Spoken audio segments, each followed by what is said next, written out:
Hello, everyone, and peace of Christ. All of you, please invite your friends and let us have some good time together. Today, as you see, our topic is about politics, but in the same time, we will use politics to understand the nature of the human being and how a human being function, especially if a human being is low in ethic. We notice always that when it's come to politics and politician, we notice that most of them, if not maybe 99%, they are suffering from a very low ethic.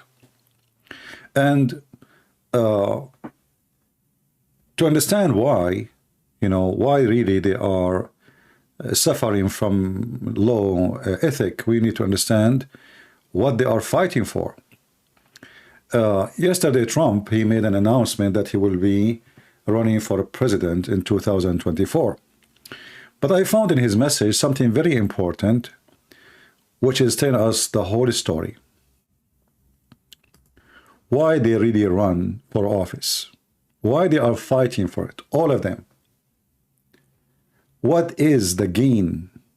When you are in politics, anyone have the right to speak against you, to even speak about your personal life, just because you're a politician. If you do it against normal citizen, you cannot do that. He can sue you, he can take you to court, even he can make you really go pay big time or maybe even go to jail. But the second you became a politician, you became an open, or like the same as a rag, everybody can step on you, especially in countries supposedly are democratic. But yesterday, Trump, he said something very important. Explain to us really why they are voting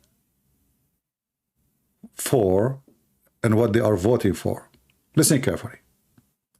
Swamp. I will push for a constitutional amendment to impose term limits on members of Congress. It's time. It's time. And I will ask for a permanent ban on taxpayer funding of campaigns, a lifetime ban on lobbying by former members of Congress and cabinet members. If you do not know what the lobbying is, like now I want to go for politics and I can ask a bunch of businessmen, big companies, rich people to lobby for me, which means they gather a lot of money and they support me in what is called donation. And this donation, I can use it as I wish for the purpose of the election. And the purpose of election can cover anything. My hotels, my trips, my flights, my gift, my. But in the same time, it's kind of a bribe, where the rich ones, when they lobby for a person going for election, they are paying him now, so later he can pay back. Nobody give money for free. This is not a charity. Those are not a bunch of Christians or people they are donating for a cancer center, for children's, a church. No, they don't give money for people who will win election. I'm not talking about normal citizen. I'm talking about the big corporations. So when they do the lobby, simply the lobbying is that we gather all the rich people. If you are a rich man, you will receive a letter from Trump. If you support usually Republican. If you are a rich man, you will receive a letter from the president himself, from Biden, just because you are rich, because they need you. If you are poor, nobody will call you. Unless in the day of election say, hey, vote for this guy. But the lobby is made for a reason, is to make them rich. So this is number one source of money. And now Trump is saying, I will do those things. But the question is, where you been for 4 years? Why you did not do those things he is counting? Simply because he was stupid. Literally. He was literally stupid. The Democrat, they were able to keep him busy, suing him, accusing him, Russian phone calls. He spoke to Putin. He have a friend, her name is Olga in Russia, and he is a spy for the Russian, and he is an agent for the Chinese, and so they demonize the guy, and the guy now, he is busy because he's in the corner. So they were able to fool him, really, and hold his hands from doing anything. And this is the whole plan. We will keep him busy throwing rocks at him so he will not demolish us. So the foolish Trump, in 4 years of foolishness, he was busy. He did not get it. That what they are doing is just because they are terrified. He will demolish them. So Trump, after he left, now he noticed the mistakes he did. And now he noticed that this is what should be done from the beginning. But now you remember, when Obama became a president, the first thing he did, he replaced all the Republican generals in the army. All of them. Anyone is Republican, they send him for retirement. And they replaced the whole team with Democratic, so the army controlled by, the army, by the way, in case you do not know, 99% of the active force, they are Republican. But the generals are Democrat. Isn't it? This is weird. This is what Obama did, and this is what Biden did. And Trump, because he's a foolish man, he did not even hire one. Just one. So the army is always under the control of the Democrat. Now let us continue. Trump is going to tell us more what he do, which is telling us really what the story, what is behind what's happening.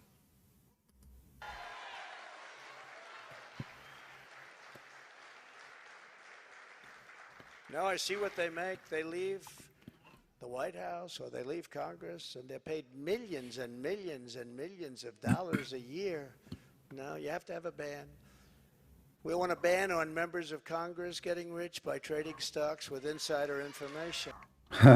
This is a different story.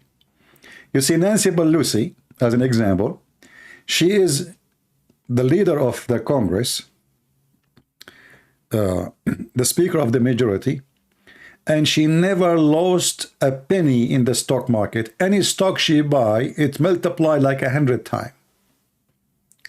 Now we know how it works.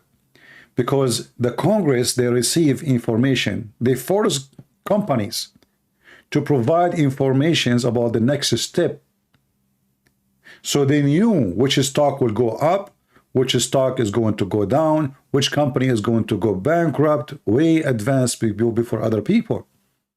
So now we knew why they are so desperate to stay in the office. When they asked Nancy Pelosi, how come you never lost in the stock market? How come? I mean, have you ever heard of somebody invest in the stock market, he never did one wrong investment? And this is the same for all of them, by the way. Not only Democrat, Republican too. Because both of them, they are in the same business. And if I know what stock is going to be going up tomorrow, you know, it's like, imagine you know which number in the lotto is going to win. Everybody will buy it. So they are desperate to be in the office, not to serve you. They are desperate to be in the office so they can get filthy, filthy rich. You know, can somebody tell me how Obama, he was able to buy his mansions? Where is the money is coming from for Hillary Clinton and her husband? People who spend their life working in the office, where is the money coming from? How much salary is the officer, you know, a person who work in the, what is the salary of a president in USA? Where is the money coming from? This is where the money coming from. They receive gifts as a stocks. How they receive them? They buy them for very, like legally we bought them, but in reality we bought nothing.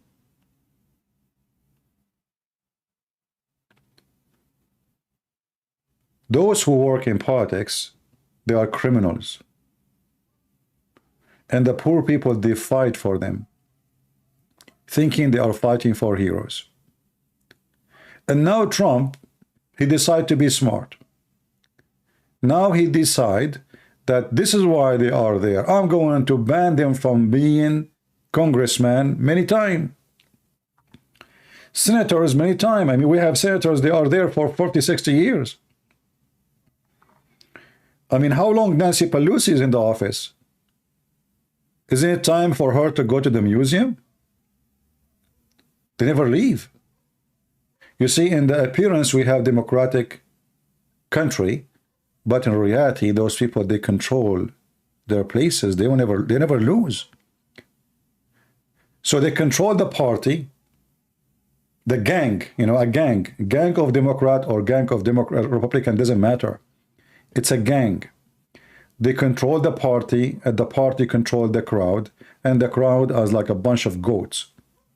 Nobody asks himself why this guy is a senator for the last 40 years. Why there's nobody in this country deserve to be a senator? That's it? I mean, isn't it enough to be a senator for one term, 2 terms? That's it. I mean, what? And then we have a president, George Bush the father, George Bush the son, George Bush the cousin, George Bush the nephew, tomorrow Obama the husband, Obama the wife, Obama the daughter. It's a business.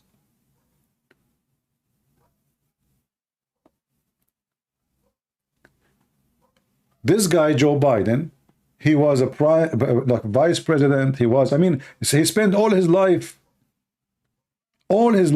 in office. And what did he do exactly? This guy don't even remember his name.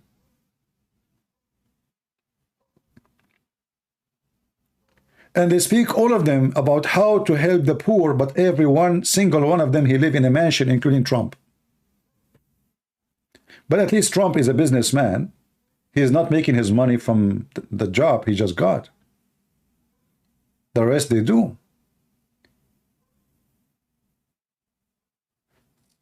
So now we are going to fix it. Don't you think you are coming late, Trump? And now, if you say you are going to win the election in 2024, I assure you he will forget what he said today. Because he said the same before he got elected last time.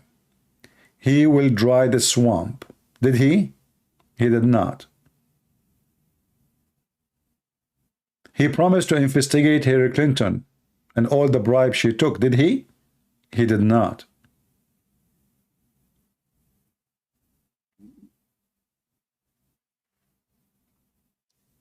Because he was an idiot. He thought if he let them go, they would let it go. But they were digging for him. And they did not let him sleep. Until the last day. Continue, Trump. Let us see more. Somebody is saying he could not. No, the first 2 years, the Republican, they were in control of the House and the Senate, and they have the White House. Don't tell me he could not. But I will tell you what Trump he was doing in the first 2 years. Actually, in the whole 4 years, he was a president for Israel. Until the last day of his presidency, he was just serving Israel. I mean, the guys are kicking him out. He will lose the election. They are digging for him. And what he is doing is just to worry how I can fix things for Israel. He was not the president of USA when it's come to abroad politics. He was a president of Israel. And the second he lost the election, a week after Netanyahu, he gave him a finger. He called Biden. He says, congratulations. And this is why I called my videos in the thumb the puppies, and Netanyahu is one of the puppies. All his friends betray him. The Arab, the Jews, everybody. He have no friends. I feel sorry for this guy. He never chooses his friends wisely. Never. Even Fox News, who praise him every day, when the election come in less than 24 hours, they stab him in his back. Actually, even Fox News yesterday, they did not even broadcast his speech. Anyone notice that?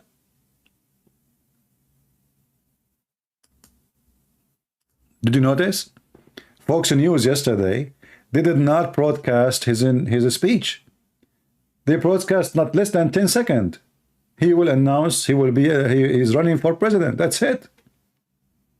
And in those news agencies, it's not like things does not happen this way unless it is a preset, it's a predestination, let us say. They don't want to play his voice. They don't want to play his speech. Fox News decided to be the enemy of Trump. They consider him a burned card. A burned card.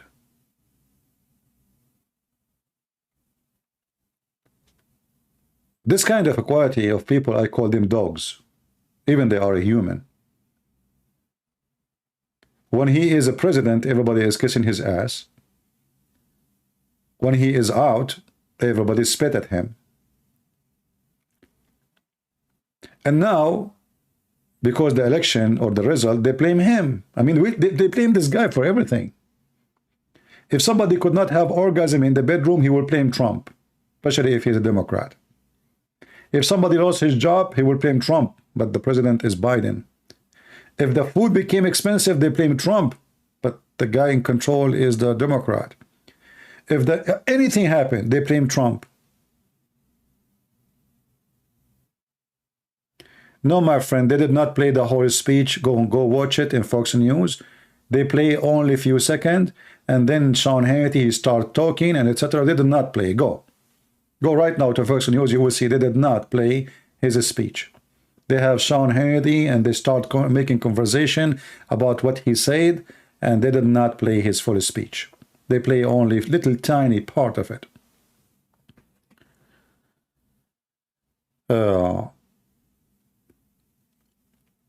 So now Trump, he is promising he will do things.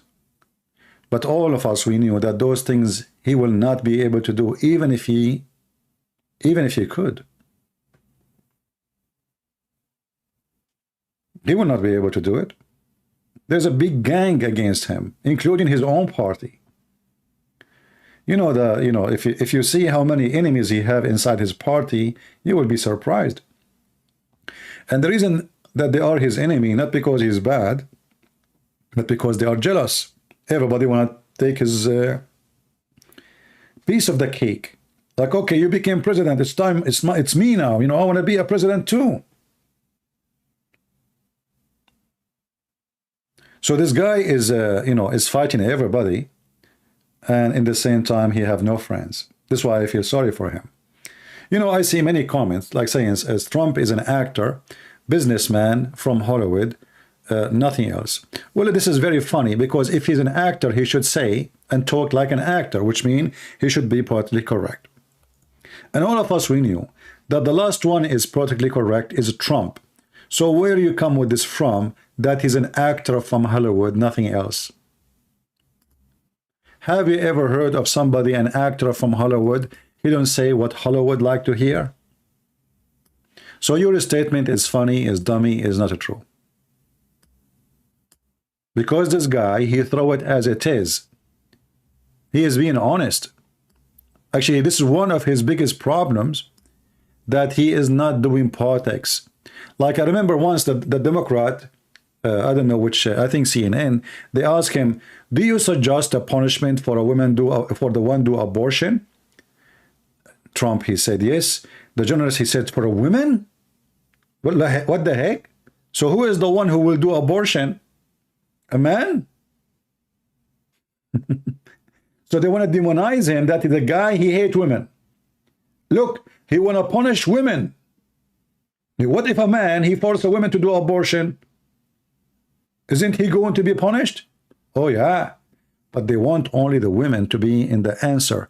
Are you going to punish women? And then they start putting this ad everywhere. We ask him, do you suggest to punish women who do abortion? He said yes, but the one who do abortion is not men, you idiot. Have you ever heard of a man delivering a child? No, we are not taking calls for now.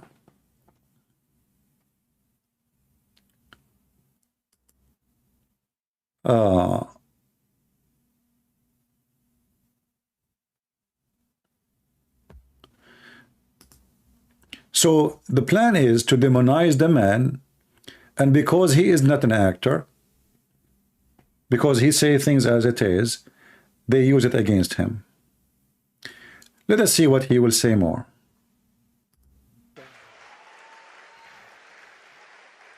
And many of our great members agree with that. They actually agree with that. And of course, we will do whatever it takes to bring back honesty, confidence, and trust in our elections. And here you notice that Democrat, they win only by mail. And this is telling you that the election is not honest. You see, have you ever heard of a party win only by mail? Where is the voters?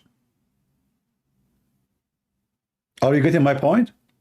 So Trump was winning by who? By those who went with their ID.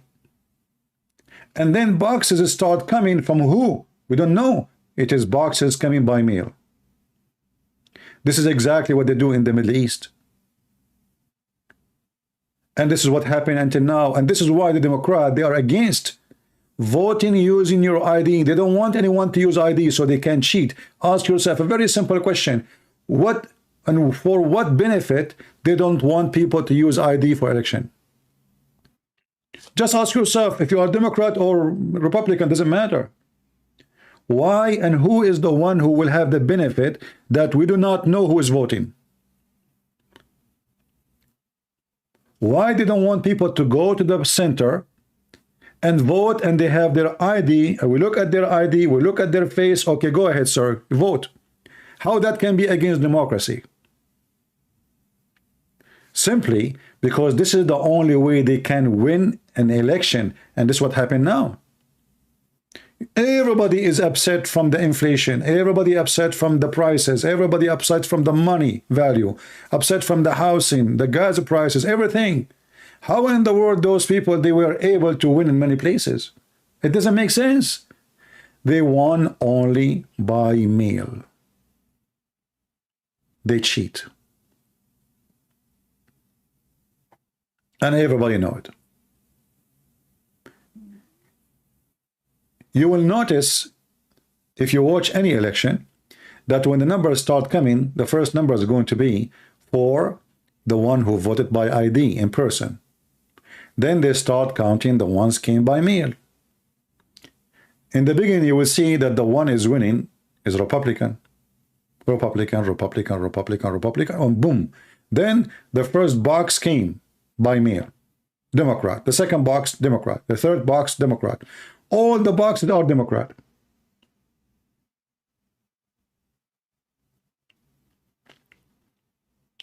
Somebody saying the volume of Trump voice is very low. And friend, this is from his video, not my side.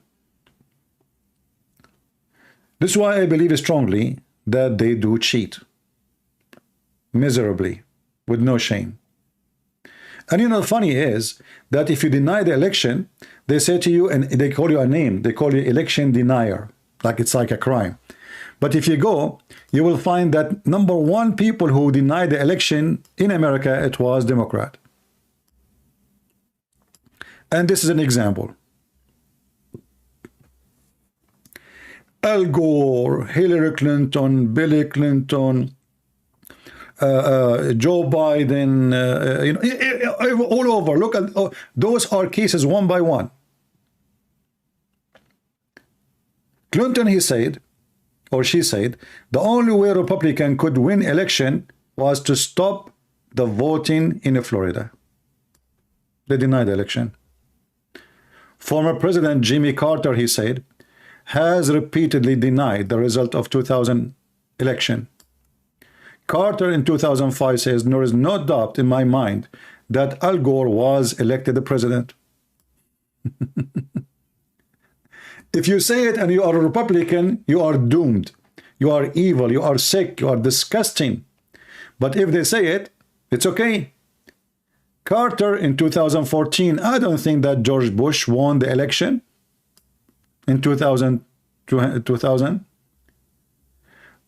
And here you see all the names denying the election, one after one. And when Trump, he won the election, what happened? They start burning cars, stores, stealing, attacking like stores like iPhone stores, stealing the iPhones. I mean, what does this have to do with election? Because their gang is all over the place. And none of the Democrats consider that violence a terrorism.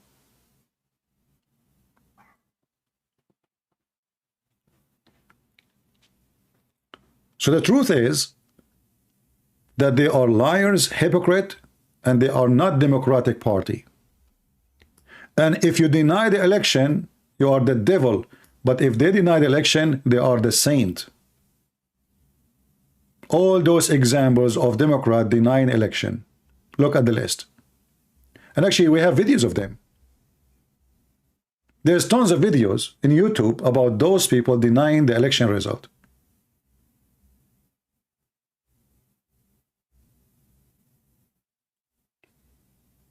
But the second you deny the election result, you are the devil, as long as they are the winners. And here we want to go and see what happened in this election before we continue with Trump. You know, many, they think that, you know, Republican, they lost. In fact, they did not. What happened is they did not win as they expected, but they did not lose anything.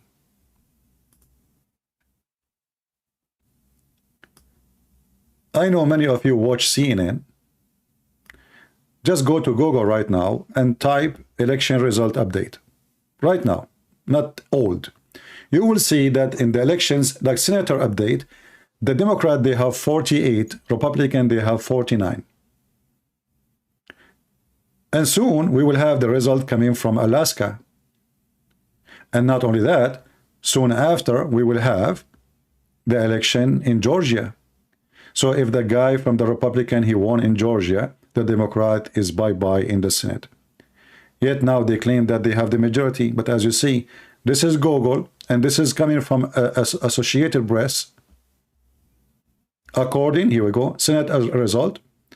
According to Associated Press, 34 of 35 seat up election called. Those are called result. 48 for Democrat, 49 for Republican. The rest is not called yet, but yet they claim they won. Now if we go and see the House, already we have the majority. We are 218. So we won. And there's more seats is coming from California. You see, if you go here, you see those areas here, the one in pink. Those are like, they are going to be Republican, but they are not called yet. So in here, you will see like in California, there's more seats to come. So not only we won the election and we have the majority now, we are going to have a very comfortable majority to break the bones of Biden.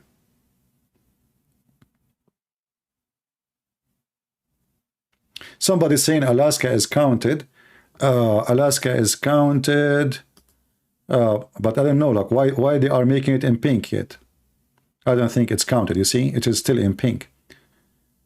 If it's counted, they will not make it pink. And here in the map, it shows you that the one in pink, there's a lead.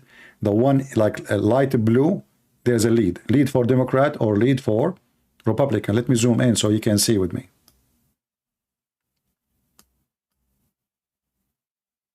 See it? So if it's red, it's mean they won already. It's cold. If it's totally blue, it's mean the Democrat, they won already. It's cold. If it's light blue, there is a lead. It's not cold yet. If it is light pink, it's mean Republican, they might win. And if it's like a gray, like in Georgia, this is mean there is runoff, which mean they will redo the election.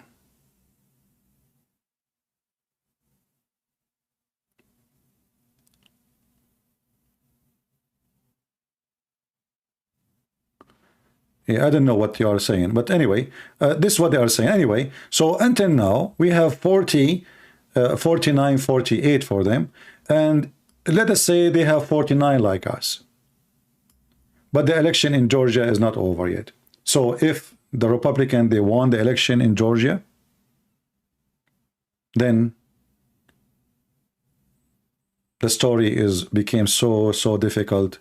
And already, as you see, I'm so glad now that now already we have confirmed, this is now, like 2 hours ago, I checked actually, the House was only 217, but now it is 218. So now already we have the majority in the House, and if we have the 3 other or 4,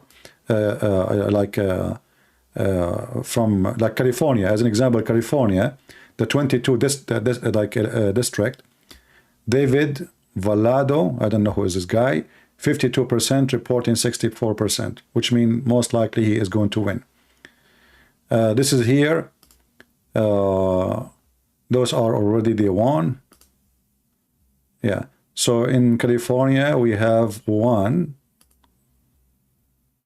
We have how many? Let us see. Anyway, that's it. I mean, 218 is the majority. And now we will not see Nancy Pelosi ever again to be the major Speaker of the House. Thank God, at least. All right? So I believe the reason the bad things happen is the same what happened to the Democrat in 2016. You know, in 2016, everybody was laughing at Trump, that he will lose. Anyone remember? Actually, me myself, I remember. I was live, and then I decided to go. No, actually, I was live. No, I was watching TV, and I decided to go sleep. That's it. I don't want to see. I mean, I know he will lose. That's it. You know, even though some of you say no, he will win, but I could not believe it. He will win because all the media was saying he will lose. He is a loser. Nobody will support him. Blah blah blah blah. And then the surprise start coming at 10 o'clock. Refresh the page. I just refreshed the page. Okay, let me do it again. Still the same. It says 48 Democrat, 49 Republican. The same. Yeah, nothing changed. Yeah. Anyway, controlling the House is enough to break the bones of Biden. Now he cannot play as he wish. Now we can stop him, and we can play different rules. So the honeymoon of Joe Biden of 2 years controlling the House and the Senate is over. Somebody saying, Trump, we will protect Christianity. We do not need Trump to protect Christianity. Christianity is protected by Jesus, not by anyone. Christianity is not, we do not need government to protect it. We are the Christian. We will die for our faith. And they can dream. You know, the Roman, they used to feed the Christians to animals, to dogs, to lions, to tigers, and Christianity flourished, not the opposite. So good luck with demolishing Christianity. We do not need protection for Christianity. You are mistaken. But what I'm trying to say to you, that Republican, they are a bunch of stupid. When I'm talking about those who work in politics. How many Republican presidents we have? How come they never fixed the election? How come they did notice that voting by mail is not right? How come they did not notice that people vote without ID? How you know who's voting? I mean, it's a very simple way everywhere in the world. How this can be against democracy? If the Democrat, they want, good for them. But bring an ID. All what we are asking for, we are not saying we want only Republican to vote. No. Every citizen, well, that's what they are doing. They are bringing somebody, he is an immigrant. He don't even have a green card. He go inside the center, he say, I don't have a ID. Okay, what's your name, sir? They take his name, any name, just give any name. They give him a paper, they scan it. Only few states, they are forcing ID. And because the governor is a smart person, even states who have a Republican government or governor, they never force an ID. And those governors, they are there maybe for 10 years. So what they were doing? It is just a job to collect money.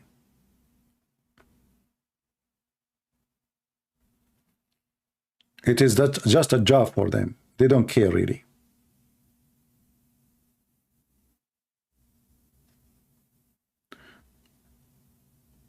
And Trump now, he is promising that he is going to fix it. But he could not fix it when he was a president.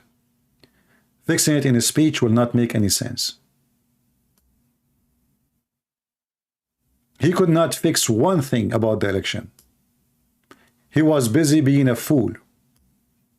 He was busy working for Qatar, for the interest of the Gulf, of the oil countries. He was busy making peace between Qatar and Saudi Arabia. 5 days before his last day in the White House, he forced Saudi Arabia to shake hands with Qatar. I mean, the country here is upside down. People, they are going to jail because of June 6, and still the idiot, he is just busy with Qatar because he worship money. Trump is a money worshipper. He is not different from them. I don't take the side of Trump. I take the side of some stuff Trump he stands for. At least as a politician. Maybe even he don't mean it. Freedom of speech. The Democrats, they are censoring people. Anyone who don't speak as they like, they are acting like terrorists in the Middle East. I left the Middle East so I can speak freely. I did not come to a country to eat hummus or to eat steak. We have a steak there. I came here because we can speak freely and we can live free. This is what they call America, the land of the free. But Democrats, they are trying to make it the land of the dead. They want everybody to be zombie. Everybody vote as they want, speak as they want, talk as they want. And if you don't do as they want, they will demonize you and even they will take you to jail. Somebody saying, stick into Islam, you are not a prince on politics. My friend, I say stick in your bedroom and don't come to my chat. This is my page and you are stupid. You don't come to my house and tell me what to say in my house, you donkey.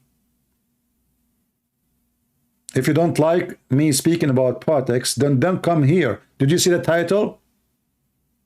Do you see the title or not? So why you enter? Because you're a donkey. The title in the menu says, we serving pork. And then you go inside the restaurant and say, I don't eat pork. That's meaning you're a donkey.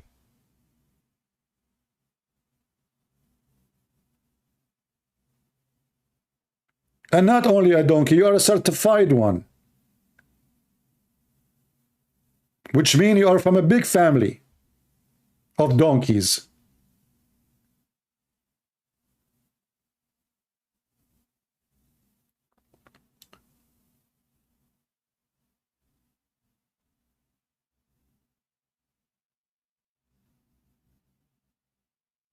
So Trump, now he claimed he is going to fix it, but he could not fix anything when he was a president, and you can give him all the excuse you want.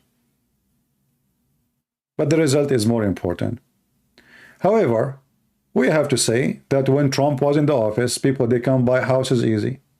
The interest was almost, actually it was zero. Any citizen in this country can buy a house. For that reason alone, every American should vote for him. Now, who can buy a house? 7% interest. How much? How much?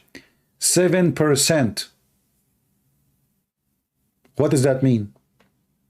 It's mean your salary not enough even to pay for the interest alone. Not for the mortgage. And not only that, it's enough to remember that now the prices of anything is a 3 or 4 times more from the time Trump he was in the office. It's enough to know and to remember that gas price was so cheap that you can drive anywhere you want. It's enough to know that when he was a president, nobody dared to play. Trump, he did not attack Ukraine for 4 years during Trump being president, not even a single day. The second Trump he left, they knew that they have a bunch of idiots in the White House. A woman, she take drugs and she's proud about it. Her name is Kamala Harris, and she kept laughing, ha ha ha ha ha. And a guy who don't remember his name, and if he is a boy or a man, he introduced himself as Joe Biden's husband. So Putin, he was so happy and so excited. And not only that, the one who paid for the war in Ukraine, it was Joe Biden. He is the one, in the first few days in the White House, he stopped the oil coming to USA, or the pipeline between USA and Canada, and he opened the pipeline between Russia and Germany. If you ask yourself, why Joe Biden, he did that? I mean, Russia took Crimea from Ukraine. Are you rewarding them? Exactly. He rewarded them, and not only that, he made them earn trillions of dollars so they can sponsor their war.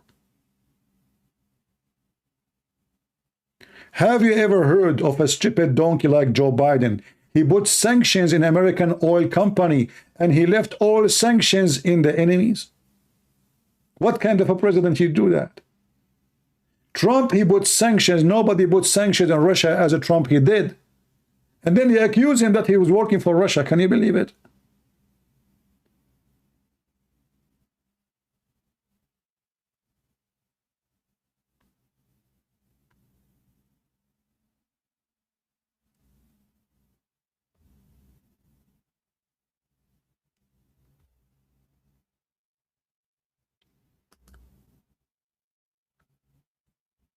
So I speak negative about Trump, but in the same time, I'm being fair. You see, because we don't take a side. We say things as it is. Not like some people who support Trump blindly. When Trump is a fool, I say he's a fool. When I say he's smart, I say he's smart. As an example, when he put sanctions on Iran, that was very smart. The first thing Biden, he started doing what? He started negotiating how to lift the sanctions on Iran. Why you want to do that? I mean, those people, they are killing civilian left and right. Anyone who strike against them, they send him to hell. They rape women. Why you want to deal with them? Why you want to lift sanctions on them? Why? Those Democrats, they claim that they support the women's right. Is that how you support women's right? You give the regime which is killing women, giving them money, lifting sanctions on them. So in one hand, they claim that Trump is against women's rights. Why? Because he said the women should do abortion, should be punished. And the funny is, for sure, it's a women who do abortion, men. But in the other hand, they want to give Iran, the enemy of USA, the one who shout every day, death to America, death to Israel. Every day. The first thing when they go in the school, they force children, before they enter the classroom, to shout, death to America, death to Israel.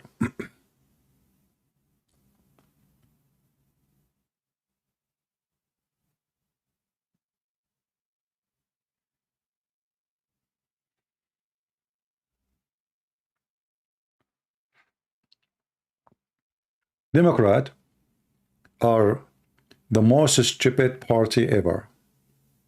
I never saw, I never heard of a stupidity can be the Democratic Party.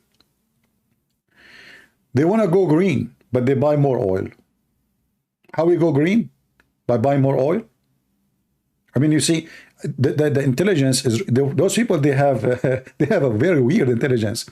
We are going to go green. We want to stop the burning of carbon. How we do it? We buy more oil from Saudi Arabia.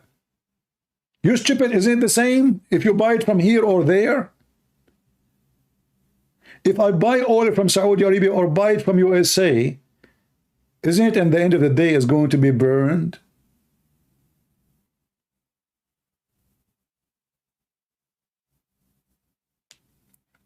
My friend, Trump, he do not need to ban abortion. The Supreme Court banned it already. President, he cannot ban such a thing.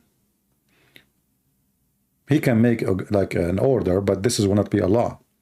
However, those things can change. You know, you can change the judges, a human being. I mean, the poo-poo is all over the place. Like, you can make a law, and then the federal judge, he can block it. Here we go. Now he isn't the president. A federal judge, he blocked his order in 2000, I think 18. USA system is very stupid. A president is not strong enough to the point that a federal judge in a court of nobody heard of, he can block the order of the president in the whole country. Very stupid system. And this is why the system will never function anywhere.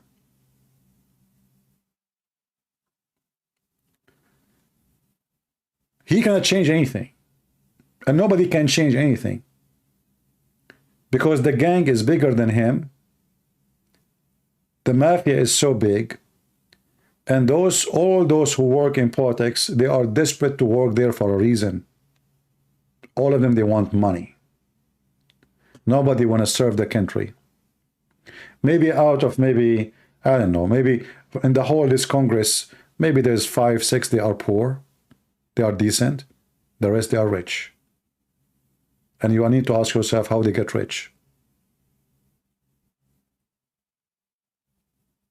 He said he want to stop access to stock market. So those who they are in the Congress or senators, they cannot invest. Can he do that? Who's going to vote for this? Nobody. Imagine he's asking the Congress, the same Congress he is going to ban, that let us vote that if you are a congressman, you cannot invest in the stock market. Do you expect them really to accept?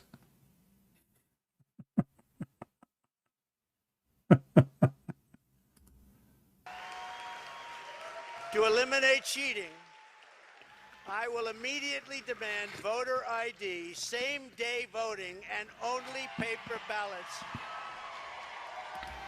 He will demand only same-day ID. But you cannot do that because you see, you have a stupid system. You see, those things can happen if we have a dictatorship. This is why sometimes dictator is better than democracy. Sometimes, not always. At least somebody can fix the whole country in one day. Because all those things are fault in the election. People, they go without ID. People send mail. Nobody knows who signed the signature. Nobody knows who sent this email. Nobody, if the guy, even they are voting in the name of dead people.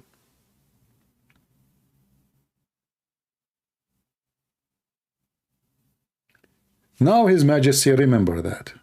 Where you were when you were a president.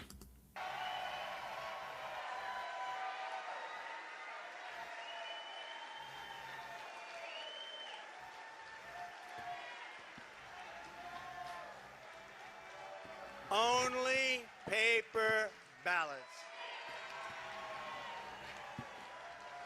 Remember those things he is saying now. When he becomes president, none of them will happen. Just wait. All of those things he promised you, because he cannot, not because he don't want it. Even if he want it, he cannot do it. You know, and people shout and they are happy and, you know, like, hey, victory. But this is just a speech.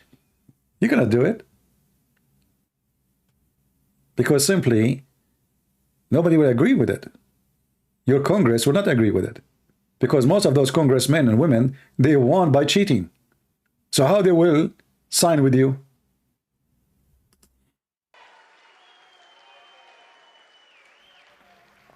France just had an election. 36 million people voted. It was all done by 10 o'clock in the evening. No complaints.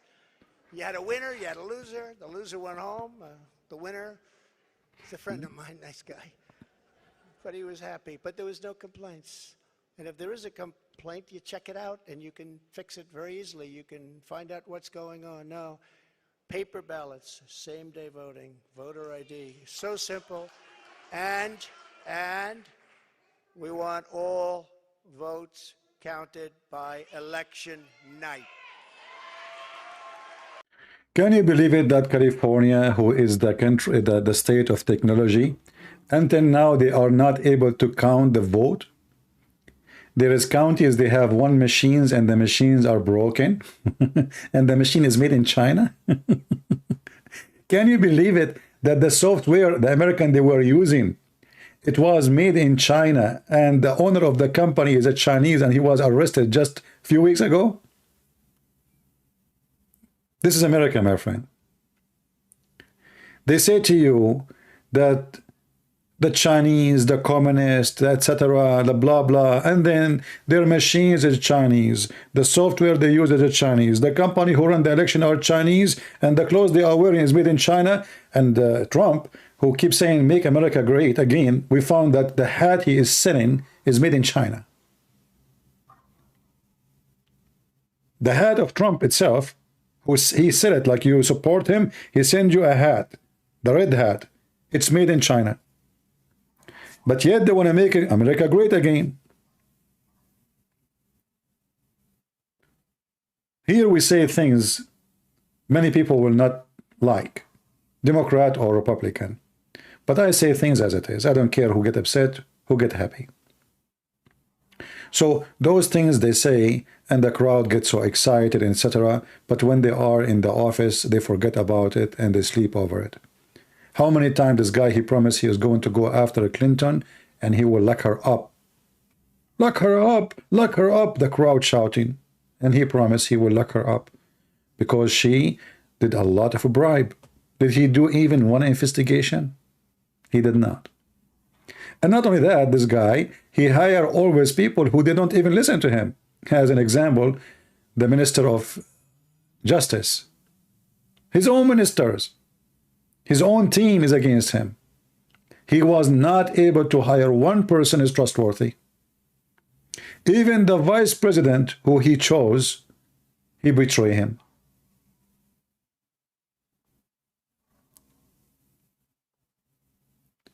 So, I don't go excited by what people say. As the Lord, he said, from their fruits you shall know them. So I trust no Republican, I trust no Democrat, I trust my Lord, and I believe that the Lord, he wanted something good for us. You see now, with the result we have, Democrat, they can go nowhere. It's like you put a chain in their foot. They can go and walk again with their agenda as they used to do before. And in 2 years from now, I assure you, the economy will collapse, will be really horrible. Because they did not change anything. You see, they raised the interest, but the interest cannot fix anything. The interest will make it even more horrible. Because that can cause a collapse for the housing market. And if the housing market collapses, the rest will follow. Nobody's buying houses. Because nobody can afford it. And even the one who can afford it, he said to himself, you know what? As long as the houses are going to collapse, I want to buy now. Just wait. And that will make it even go faster. So in 2 years from now, the Democrat, they will find themselves in a very deep hole. We do not need a Trump to make them go where they deserve to go. The economy will take them down. And then they can add in the ballot as much cheat they want. Still, if they won again, the economy will collapse and then millions of people will go in the street. They will impeach the president. So I believe that they are losers anyway.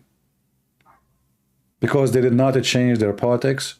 They did not change their idea how to run a country. They are just being stupid about like how to fight petroleum companies. We don't want to use oil. We want to stop the global warming. They have just dreams and theories, but in reality, the story is different. All of them, they have driving four-wheel drives, fancy cars. They have their own private jets, and then they school you about how to turn off your stove before you are done cooking, so you can save some energy. All of this is just to fool the fool from both sides. Those who they are crazy about going green. And the funny is, I saw some weird liberals, Democrat, they are splitting the milk in the street or in the stores. Why? Because cows is causing global warming. Shall we kill cows? And then they say that we should not even abuse cows. So what we would do with the cows? Like, we cannot kill them, but we cannot milk them. You know, when somebody say to me he's liberal, I think of him as like somebody, he took too much drugs. He see banana as a tree, and he see a bird as a lion. They are living in different fantasy, different world. They want to fight fuel, but they have conception of the fuel as nobody else. Every one of them have his own car. How many people use buses in USA? Nobody. You know, I mean, this is great. How many of those who call themselves Democrat, they don't want to use cars? How many cars they have in their houses? What is the car of Nancy Pelosi? What is the cars of Joe Biden? Not to mention Hunter, because he's hunting in China.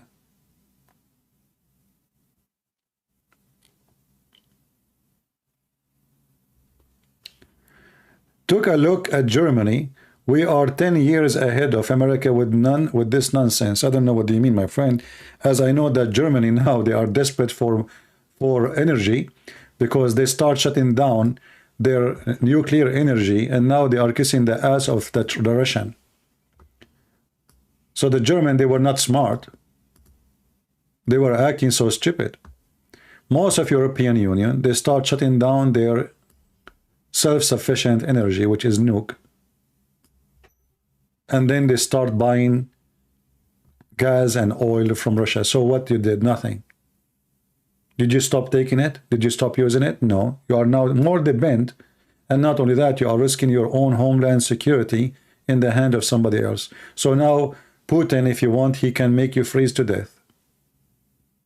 So what you did? Take a look at Germany. We are 10 years ahead of America with this nonsense. I don't know what they mean. Are you saying there's nonsense or not? What I'm saying is nonsense. I'm not sure.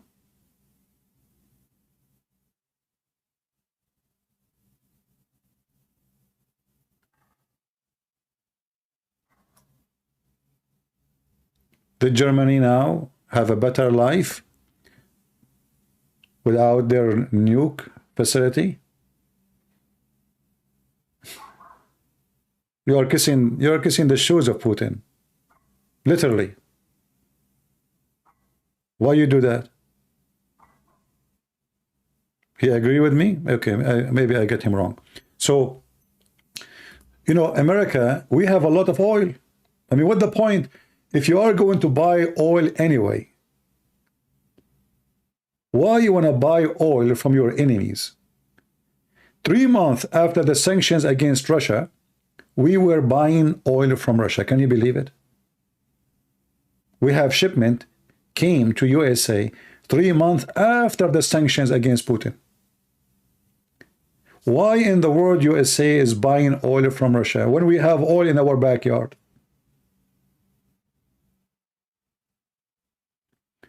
What your ideal president would be to be like, you know, I would like to have a dictator because this country can be better if we have a dictator sometime, but maybe for a few years only.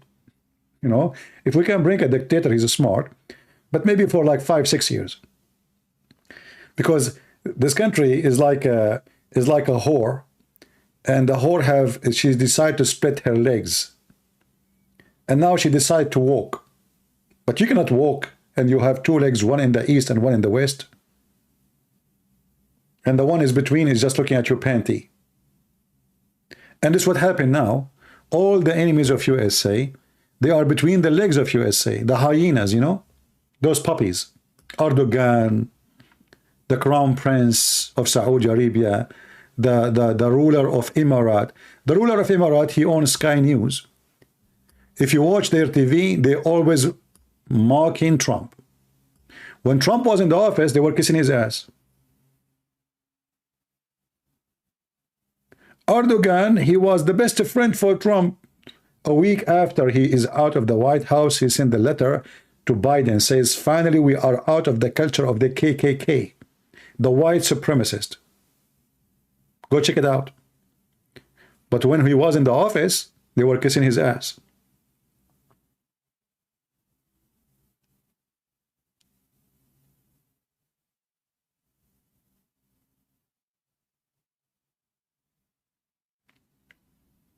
Somebody saying buy it cheap from Russia and selling it somewhere else. But my friend, how cheap is going to be? It's not going to be cheaper than here, because this is in the ground. We are not going to pay for shipping and handling, etc. It's in our land. And not only that, the American oil is way better quality than the Saudi or Venezuela oil.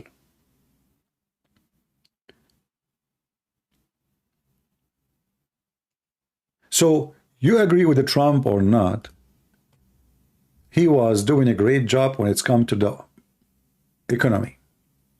Nobody can deny that. And now Biden, he posted a video saying that when Trump, he was in the office, there was no jobs. What a liar. He says the economy was down. What a liar. I mean, their lies is bigger than Muhammad and his Quran.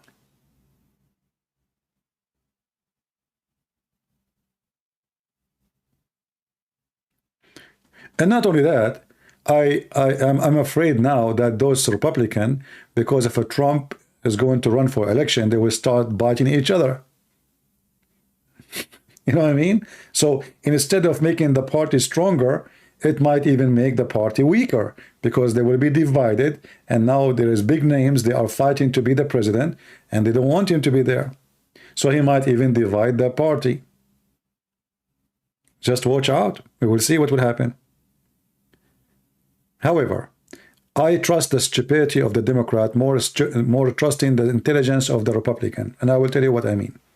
I believe because Democrats are born to be stupid, they will do the deadly mistake where everybody will spit them out. In 2 years from now, economy is going to be down the floor, not in the basement, maybe 70 foot, as Muhammad said, in the grave. And then the punishment of the grave will come. And two angels will ask Biden, what is the price of the dollar today? What is the interest in the bank? Why the housing market crash? And why there's no jobs and there's no food in the shelves? And then you vote for who, it doesn't matter, because simply people will spit you out. Right now, still they are trying, to make themselves look fine. But if you go in the market, go in the shelves, go see the prices. Prices are so crazy, so scary. And this is why I cannot believe that they did good in this election. It's impossible. It's impossible, because even Democrat, you see, like this guy, with his name in Florida, he won in Florida, even the most conservative Democratic Party territories. Why he won? Well, people, they see the prices, and in Florida they could not cheat, because people, they have to vote by ID, and even the one who vote by mail, they have to check exactly if this is the person. They have a very good system. So they could not check, they could not cheat. But in other places, nobody knows where those ballots are coming from. Nobody even knows who is printing them. Even the machines are not working in areas the majority are Republican. Machines perfectly work in area they are Democrat.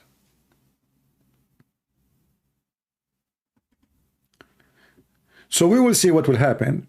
But I am, me myself, I'm satisfied with this election for many reasons. Number one, Republicans, they start talking about stopping supporting Ukraine if they won the election. And this is the last thing I want. This is the last thing I want. Number two, senators. When the stupid Trump, he decided to support somebody from Turkey to be a senator in Pennsylvania, that made me very worried. Erdogan, he will have his man in the senators. This guy is a Turkish at the end of the day. Maybe he is not a Muslim, he's a Muslim by name, but I discovered that he is a very close friend to Erdogan. So if he become, and he was able to succeed in Pennsylvania, he was going to be the first Muslim senator and the first Turkish Erdogan friend in the Senate. That is a very horrible news. So Trump is a stupid in every way, every mean when it's come to choosing who is going to run for election. Why in the world you choose someone is a Turkish, he's a friend to Erdogan, he spent every summer in Turkey, every summer in Turkey. Why you do that? And then Don't you know there's a lot of Armenian, they will vote against you? Don't you know a lot of Greek people, they will vote against you? Don't you know that Turkey have a very bad reputation and people are scared of their having them in the Senate? Trump, he made a very stupid decision. In the same hand, same side, they say that Trump is against Islam and against Muslim. But what he do? He choose a Muslim to be in the Senate. And he is the one who sponsored him. Big mistake. Republican, they will not favor such a person. If I am living in Pennsylvania, I will never vote for Muhammad Oz. Mehmet, by the way, the name Mehmet is just the version or the Turkish version of Muhammad.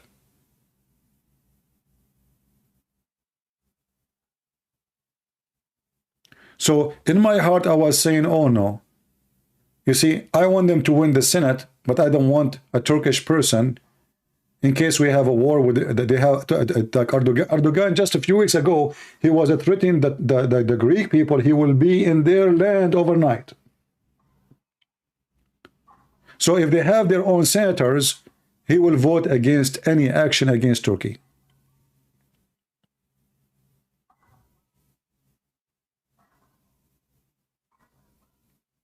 So in my heart, I was saying, I hope he will not win, even if we are going to lose the Senate.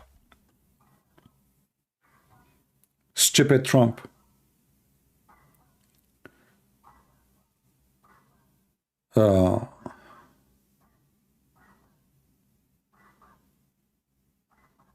Inflation is caused by curtailing the supply side. No, inflation happened by a very simple thing. It's about gas. The price gas go up, scary. Not only just up, go 3 times more. And then that will affect everything, because everything needs to be processed by oil. Even your tomato need to be processed by oil, because the farmers, they use oil to run their machines. Everything you have, you need energy. So when the price of oil go up, electricity go up, tractors costs go up, machines price go up, because in order to make a machine, you need to use energy too.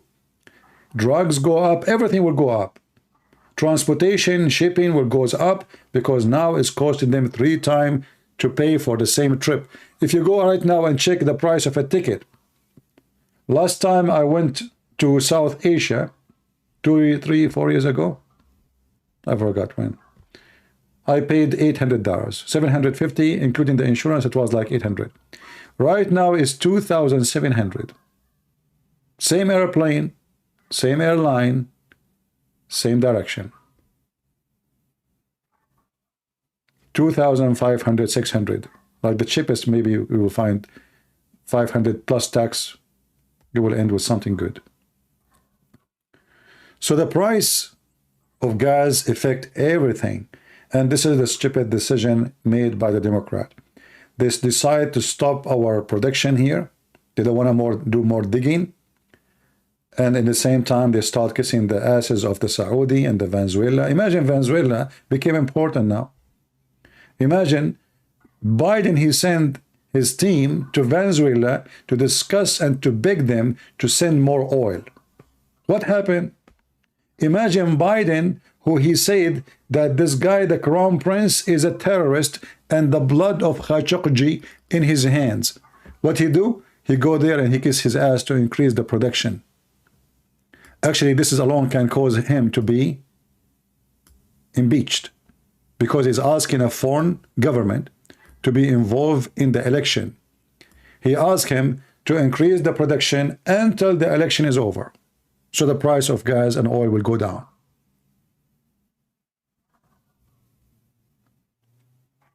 And now the winter is coming. And those who live in Chicago and those cold areas, they will notice how fun it is to have Biden, because the gas price and the oil and the heating bill will go scary. Just wait until you get your heat bill of like $600. That will be fun. You will love Biden, and you will be so proud that you are voting Democrat. So the coming 2 years is going to be the hell. The hell itself. This is why I'm not really worried about the future of what the Democrats will accomplish, because they are not going to accomplish anything except the bankruptcy of American citizens. And that will make them go out of business. Just wait for the coming 2 years. Who want to bet in 2 years what will happen? Do you think in 2 years from now the price of gas will be way cheaper or way more expensive? You know the answer. It's going to be way more expensive. We are Democrat. As long as we are buying gas from others, as long as there is short of supply, as long as there's gang controlling the gas price, you know, they have a gang. They have a team. They meet together. They say, we are going to cut the production so they can increase the price. It's not a free market no more. It's a gang. And the stupid Democrat, they are making the gang rich. And they are making the American poor. So you like Trump, you don't like Trump, who care? At the end of the day, do you like paying more in the gas station for the same gas you used to use 2 years ago? If you like it, that means you're stupid. Do you like to pay 3-4 times for the same milk you drink?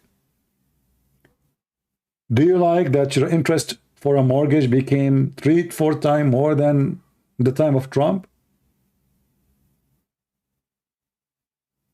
Do you? If you do, that means you're stupid, literally. As simple as that.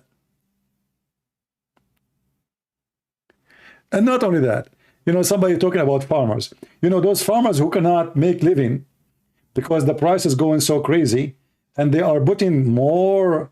You see, the funny thing about those Democrats, if you go to California as an example, they have coding for everything. If you want to build a bathroom, there's a 700 pages coding for a bathroom. Like, you can finish a PhD before you finish the code. Welcome to California. If somebody want to scratch his ass, they have coding for it.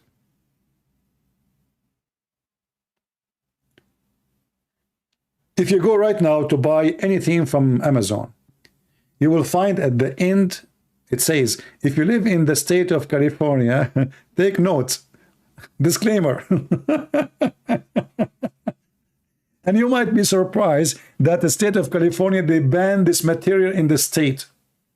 Do you know that if you are traveling between Arizona and California and you have an orange with you, the police will not allow it? You are smuggling an orange.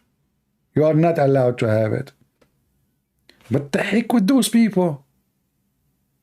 This is why California became like, you know, the most stupid state ever. Who's going to live in this state? And this is why this year we notice in California, there's way and way more voting for Republican. You see, if we go right now to the House, let us go back here. Look at this. This is California. Do you notice something strange here? This is California. The majority in California, they are voting for Republican in the Congress. Do you see it? Look at this. And I'm talking about, when I say the majority, I'm not talking about population, I'm talking about the space. Maybe more than 70% of the location is red. Like the pink and the red is red. The blue is the Democrat. So there is an area where the big population, they are centered, like San Francisco, LA, etc. But if you look at the massive size of California, people are voting more and more Republican. Why? Because people are sick of this garbage.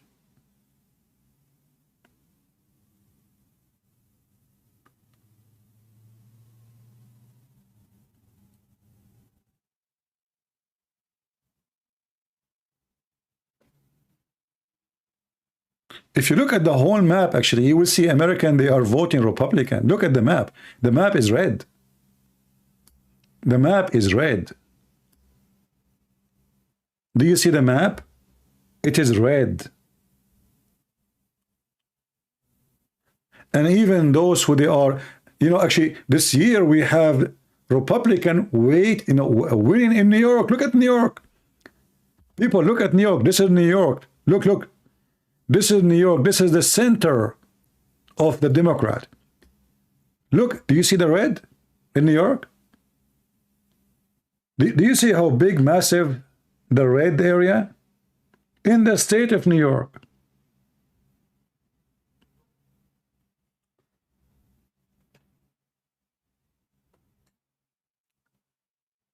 And why they are going to vote Republican? Because people, they vote for what is right for them.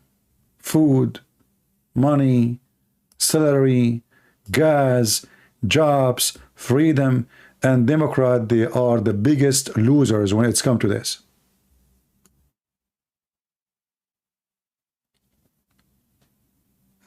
This is the truth.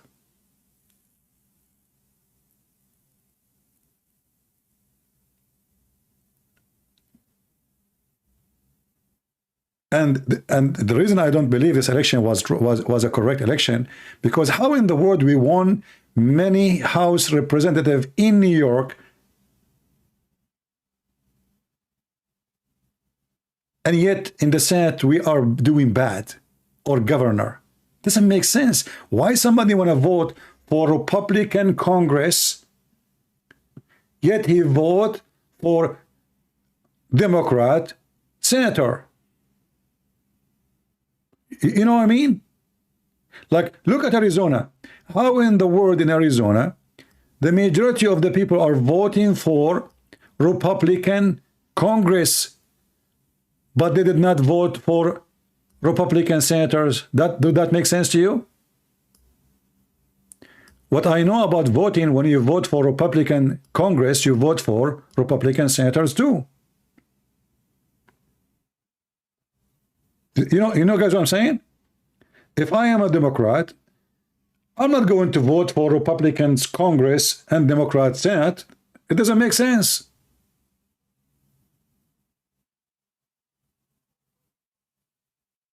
I will vote for both to be, because I'm voting for the direction of the party, not for a person.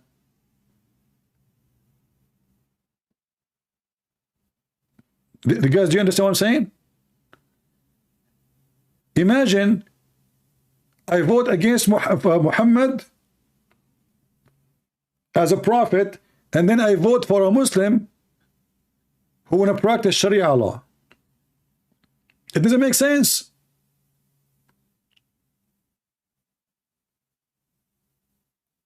So how Arizona, all of it, almost 90% voted Republican, and then the senators became Democrat? That is the most weird, stupid thing ever. So what they do, they cheat in the mail they send. We do not know who's voting. We do not know who are they. We do not know if they are even exist.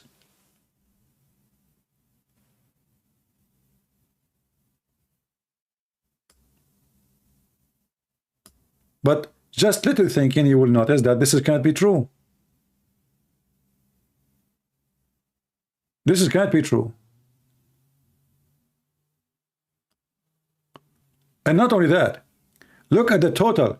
You see the massive size is red, and then the Republican Party says 6-3. So 6-3, that's mean twice more Republican than Democrat. How they won the Senate and how they won the governor. Here it says 6-3, I don't know, in this website.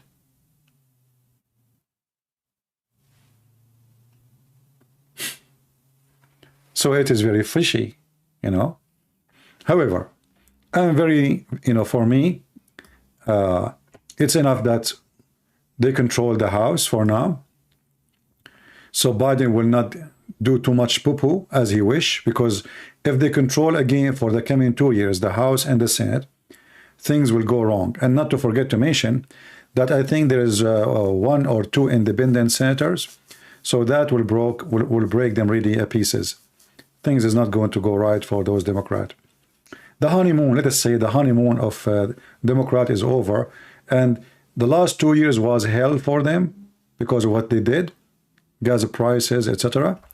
And the coming 2 years is going to be way, way more ugly. But I pray and I hope that Republican will not do stupid things, because they have a lot of stupid people. They are in the office, and they will start fighting each other, dividing each other. You know, we know, all of us, that Trump, even though I voted for him, he's an idiot. He says stupid things, and he don't watch his mouth. And he can easily divide the Republican. So I hope we will not fall into such a trap. You know, this guy, he don't keep his mouth shut. He talk too much. I mean, even Elon Musk is against him suddenly. Why? There is a lady, she is an African American, I forgot his name, I think her name is Rice something, Condoleezza Rice, I forgot the name really. She's always support him, and he spoke against her. This guy, if you don't watch his mouth, he is going nowhere. And he is going to, I'm afraid, he is going to divide the party. So in the coming election, nobody win. So I hope he will learn how not to be stupid again, and how to keep his mouth shut when it should be shut, how to make more friends to support him, not more enemies. I hope so. And this is my idea about what's happening in the politics in USA today. You don't have to agree with me. For us as a Christians, you know, we don't vote for a person. We vote for what is the target is. I don't care who is going to be the president. I care for that people have a freedom of speech, that people they are not going to be censored. I don't want Democratic Party call themselves Democrat, but then if you speak against them, they fabricate a case and take you to the court. I want justice for all American citizens and even around the world. I don't want a stupid government. They go and shake hands with the enemies of USA, the same as Trump he did, and the same as Biden he do. Both of them, they do stupid things when it's come to abroad politics. But in the case of Trump, at least he was very good in economy inside his country. The bad things about USA, that to be in the office, you do not need to be a qualified person. You need to be a TV anchor. Somebody sponsor you. Somebody put your name in TV and make you look like a hero. Even if you've never been in a war zone ever before, even if you get scared and hide under the table if you hear the one shot. So it's not really who deserve to be in the office is in the office. It is the mafia who sponsor you, the rich ones who spend money on you, and when they spend money on you, they want return.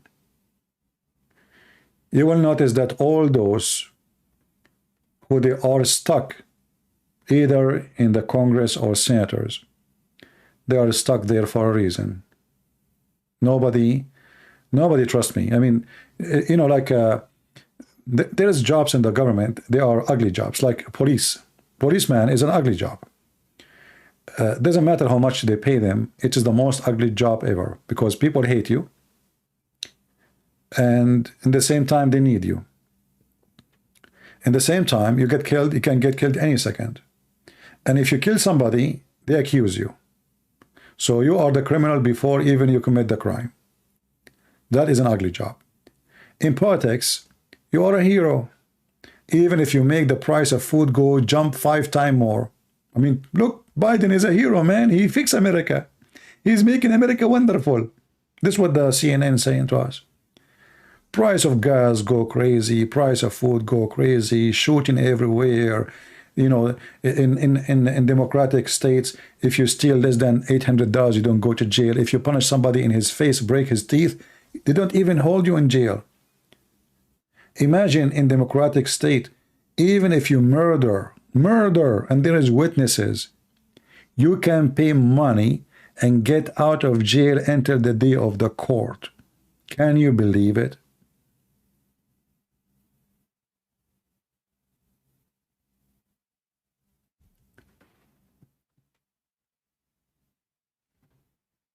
In such election we have someone like this guy Fatterman. He cannot even say his name correctly. He won election. Who in the world would believe such a thing? I mean, you tell me how that can happen. Even though I don't like the Turkish guy to win, but it doesn't make sense. It totally doesn't make sense.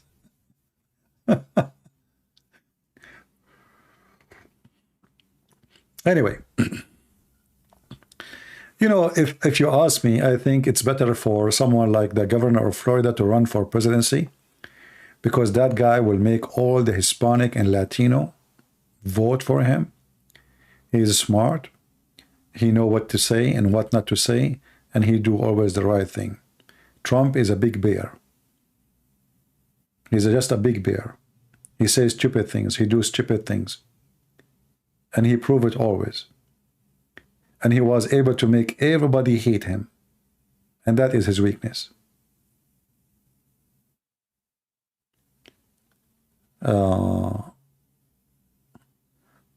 I was growing up, the police was respected. Well, I'm not saying I don't respect the police. I'm saying in such an atmosphere, you have those democratic parties, they demonize the police. The police is evil for them.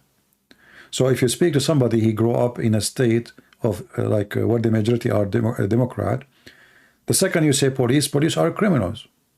They are not the good ones, you know. And if you shoot somebody, you will be in trouble, even though you have to defend yourself. So that's why I'm saying to be police, especially in democratic state, is the worst job ever. If I'm a policeman, I will never stay for a day in any democratic state. Actually, I wonder how in the world a policeman he work in any democratic state. Because anything can happen. They will accuse you. So yesterday you were the policeman, second day you are the criminal. You know, when what his name? George Floyd. In the street, and the guys are not white, there is Asian, there is black, the head of the police is a black, the mayor of the city is black, the general attorney, the attorney of the state is a black. I mean, everybody is black, and yet they accuse him to be a racist, and they make it a racist crime. It's not like an abuse of force. I mean, we know that they don't want to kill him. Everybody know that.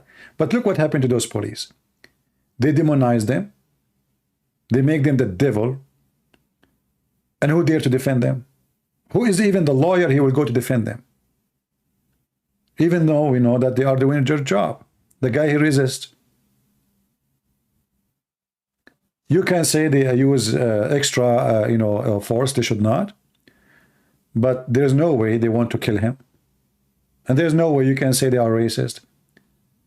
There is Hispanic, there is Asian, there is black. How those are racist too? Their boss is a black. The mayor of the city is a black. The head of the police is a black. So how that can be racism?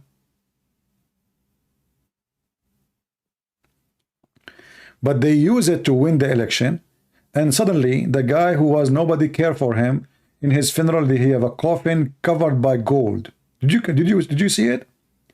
They made for him coffin covered by gold. When the guy he died for the sake of $20. So when he was alive, nobody cared for him. But now, because for the politics agenda, suddenly his picture everywhere, and it's just a fake party. The Democratic Party. If you care for the dead one who died because he committed a crime, what about you care for the living black people? What Obama he did to the black people when he was a president for 8 years? Nothing. Where Obama he live right now? Did he live between the black poor people, or he bought a mansion between the white redhead people? Go check where he live. In fact, Trump, he is the only one who care for the poor African American. He made a special investment, special tax cut. If you invest your company, your money, your business, if you open your business in those poor areas, you are tax free. Go check it out.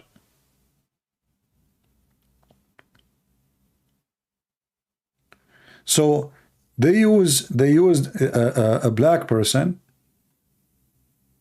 death for their agenda, and they claim that they are the one who defend the black people. But in reality, Democratic Party, and everybody knows, they are the one who fought for slavery, and Republican is the one who fought against slavery.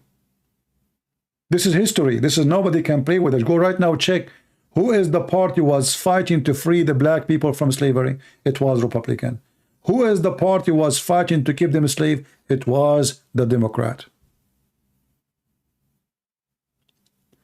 And now the Democrat, because they are like snake, they change their skin.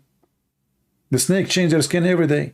So from a party going against black people, discriminating them, they want to keep them as slaves, to party claim that they are defending the black.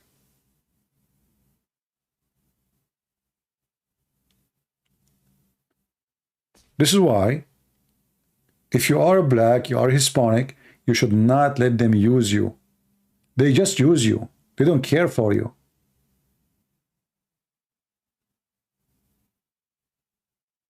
If you go right now and check what Biden he did to the black community. Here we go. You have a Democratic Party. What happened? What change happened to you? Is your life better? Just question. Did he make anything different, something new for black people? Are you more happy now? Just ask the question. Just very simple question. If he did something different, let me know. It was only Trump. Actually, black community, like colleges, they used to go to the White House every year to beg the president to give them assistance. Trump is the only one. He said to them, from now on, you don't need to come here. It's going to be automatic renew. Automatically. For the last 40, 50 years, every year, those, you know, those college community who have in a poor area where black people live, they have to go to the president and ask for assistance. They have to beg him, literally, please, Mr. President, can you help us? Trump is the one who said to them, why you are doing this? This should be your right to be assist. Should not be beg for it. Every year now is going to be automatic for you. You do not need to come here again, ask for it.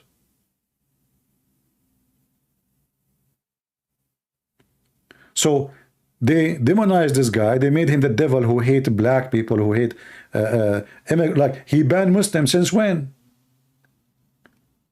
You see, you remember when they start saying Trump, he banned Muslims? Why? Because he banned countries. They cannot travel. But this is the same order Obama he signed before him. Trump, he just renew it. So when Obama he signed it first, it's Obama who come with this, that this country and this country and this country, they are not allowed to come to USA because of terrorism. And then Trump he signed the same list, which is made by Obama, not by him. What they call him? He banned Muslims. Do you remember? When the truth is, the list he signed, it was made by Obama. Do you remember the cage? Guys, who remember the cage? Trump, he is putting children in cage in the borders. Do you remember? Trump putting children in cage in the borders. And later we find out that the one who made those cages was Obama.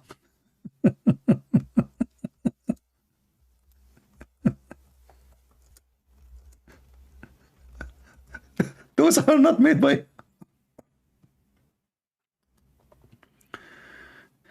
Those are not made by him. Those cages...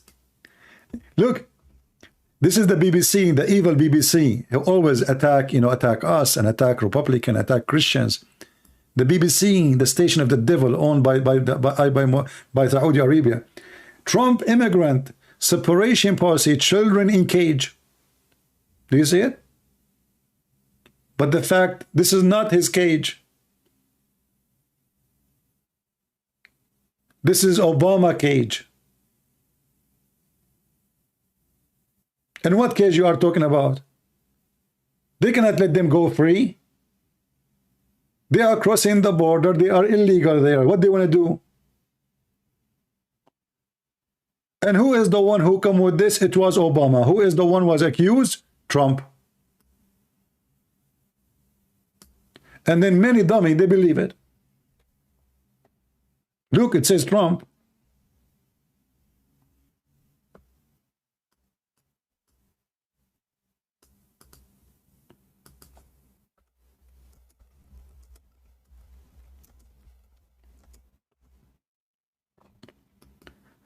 No honesty, no dignity, zero ethic, and nobody want to hear the truth. Do you think really that CNN, they do not know that the one who put this cage is Obama? Why it took them? Why it took the people 2 years after the accusation to know that the one who put it is Obama?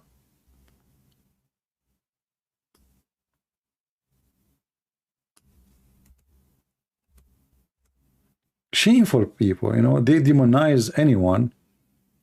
Do you remember the Muslim when they made the video says a Christian prince sexual predator? Why? Because he said to a Muslim woman, suckle me. I was quoting his prophet.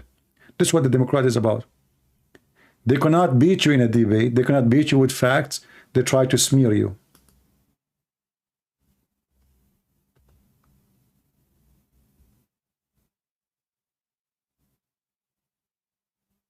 Candace Owens. Okay, I don't know. I'm saying the name wrong. Yeah, but I heard that just 2 days ago he said something negative about her. This is what I'm saying. Trump is not a good person in politics. He is stupid when it's come to that. He don't know how to make friends. He know how to make enemies. And this is his weakness. He don't know how to get really supporters. He is so good to make people run away.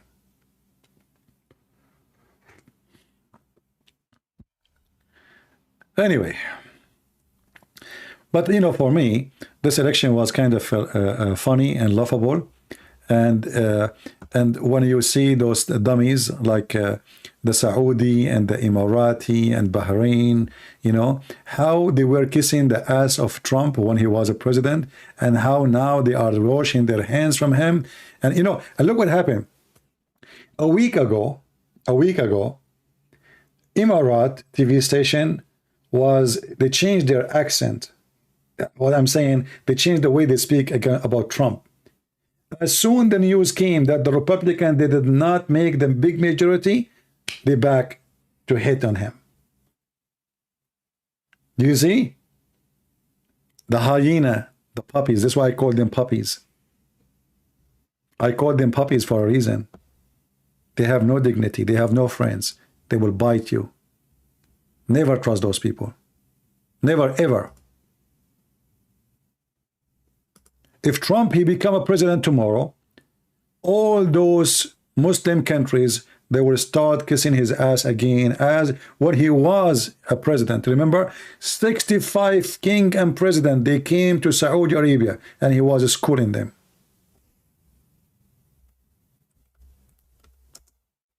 Festival. Kings.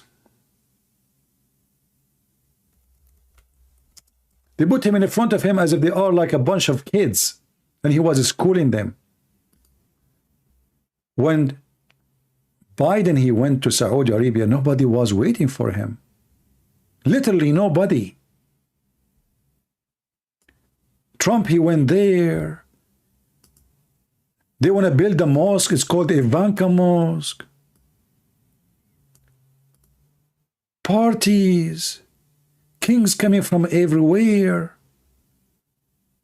gold and silver, red carpet, the whole Saudi army waiting, the king, the crown prince, the whole family. When Biden went there, nobody was in the airport. The same what happened to Obama. Why? Those people, they fear, they don't respect. If they fear you, they kiss your ass. If they don't, they spit at you. Trump, he shows strength against Iran. He shows strength in everything he do. Almost. Biden is a guy, I don't remember his name. His own people making joke about him. He keeps saying, I am Joe Biden's husband.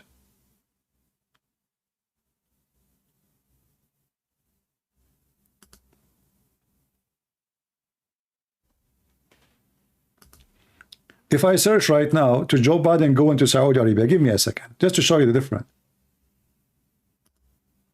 And remember, he is the one who said that the crown prince is a criminal, and I will never visit Saudi Arabia as long as he is a crown prince.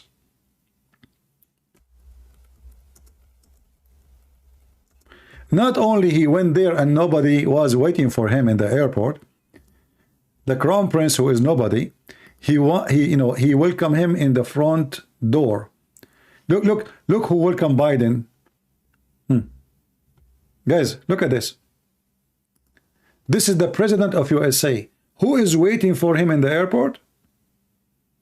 The governor of Mecca. Not the king, not the crown prince. And when he arrived, how they welcome him. Look at this. He did not even shake hand with him. But there's no corona at that time. I mean, this is just 2 months ago. What is this? He did not even smile in his face. He does go and check in Trump how it was. Oh boy. The king himself, the king who cannot walk. The crown prince is walking behind like a puppy. Shaking hands.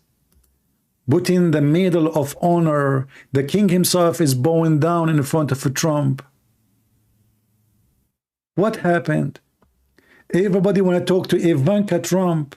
Look at the Saudi royal family. Look, Ivanka Trump in the middle, and everybody said to himself, man, why my wife, she don't look like this? Man, oh man, what the heck is this? And then everybody became the consultant to Ivanka Trump. Look. The Saudi royal family, all of them in her service.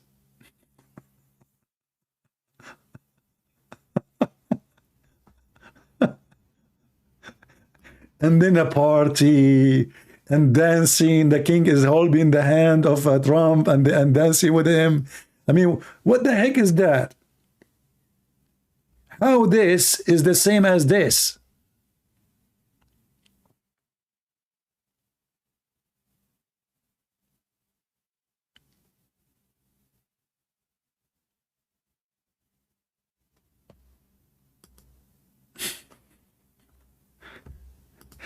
And when he, when I look at those things they gave to Trump, I said, what is that to take with him to the kitchen? Is that like, what the heck they gave him in the airport? What is this? This is flowers? Is that like something like leek or something to fry or something? You know? What the heck is that?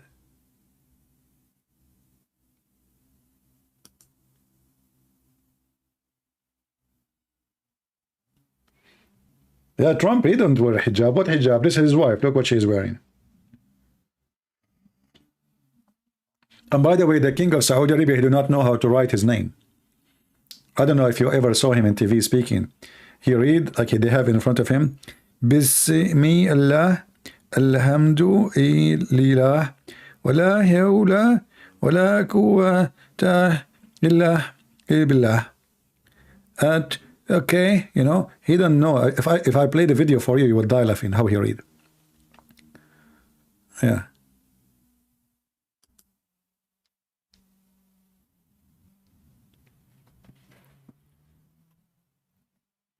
Not only that, they brought 65 king and president to meet with him. They made them sit in front of him like a bunch of kids. Go watch the video.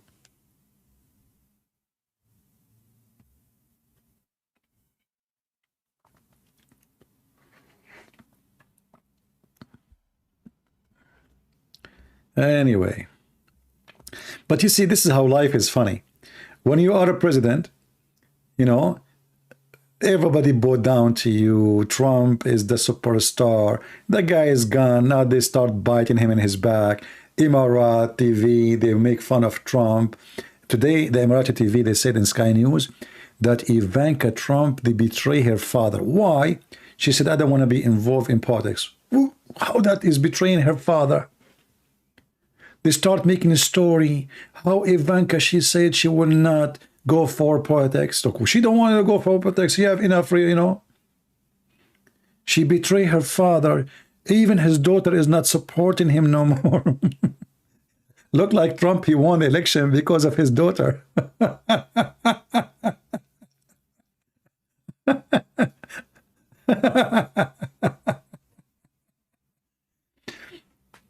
You know, this is Sky News. Sky News is owned by Emirat, and they have in English, they have many languages, right? But this is the most great example how Arab countries are. Arab countries in English, they support Ukraine in the war. Arab countries in Arabic, they support Russia in war.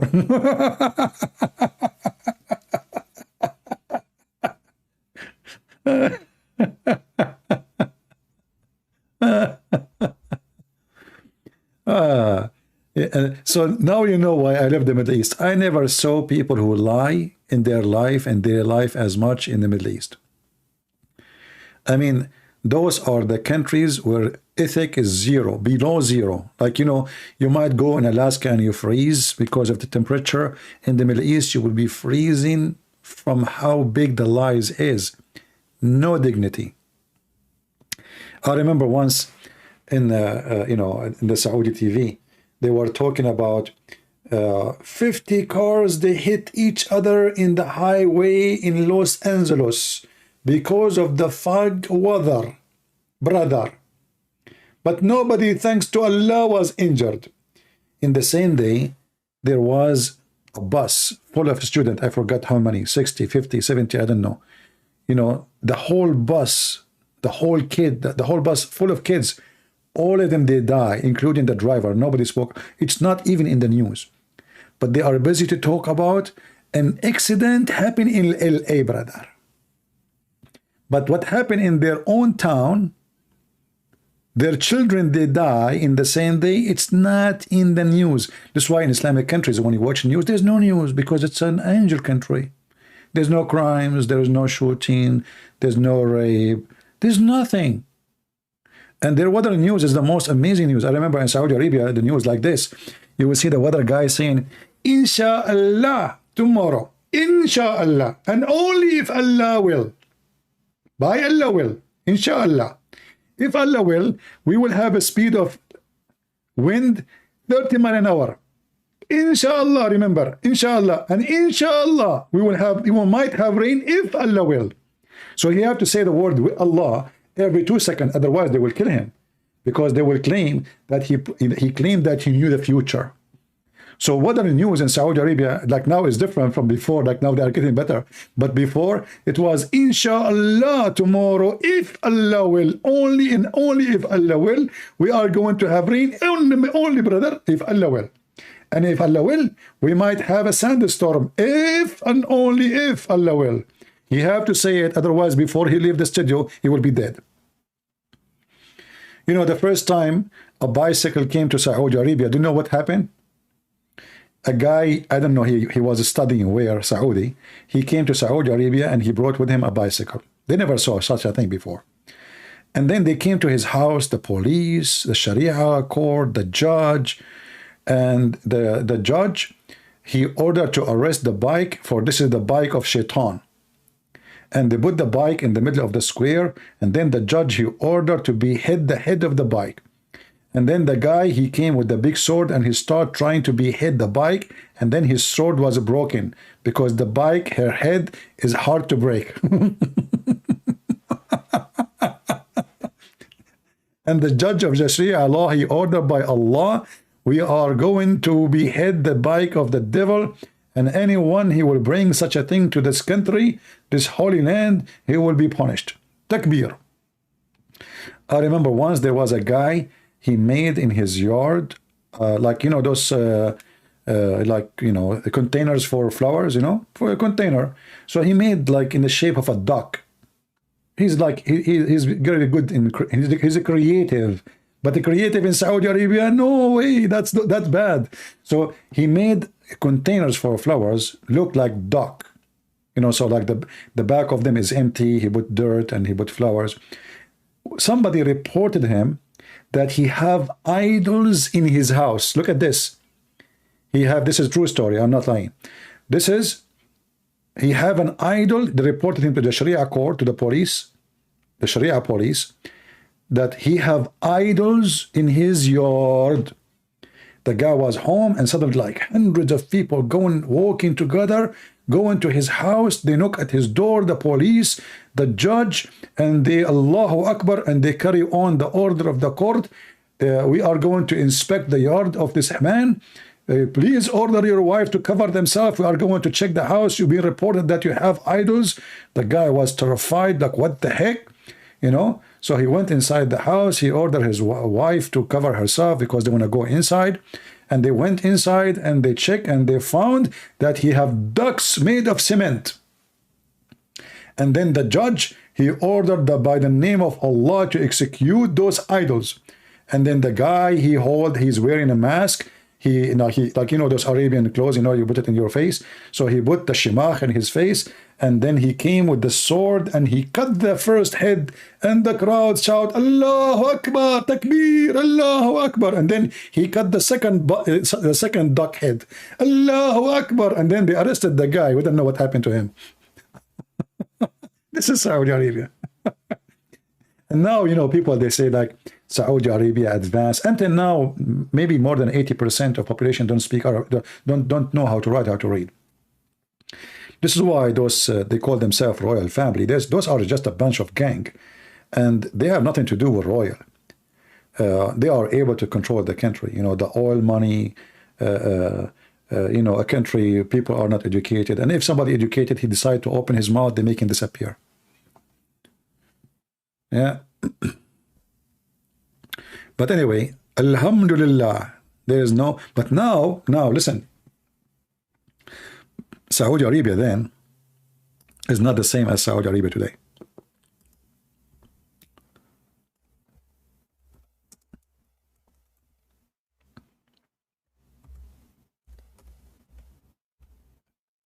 Right now in Saudi Arabia TV, not a single person, not a single woman wear hijab.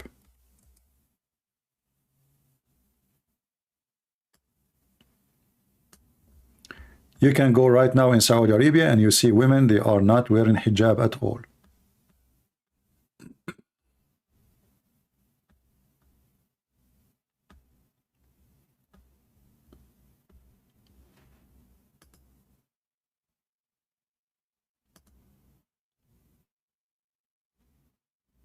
I don't want to play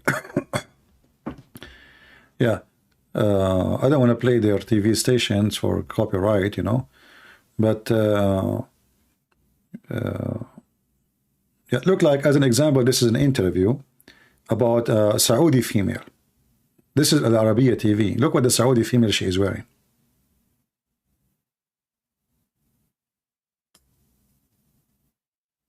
Do you see?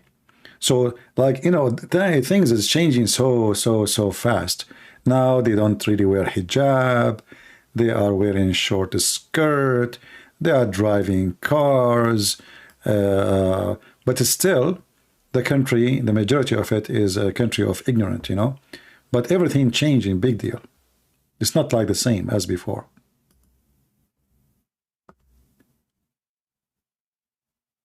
You know, having Halloween in Saudi Arabia, this is not a good thing anyway. I mean, this is not something to be proud about. Halloween is something for the pagan, and it's a stupid behavior for anyone to practice. You know, if the Saudi are practicing Halloween, doesn't mean they are doing they are getting better. That means they are getting worse. Halloween is a pure pagan practice. You know, this is stupid. People walking naked, wearing stupid stuff. Disgusting. You know, for me, Halloween is disgusting. I don't go out actually when there's a Halloween. It's hollow brain. It is hollow brain, not Halloween. Hollow brain occasion. For me, I believe only people who have a vacuum in their brain, they, you know, especially like old men, they are wearing bikini or, you know, unbelievable. You know.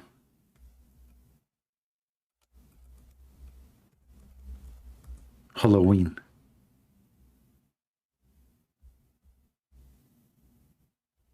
There we go. I will make you happy because you mentioned Halloween to make you feel better.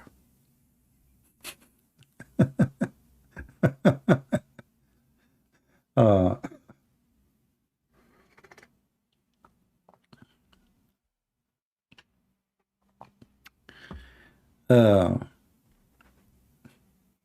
Hello, brain.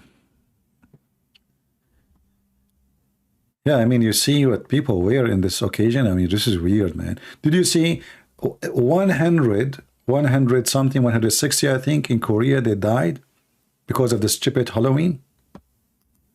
Can you believe it?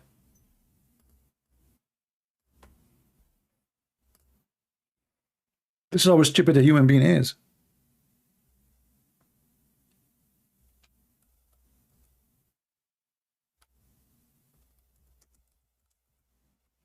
I think like 160 people died.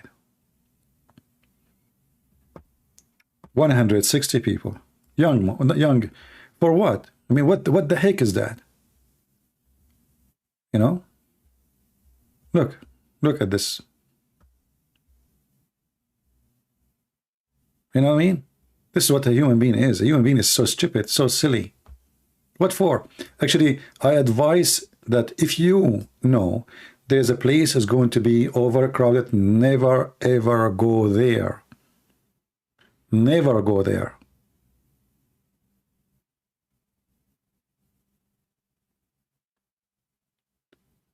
Never go to a stadium. You might get killed there. They might step on you. When the crowd go out of control, it's the same as a cows, you know, a bunch of cows running. And this is exactly what happened. And look what people are wearing. What is this?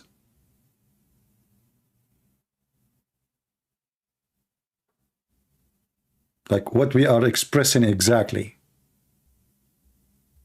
This is something I like to see. Biden, the White House. Biden delivers remarks and takes question.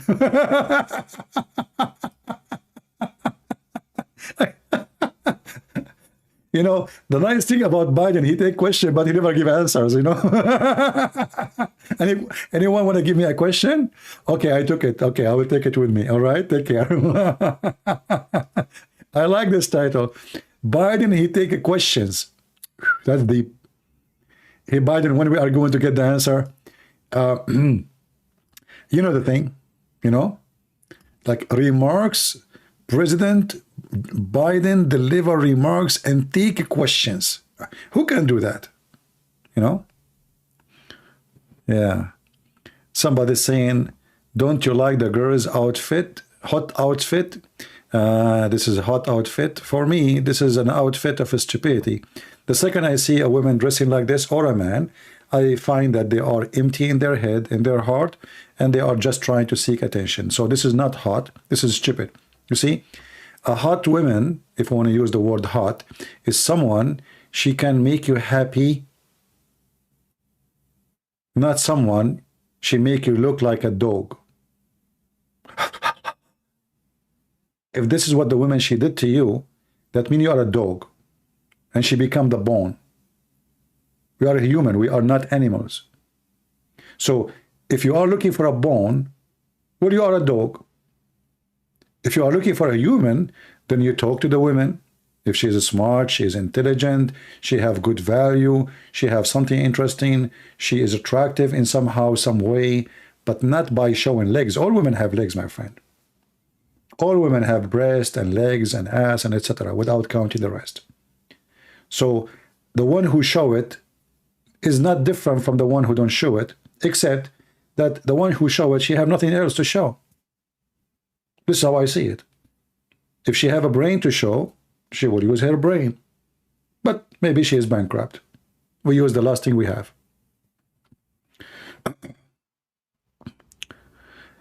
Everyone goes where he belongs. Everyone. Right?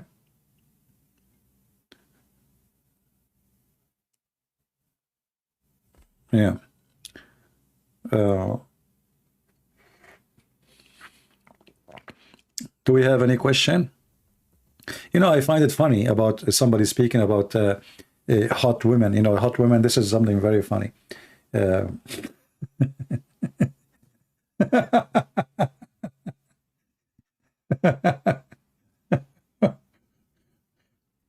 You know,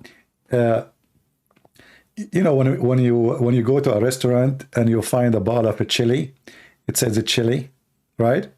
I mean, we know it's chili, right? Okay, and you like chili, but at least you can taste it. So what is the point if you are the kind who look at women who they are hot for you, if you cannot even get the chili?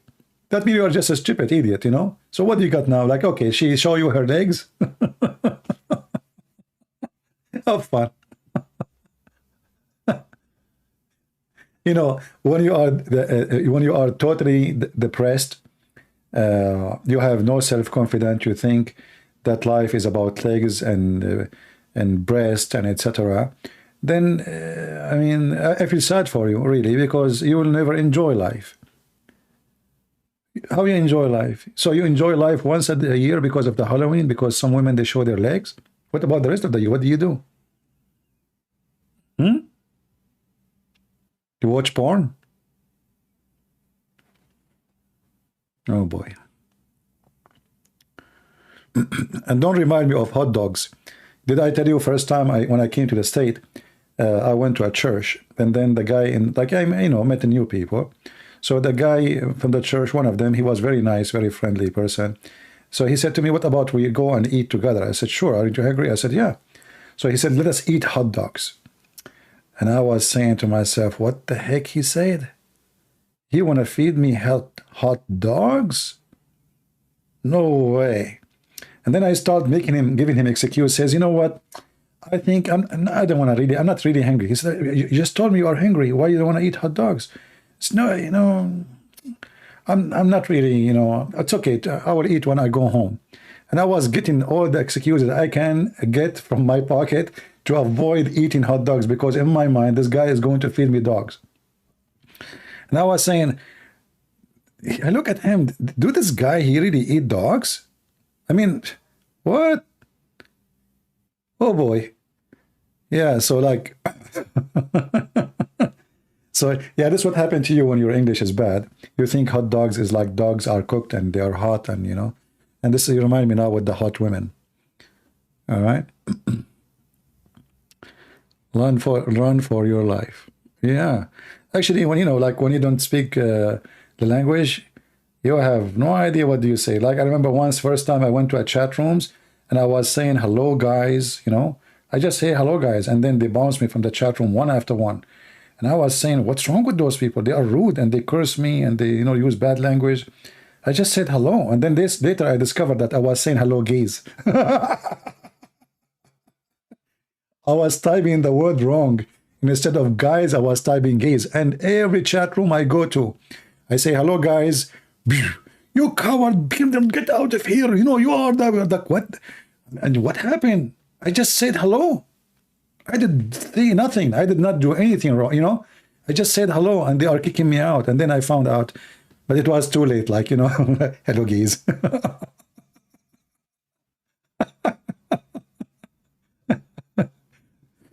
First time I drive in the highway, and I was kind of slow because I'm new in this, you know, like, you know, we don't have highway like those. So I was driving a little bit slow, being careful. And then everybody put his hand out of the car, and I was saying, hello, hello. Yeah, man, everybody's friendly here. Everybody's saying hello. I was like, what the heck? Everybody's saying hello to me. Like, hey, hi, you know, I'm driving and people beep and hello, and like put his hand over the car, and I'm saying hello too. I have no idea what they were saying to me. So yeah, there's things that are very funny when, you know, you're just a new immigrant, you have no idea. First time a policeman, he stopped me, stopped my car. I opened the door of my car and I walked to him. And then the guy, he would draw his gun, and the other guy from the other side, stop moving. And what the heck, what happened? You know? I mean, and I was smiling, by the way. I was like, even not afraid. I mean, I was like, I keep walking. Stop moving. Don't come here. Don't. And I was walking and I'm smiling, and almost they shot me. And then and then I stopped. I saw it like they sound serious, you know? I mean, come on. They sound really serious. So I said, okay. So I stopped. And then he said, go back to your car. Okay. So I went to the car, and they walk slowly, and they have their guns in their hands. And I would say, what the heck? What's wrong with those people? And then he said, why you get out of the car? So I said, why not? He said, where are you from? Are you new here? I said, yeah. I said, okay, listen, next time, never get out of the car. Never. Unless we say to you, go out of the car. And not only that, when they asked me to stop, I start looking for my wallet. So I like looking down, you know, I opened the cabinet, you know, like the box, looking for the papers, and then I opened the door. So those guys, they thought he is grabbing his gun or something. Yeah, so there's many things can happen to you if you don't know. Please come to Israel. I will be shot second day, if not first day. I'm an Arab. Are you kidding me?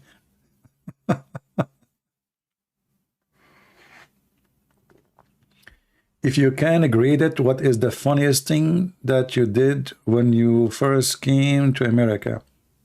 Well, the first thing happened to me funny and with American experience. In the embassy, the girl, she said to me, how much money you have? I said to her, why, you want to marry me? She looked at me and she died laughing. She said to the guy next to her in the other window, she said, did you hear what this guy said? I mean, why in the world you're asking me how much money I have? You know? So I was like natural thing. I said, why, you want to marry me? Why you want to know? You know? And I thought they refused me, by the way, honestly, because I was in a hunting trip. I was wearing a hunting vest. My clothes is dirty. I have no papers with me. I have no bank transcript or anything. I don't care even if they give me the visa or not. I don't care, you know. So like I remember I was in you know, I remember in the last moment that, oh man, I have an appointment with the embassy. I need to go. So I don't have time even to change my clothes. So I dropped the car in front of the embassy. I went inside and I'm wearing my jeans. I have even I have to take the bullets from my vest and empty my pockets before I get the embassy.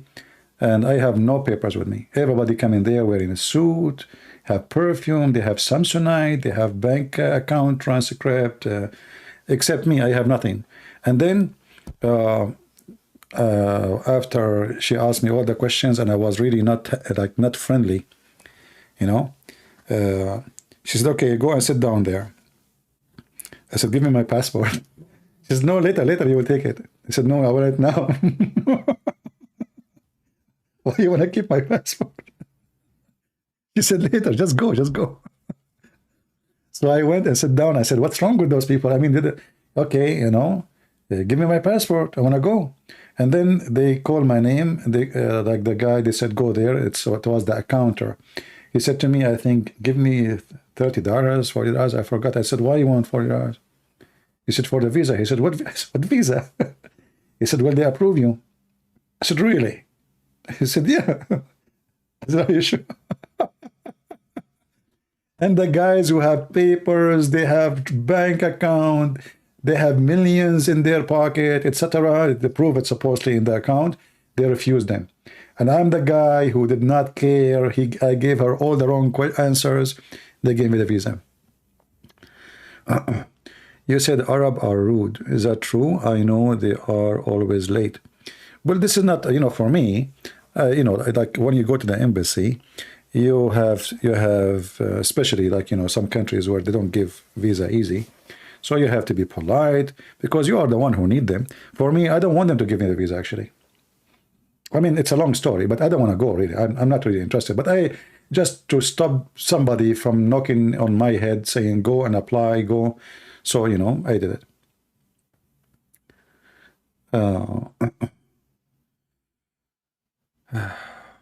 How to debate Muslims with over a couple of dozen videos. How can I really create channel, you say?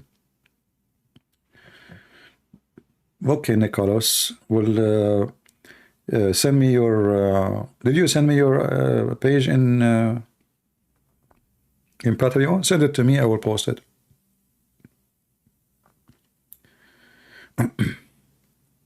Actually, many things in life is funny. Like when I came to the state, I have only 5 minutes left for my visa to expire because I don't want to go, I don't want to come to USA. So at the last moment, I decided to buy a ticket and go. And then I arrived to USA. It was 11:55. I was in the front of the custom, the window. The lady, she looked at that, she said, you know that you have only 5 minutes left in your visa? I said, okay. Should I go back? She said, no.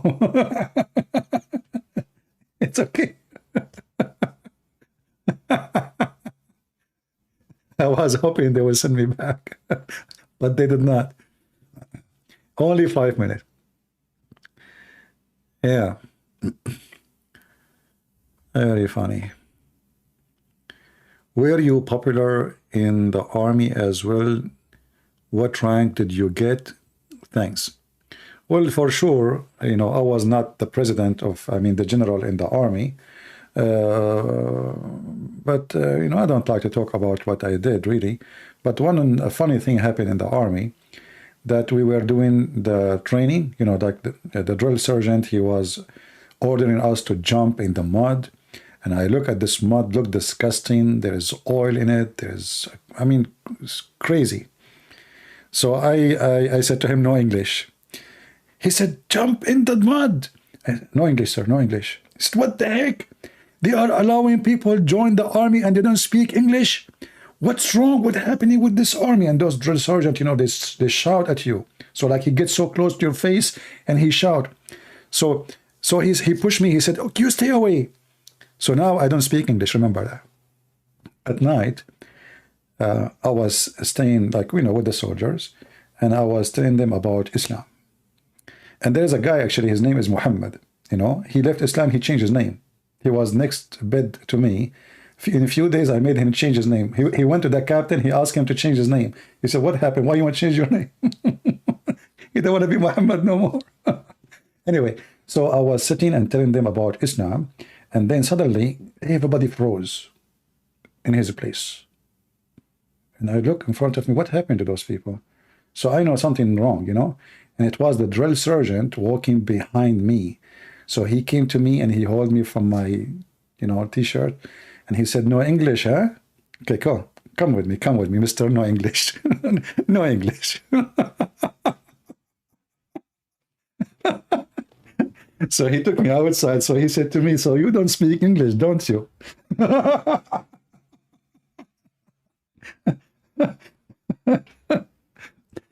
Yeah. So then he said to me, listen, I was going to punish you severely, but I like what you were saying. So now what you need to do, I want you to go and make your clothes dirty and come back to your room after 2 hours. Okay? But don't tell them I did not punish you. Make your clothes dirty like I did wipe the floor with you. The beach? I said, okay, sir.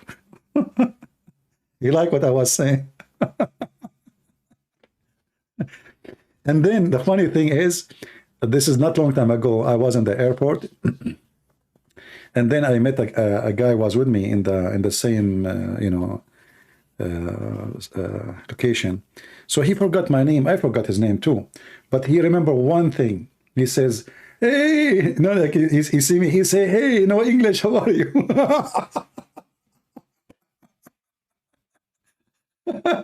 He have his wife with him. She said to him, his name is no English. He said, "No, no."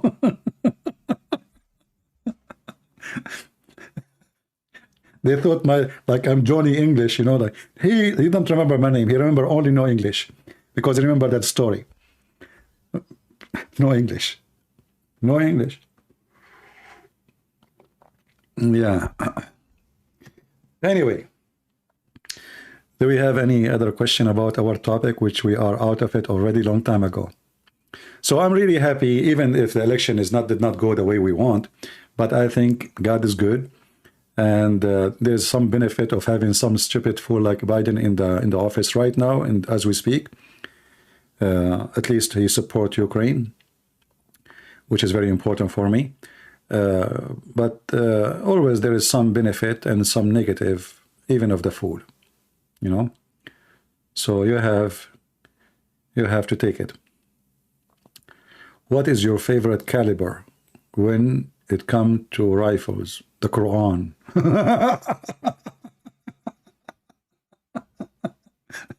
I shoot with it all the time. No, depend, like in the Middle East we have like a very popular rifles, which is we call it the Kalashnikov, because this is the Russian machine. In USA, AK-47, But rifle is depend on the maker and the kind and the quality and what you are looking for and what is the target. If the target is your mother-in-law, the caliber have to be changed. Depend. Yeah. Just joking, okay? Don't take it seriously.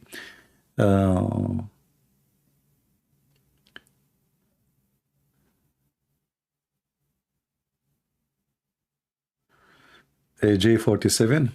Do you look much like Arab?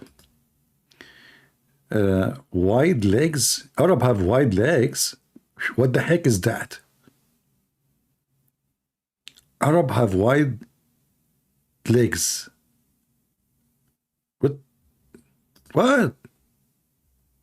Are you serious, Shalom? Arab, they have wide legs. What does that mean?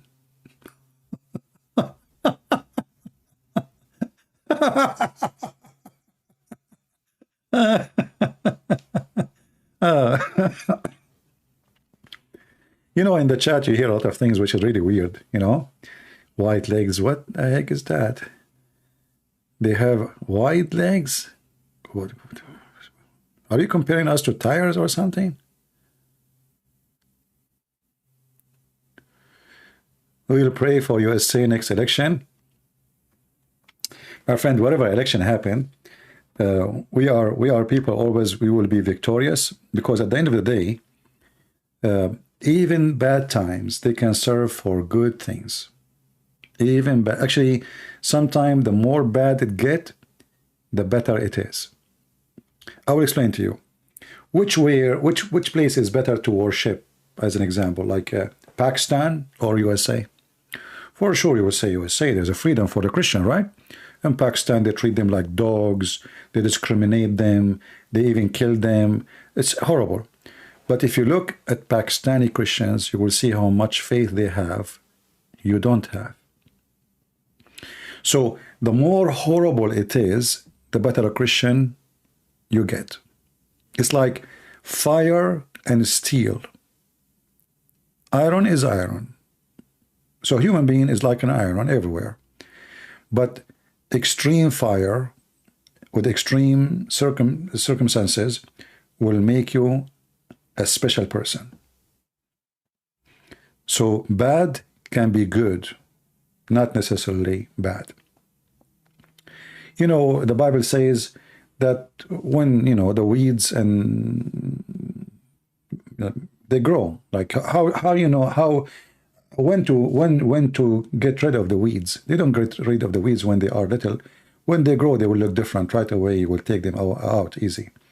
So when you are surrounded by weeds, even if you are a little tiny plant, but you are not weed, you will look special. Because you are the only one good between the weeds.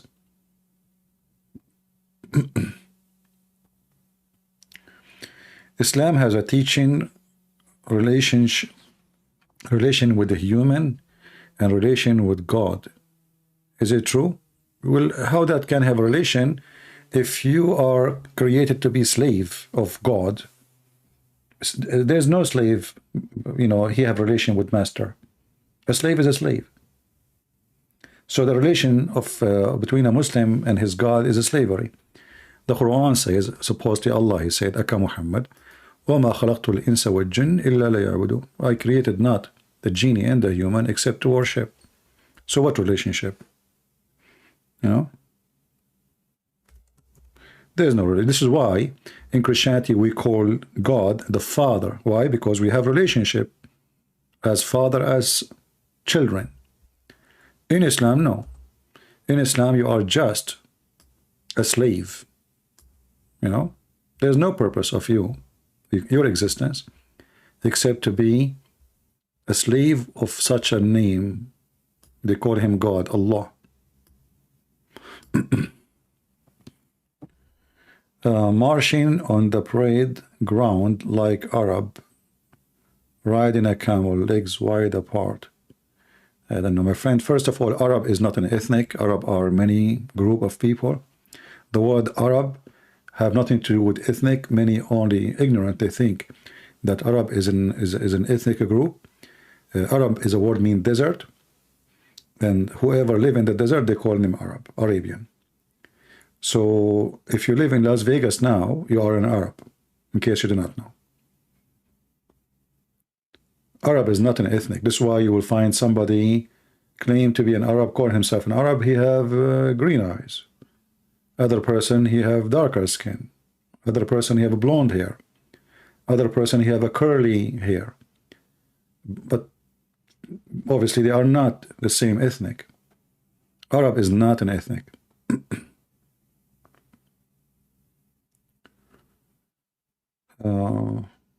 But you know, we just copy paste what we heard from before, or people before us. The same as when they say to you that you know, the Muslims are from Ishmael. I mean, how many ignorant priests they keep saying that the Muslims are from Ishmael?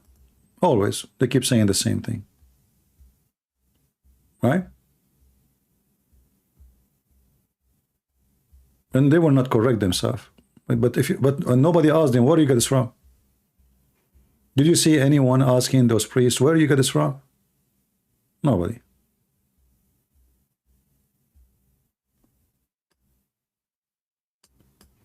I like this picture. Halloween.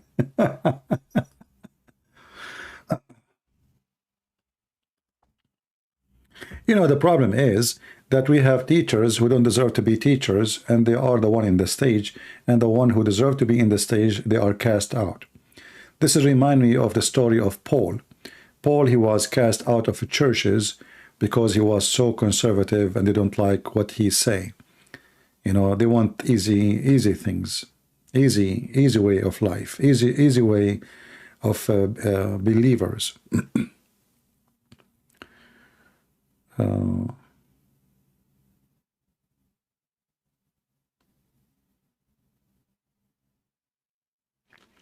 Can you my messages, Dominique? I understand your English even though you are immigrant. I am an American. I speak better English than you, Dominique. Can you see my message you mean? See, I can correct people, see? Take a beer.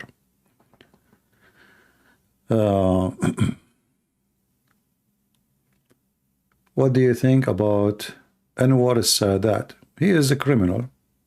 Filthy criminal. This guy was discriminating the Christian, killing Christians. and I'm sure he is in hell.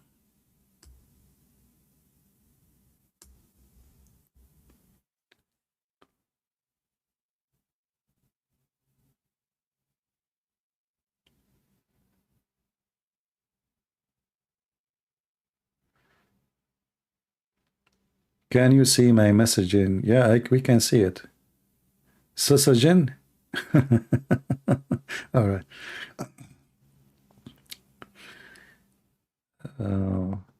Anyone have any serious question?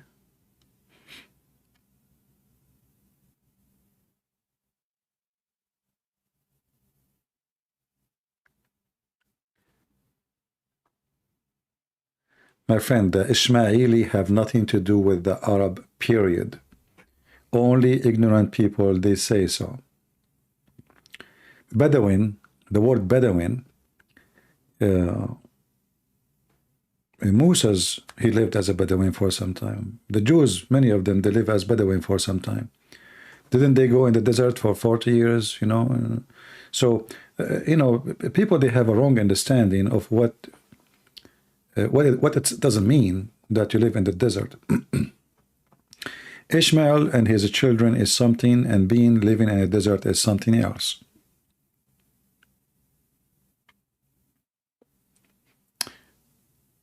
Same time, the Arab will exist before Ishmael was exist. So how he can be the father of the Arab? People are silly and stupid.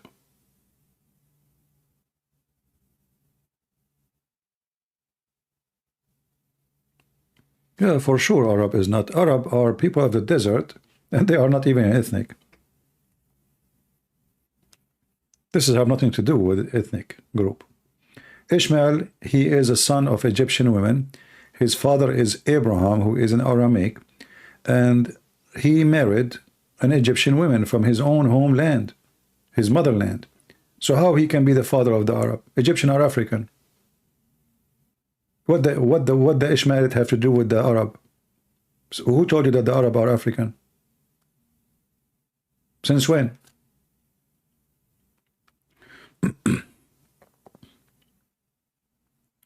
You know, we don't have too much a trace of Ishmael family, because he was not important for the Jews, you know.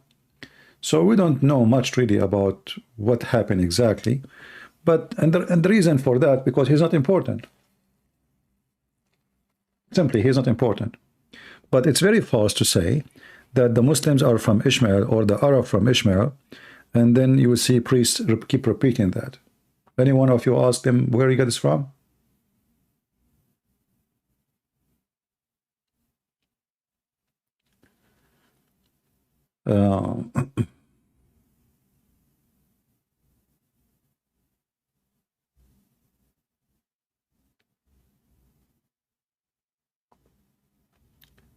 All right.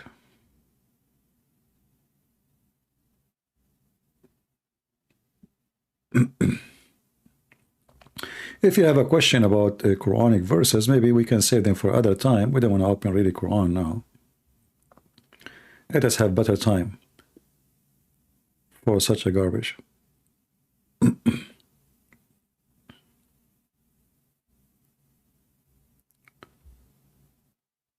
Why Muslims all the time, when they mention Muhammad name, they use the word peace be upon him? Actually, they don't use the word peace be upon him. It's a lie. This is a false translation.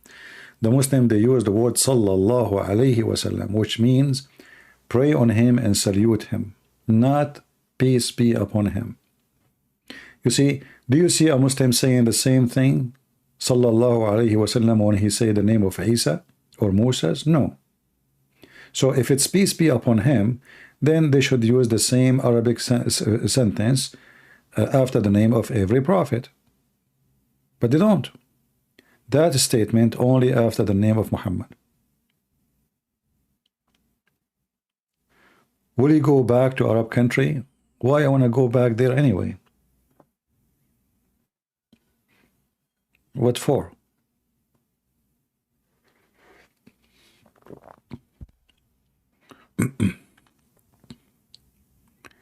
Why I want to go to countries where there's no freedom of speech, there's no democracy, and lying is a lifestyle. method of living. I have a question for you, hard one. Do you know the prophecy of Saint Isaiah about the end of Turkey? No, I don't know really, but me myself, I can say to you, I'm not a prophet, but I say to you that Turkey is going to be demolished sooner or later for many reasons. I do not need to be a prophet to say so. Turkey contains many nations, many ethnic, and there's a lot of contradiction in the society and a lot of hatred between the people, and that is alone is enough to destroy a country. And you know, the Turkish, let us say the one who call themselves the Turkish, because not everyone in Turkey is a Turkish. They look down at every ethnic group, including the Kurdish, and the Kurdish are big number.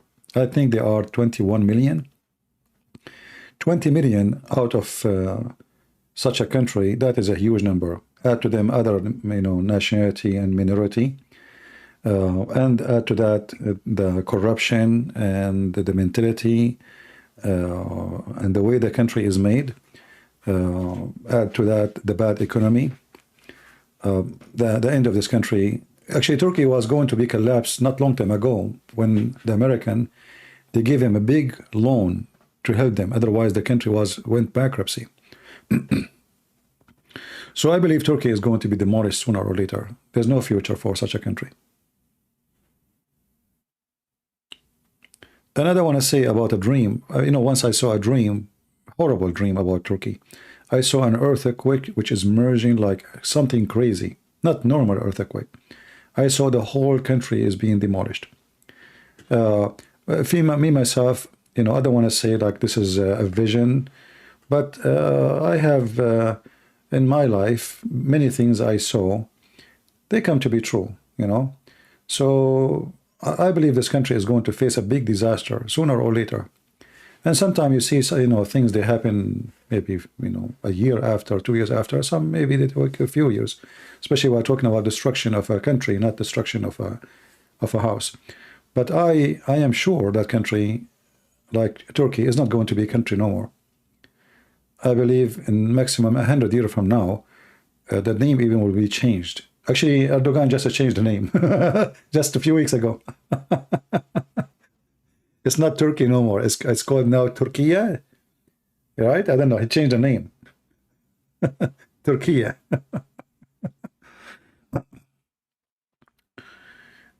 Yeah. You know, to establish a country, you have to have many things. And a country based on unjust and dictatorship and assault and crimes and blood is going to have an end sooner or later. And that goes for all countries in the world.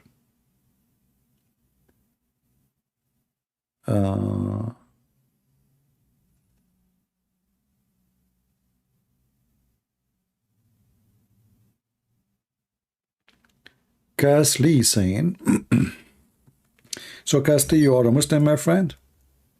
Are you a Muslim? Our friend here, Cass Lee, is saying, let us see what he is saying.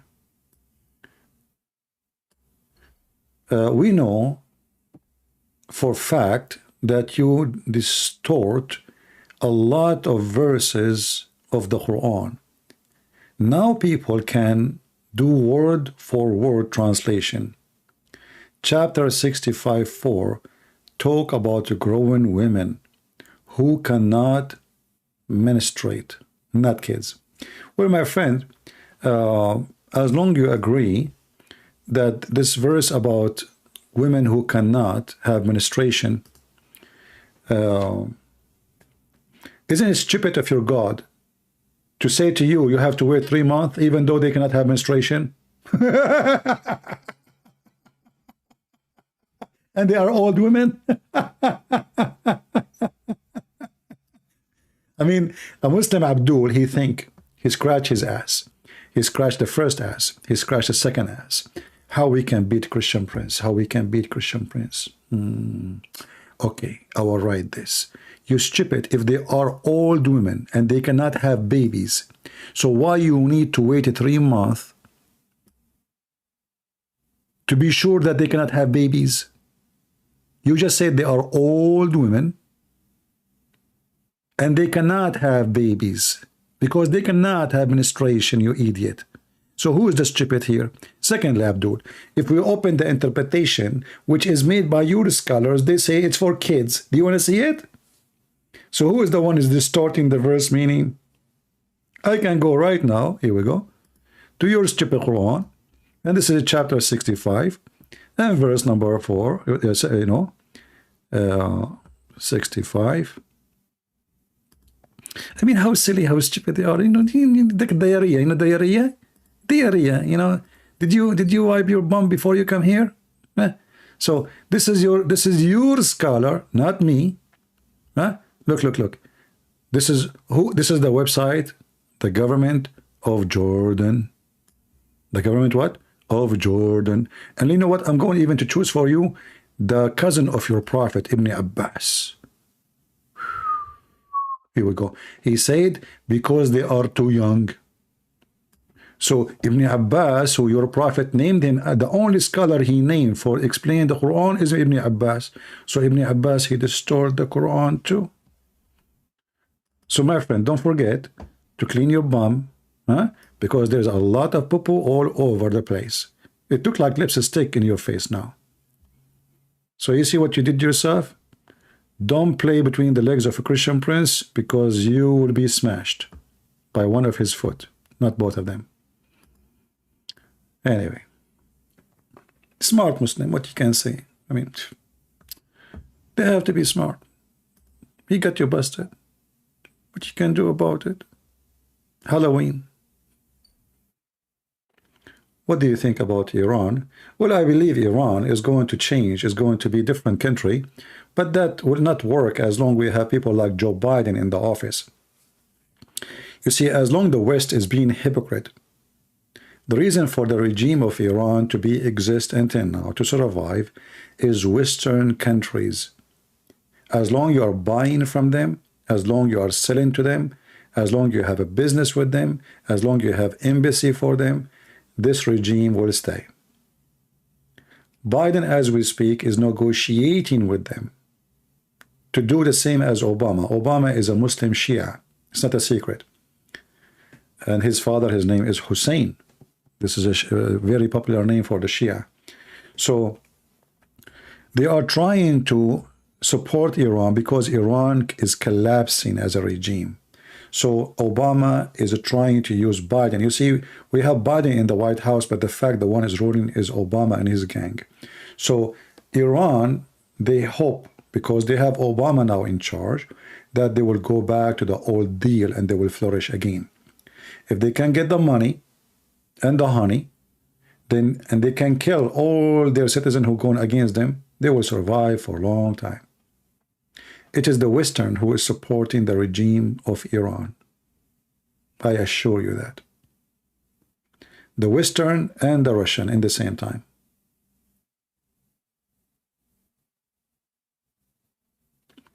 It says immediately after giving birth.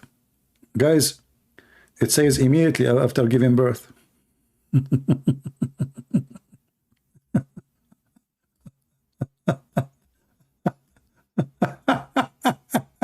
I mean, this guy, he's like an idiot. He wanna go to the stage and do boxing. You hit him the first box, he lost 10 of his teeth. Then he come and you give him the other box, he lost like 4 teeth.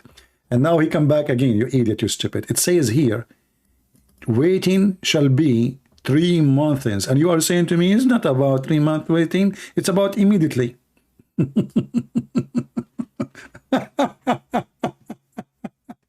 Look, you lied again. It doesn't say 3 months. It says immediately after give birth. You stupid idiot. After giving birth, you donkey. What birth? What birth, you idiot? This verse is about, giving birth. It says here, the waiting period, the waiting period, the waiting period, the waiting period, the waiting period. Look how many times. The waiting period. So if I type the word waiting period in the page, how many times is going to appear? Christian Brens. You lied again, Christian Brens. My friend, I think the Chinese, when they made this statement, he left as a donkey, never come back as a horse. They were talking about your prophet, Muhammad, and you, specifically. So do you see it? Their waiting period. Their waiting period. Period. Waiting. Shall be 3 months.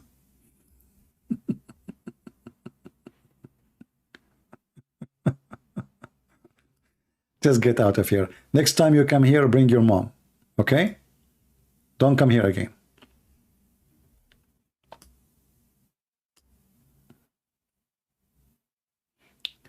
If you say keep reading, you eat it. This is the second part, have nothing to do with the first part. You are a donkey.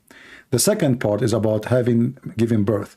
The first part, it says, those women, they cannot have menstruation, not because they are carrying a baby, but because either they are old or because they are too young. What a dummy you are. They cannot have menstruation, not because they are carrying a baby. They don't have a baby. Then the second part have nothing to do with the first part. This is the second case. Idiot.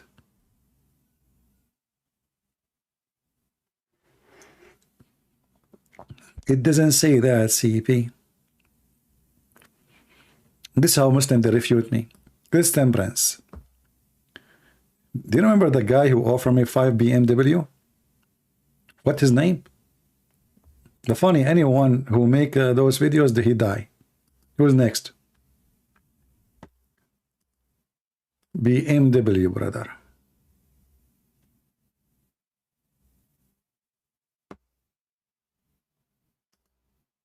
Christian Prince. Christian Prince. Trinity was not exist, Christian Prince. It's exist, Christian Prince. Episode number 1. Episode what? Episode number 1? If this is episode number 1, and not only that, you know, he said, show me one verse, Christian Prince, that Jesus in the Bible, he said he is a Christian.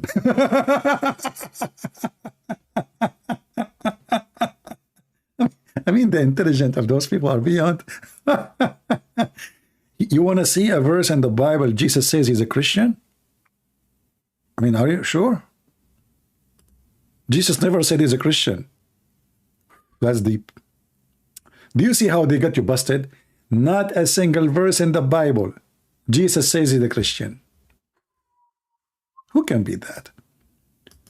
Only Muslim they can come with such a thing. You just face it, you know? You know that this is only Muslims. Nobody. Show me one verse Jesus says I'm a Christian. That's deep. The other day I posted a picture in the thumbnail. You told me all those guys, they died. And I said to myself, how they died? I mean, they are young. Is that true? Or haven't they died? Ustaz insane. You know insan what mean? Insan mean a human. So this guy obviously, he chose an Arabic name for himself, but the name doesn't make any sense. And the funny is, if you see the comment here, you will see how the Indonesian, they are like, wow, brother, amazing, brother, subhanallah. Alhamdulillah, brother, I'm so proud of you, brother. Allahu Akbar. Look at this guy. Allahu Akbar. Somaga Ustaz Salu, Diling Dagung, Aluh, SWT. Saya yakin kabat. Like what kabat patat, man? I made the guy shish kebab. Allahu Akbar. By the way, my Indonesian, which I learned in Philippines and I spoke in Brazil, is getting better. You know? Okay, I start learning the Indonesian alphabet. It's very easy actually. It's not really, I mean, it's not really hard. So I think I can learn Indonesian fast. Yeah, now he is in heaven. He is getting all the versions. Yeah, look at the Muslim Excellent, excellent. I'm proud. You pack Ustaz Insane Magagonita.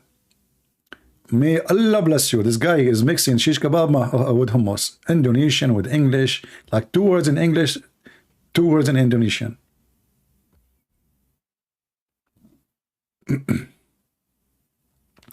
You know, when I was in Singapore, I was like very close to Indonesian border, you know. And I thought about it. If I go right now to Indonesia and I tell those people I'm going there, how many people will wait for me? What do you think, guys? Honestly, I was like next to the border, like very close. They told me like you just take this thing there, you know, and you go and you can go to Indonesia. So when I was in Singapore, if I say I'm going to be tomorrow, let us say at 11 o'clock in this location in Indonesia, how many people, how many Indonesians will wait for me? Man, oh man. Subhanallah. Look at this. Subhanallah. Subhanallah. Tarima Kasi Pak Samoga.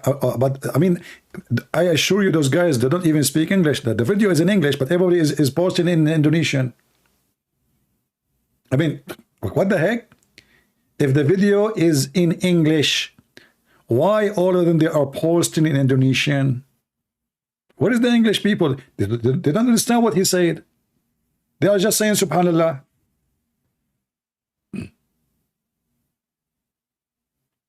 How long you are in Singapore? Well, I was, you know, I went to Singapore for one purpose. They told me you can sing. Still, you can be poor. So I said to myself, my dream come true. I can sing, stay poor. So I went to Singapore. So I was like, as soon as I finished the song, I decided to leave. You cannot see the chat. Well, just refresh your page, my friend. Close your YouTube and open it again. None will be waiting for me. Okay, makes sense. That is even better.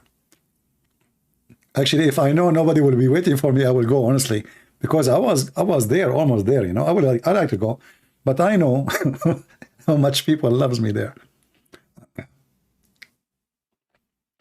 Do you think Michel Aoun is a good president? This guy is a scumbag. What president? He's not even president. This guy is a scumbag for Hezbollah. All of them. They are a scumbag of somebody. All right. I love how he moved his eyes, left. Okay.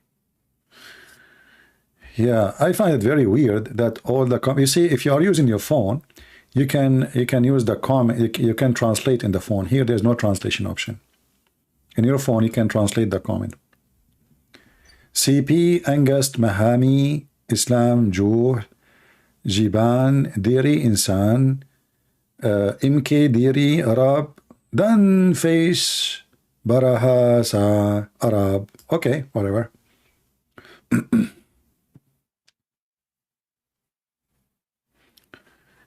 Yeah. Actually, I was in the garden there and I saw an Indonesian girl. So I said to her, orange, orange. She looked at me. She have no idea what I'm saying. I said, orange, orange. She said, what? I said, aren't you Indonesian? Are you sure you're Indonesian? She said, yeah. I said, okay, orange, orange. She have no idea what I was saying. So I said, what the heck? Why should I speak good in Indonesian? I said, again, orange, orange. I said, I don't know really what you are saying, you know? So, yeah, orange, orange, orang, orang, like too many people, like too many people. I was saying to her, like too many people, right? You know? But she did not get it, you know. Her Indonesian obviously is not good, like mine. I speak all languages. You know, Al-Hassan and Al-Hussein, they speak 79 million languages. Some they say even 80 million languages, just not 7 languages, millions. Orang, orang, not orange, orange. It doesn't matter, my friend. It's just an E. You take it, you leave it, it's the same. You know, Indonesian people, they are not too much like, you know, they are very friendly. You know, you add E, you take E. Who care? You know, you can take the whole alphabet off. They will not complain. They are nice people. How to send money here? You can send money here. That's why I went to Singapore, because I want to sing and stay poor. YouTube don't allow anyone to send money here to me because YouTube hate me. I was always one, sorry, the event that caused a Christian prince to openly expose Islam in public, to the public. We all do things a reason. I'm happy. Well, there is, you know, the reason actually I came in the internet and I found a program, like a chat program, and Muslims, they have chat rooms and everybody, they are inviting somebody converting to Islam saying Shahada. So I said to myself, what the heck? Those people are lying to people, fooling them. I'm not going to let that happen. And this is how it happened. Orange, orange. And then all those who converted to Islam in those chat room programs, I made them leave Islam. And even I made many of them and admins in my chat room. So this is how it started, you know. But, you know, I mean, speaking against Islam, you know, I have a long, long journey. But then it became like a daily thing with the internet. But, you know, in the old days, the internet was horrible. We used to use dial connection. I don't know if you guys remember, depending on your age. We used to have a dial up. So like you have to have a phone line and a modem and you know, and then sometime you can log in, sometime you cannot log in. Horrible. Not like now you turn on your computer, you're in the internet, you know. If you like to support me, my friend, you can go to Patreon. You know, in Patreon you can do that if you care. Shalom, my friend. Have you ever met Father Zakaria Butros? No, I never met him.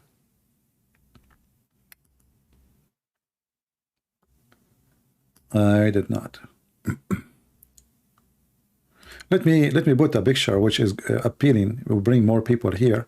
Something nice, you know, like someone he have a nice hairy legs.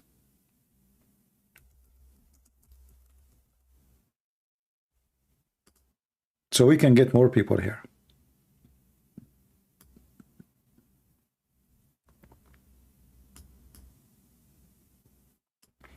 Here we go. Now we get you something nice and you can enjoy. We are going to see this guy for the coming 2 years. Every day in TV.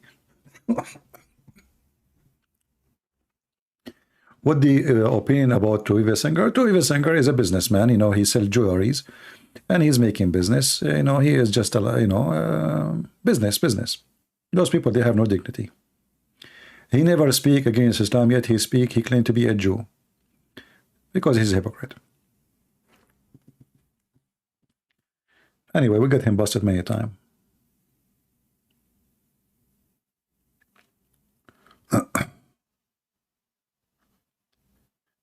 Well, at least if we have Joe Biden in the screen, we can get some Democrats. It's like a trap, you know, like a trap.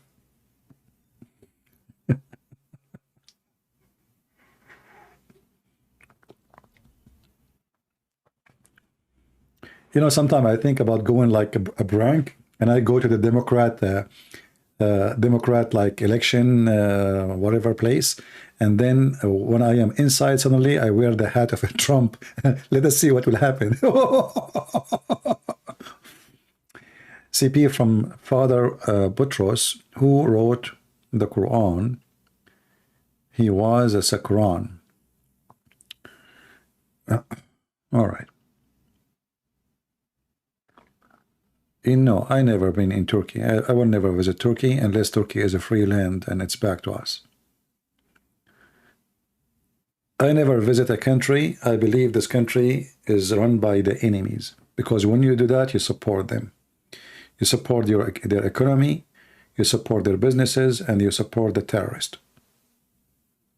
So when you go to Turkey, you are supporting the terrorist Erdogan so he can stay as a president. Because a lot of money come to Turkey, if so-called Turkey, from your pocket. I think carefully about everything I do. I don't buy food, it's called halal food. Because by doing that, you are paying to build a mosque somewhere. In case you do not know, the sticker halal is money the company they paid for the Islamic Center to get that sticker. It's not just for free. No, it's not. Secondly, it's against the Bible teaching.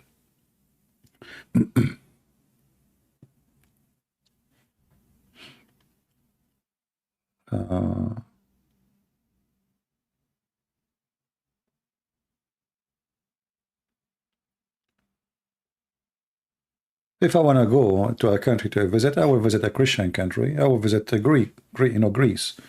I will visit, there's millions of countries you can visit. But never go, especially to countries who support terrorism and they hate you to death. By doing that, you are supporting the terrorist. You said before that you never been a Muslim, but you just said now that you were a Muslim before. How I said I was a Muslim before. My friend, I'm too smart to be a Muslim for a second.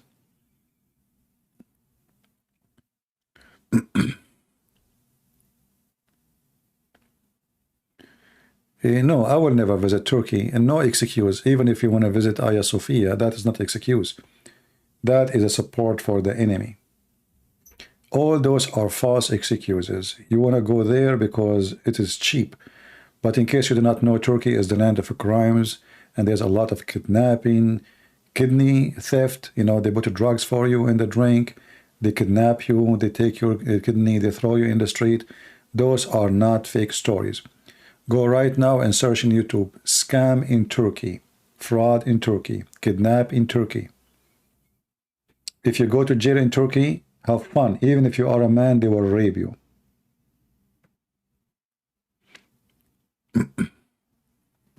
And I believe that the one who go to such a place, he deserves what will happen to him.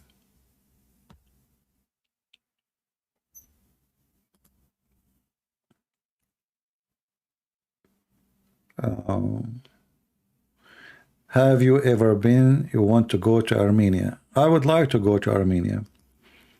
I love Armenian people, and I like to support them. Why not? One day maybe. But as long Armenian, they have a stupid prime minister, he is a puppy of Putin, I will not go. This Putin, he betrayed the Armenian. And did you see the last time the prime minister or president, I don't know what you call him, he went to meet Putin? He was in front of him like a puppy. What a shame. Putin is abusing the Armenian. He left them to dogs.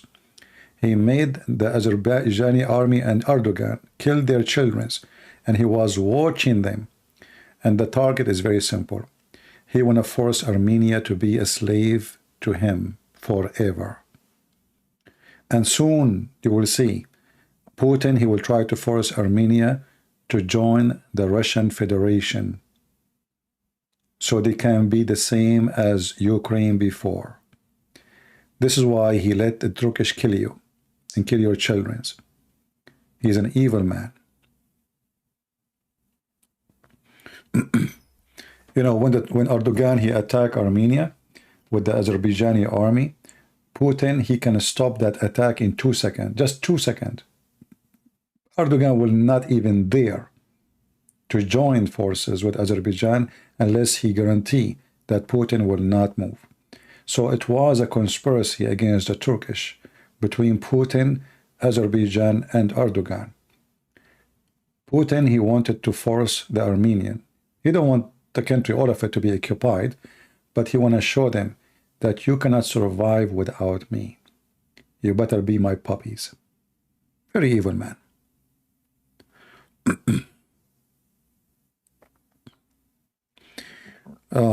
Did you notice the colors of the 4 horses in the Revelation? The same color as the most Islamic nation flag. Well, the book of Revelation, it's not a book to speak about things unless it's revelation. It's about things will happen. So we will not really understand it very well, and because this is how it meant to be until things happen. So you can say, you can compare, that's a good thing. But I think there is something more deep than Islamic flags.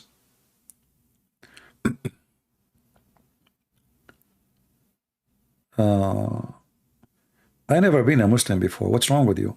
How many times I will repeat that to you? According to Islam, everyone is born as a Muslim. According to Muhammad, me, you, all of us, we used to be Muslims.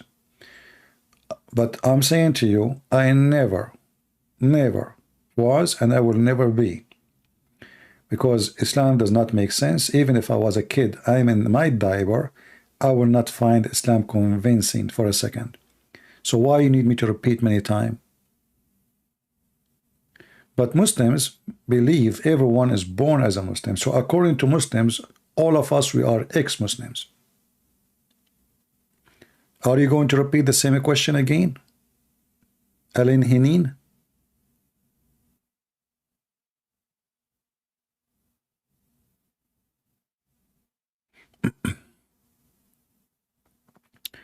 What about the Afrahat River? I'm not sure what you mean. But you mean Euphrates River? Euphrates River?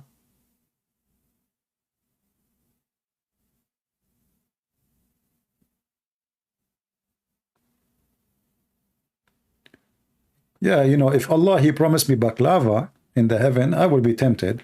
But 72 women, that will not even move any hair in my head. Baklava will work. Can you talk about the new 10 commandment made by the Pope? I don't think there is such a thing. People, they make things up, my friend. I mean, this Pope, I agree, he's stupid, and he is very liberal, and he is a shameful person. But people make things up. What 10 commandment he made? Where do you come with this from?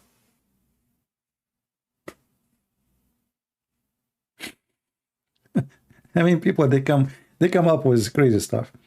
You know, if you ask me about the Pope, I believe this guy is just he's a false leader, and he's an idiot. He's a liberal, you know, and he's trying to be a moderate, and he's politically correct. For the same reason, he is a false person, because a Christian cannot be politically correct. As simple as that. Either yay, yay, or nay, nay. But don't make things up.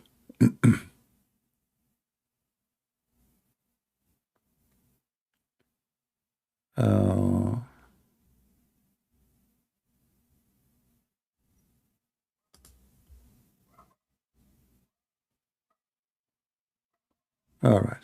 Can you talk about... Now you are using Islam to say why you said you were Muslim? Oh boy. Why you said you are Muslim?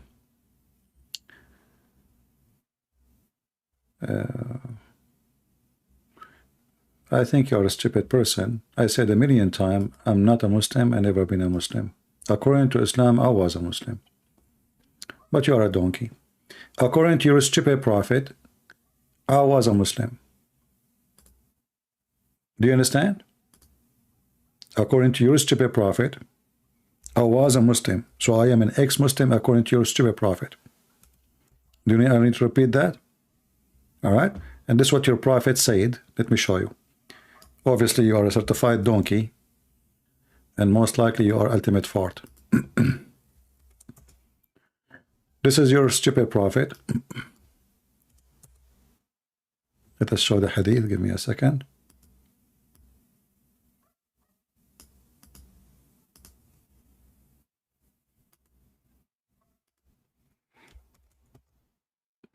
See it? So according to the stupid Muhammad, every person is born as a Muslim, and then his parents, they made him a Christian or a Jew. Do you see it? Do you see it? Okay. So everyone is born as a Muslim. So according to your stupid prophet, when I was born as a Muslim. And then I look at my diaper and I saw the name of Allah. And I said, you know what? I'm not going to keep the name of Allah in my diaper. I'm not going to keep the diaper at all. Are you going to ask the same question again? And according to this, Islam is the biggest ex-Muslim religion. Because everybody who is not a Muslim is an ex-Muslim according to Islam.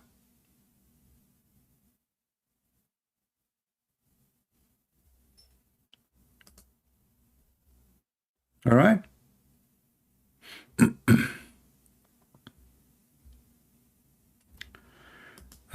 Can you break down the Arabic words of SAW?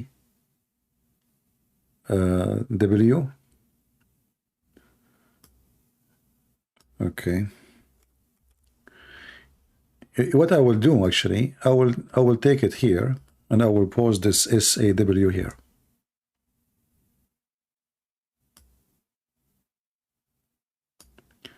SAW, as you see here, is coming from Sallallahu Alaihi Wasallam. Sallallahu Alaihi Wasallam.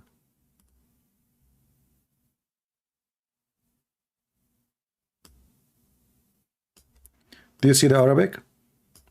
This is the Arabic. This is the SAW. Sallallahu Alaihi Wasallam. Sallah means he pray on him and salute him. So Sallah, I will type it for you. Give me a second.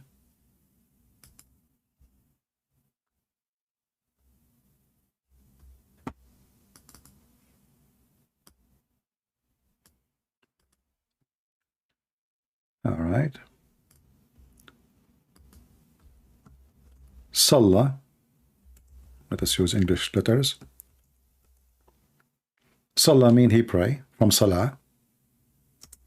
And then Allah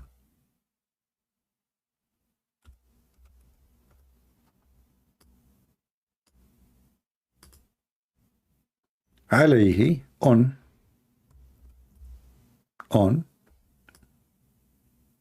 him.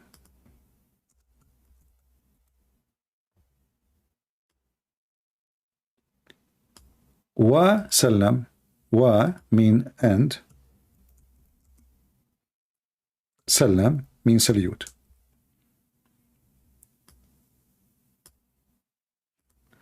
Sallah, pray Allah on him and salute. Do we need to say it again? Simple, right? And we type it for you in in Latin words, Latin letters, so you can read it.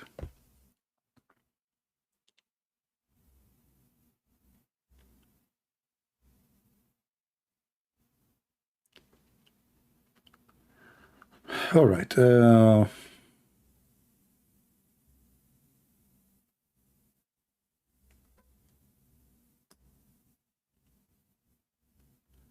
are trying to see if there is any question deserve to be answered.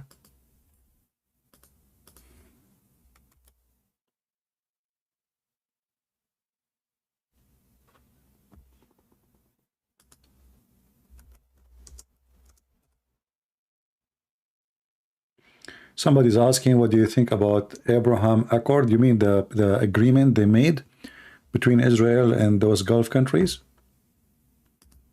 Is that what you meant? Abraham Accord? Those are fake agreements, my friend. This is an agreement between the wolves. The Quran is so clear. The Quran says, cry not for peace when you are the uppermost. So what the Muslims they do, they sign agreement with the Jews because they are not the uppermost for now. Until they are the uppermost, then they will kill them. So the peace agreement is just an agreement of death. It's just a waiting list of death. Only foolish people will believe in it and trust it.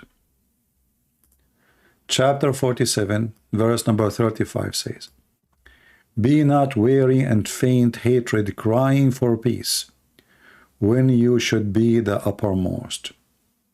Muhammad, he signed a peace agreement with his enemies. And then the same person, he made a chapter. It's called today At-Tawbah, but the real name is Bara'ah, which is mean washing my hands. Chapter 9 in the Quran. What it says, a declaration from Allah that those who you do sign an agreement with them, we wash our hands with the agreement. Go and kill them. You see it? So a person who he believes that there is an agreement of peace between Muslims and Jews is a stupid person, because this is against the Quran. Muhammad, he said, actually, time will come and the Muslims will attack the Jews and they will kill them all. And if a Jew he hide behind a rock or a tree, the rock and the tree will say, there is a Jew behind me, come and kill him. Do the Jews knew that? I don't know. Maybe don't. But always Jews, they seek friendship with the Muslims, not with the Christians, sadly. And actually, me, myself, I believe that time will come and the Jews, Israel, will join forces with Muslim armies against the Christians. Time will come. This is what they did when the Persian come to attack Jerusalem. This is what they did when the Muslim came to attack Spain. They always join with Muslims against the Christians. History repeat itself. And then the Muslim, they do what they do with them. So, very stupid behavior. I hope the Jews, they are getting better education now, and they will do what is right to do. They will not repeat the same stupid thing.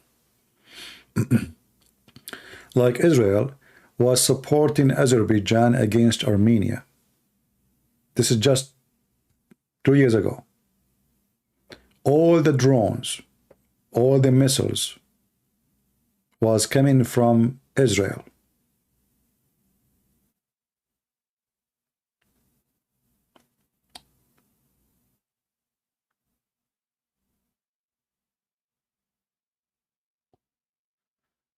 How did Quraysh tribes get their water from in Mecca?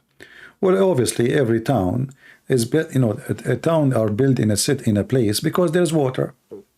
Why they choose this place to be a place of a town? Because there's a water. So there is there's a little wheel of water or something. So, have you ever seen a town like somebody he will build a place, a house, and he have no source of water? Even if you are like you as a person, you are going to build a house like you want to live off a grid today, and you decide to buy a land. The first thing you will find, you will see if you can get water for your house. If there's no water, you will not live there.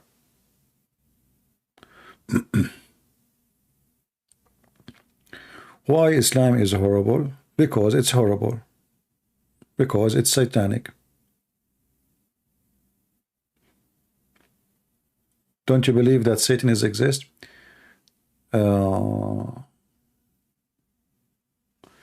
Do you believe that non-decay body of saint are displayed by Catholic churches in Italy is indeed a miracle? My friend, I always, everybody knows, I hate division between the Christians. Correct Christians? You heard me 1,000 times speaking against division, right? But if you ask me questions about certain church, I will honestly answer you. You need to ask yourself first, do you need a decay or not decay body of somebody to believe in Jesus? Do we need that? Regardless if it's true or not. Is that why you are a believer in Jesus?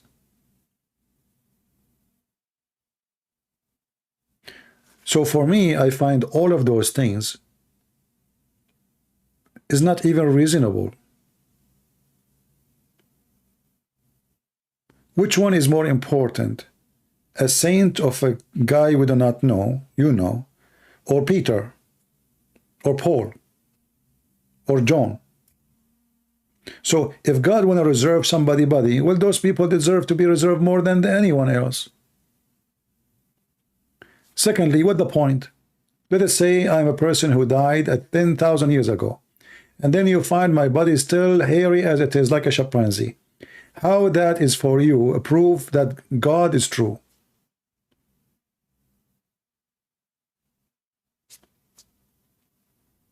What does this have to do with God? You call it miracle, you call it anything, but you know. ساعدني في موضوع وغلبت الروم في أدنى الأرض. All right, my friend. We have a friend here is asking question. Help me with the topic of the Quran mentions supposedly a prophecy that the Roman they lost in the lowest spot and they will win again. So he's asking to help. My friend, this is not a prophecy. This is something Muhammad he said after it happened.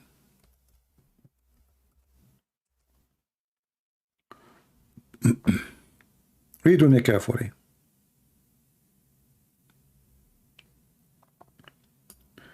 Abu Sa'd narrated, on the day of Badr, the Roman had victory over the Persians, so the believers were pleased with that. Then the following was revealed: Alif Lam Mim, the Roman have been defeated, up to his saying, the believer will rejoice. So this is not a prophecy. This is something Muhammad he said after it happened. After what? After the Roman became victorious. And the hadith in front of you. And this is authentic hadith. I hope I answer you. قال لما كان يوم بدر ظهرت الروم على فارس فأعجب ذلك المؤمنين فنزلت ألف لام ميم غلبت الروم إلى قوله يفرح المؤمنون بنصر من الله etc. I hope I answered you. So it's a false prophecy. Same time, actually, if you go with other reference, you will find that Muhammad, he says, Bida Isanin, which means it should be between 3 to 9. And the Roman, they have long after period, because the last war with the Persian was not their war in Jerusalem. You see, like now the Ukrainian and the Russian, they have a war. But we cannot say if they take Kherson, the war is over. No, they just took a city. So the Roman with the Persian took longer. It's a 300 years war. So it took more, almost 16 to 17, I think, years after that. All right.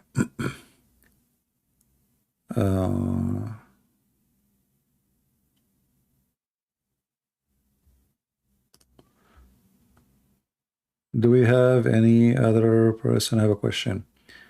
CP, is Muhammad just one person or more than one? Or a story in the Quran came from a different Muhammad? First of all, there's no person, his name is Muhammad.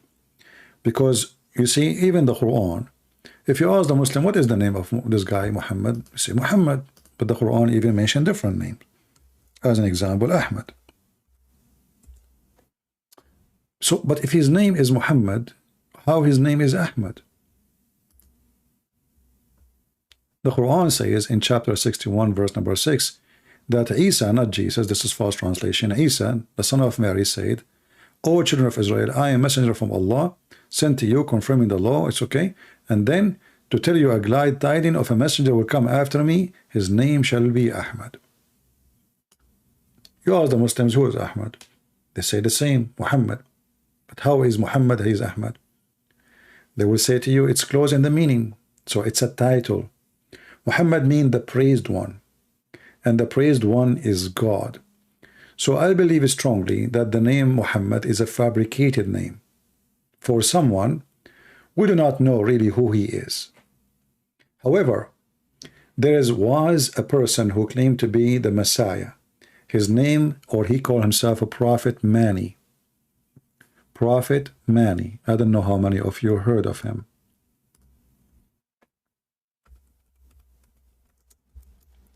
This person, he was able to spread his religion in the Middle East in a great number, very great number, you know. And you will notice a lot of stories mentioned in the Quran is coming from the story of this man, Mani. Mani was an Iranian prophet and the founder of Monachism, a religion most relevant to a late, etc. You can read, you know. So it's a mix, and he was trying to take the character of Jesus, and he called himself the praised one.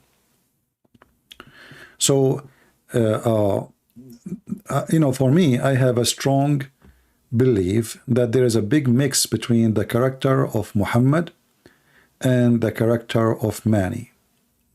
All right? A lot of stories coming from there, coming from Mani stories.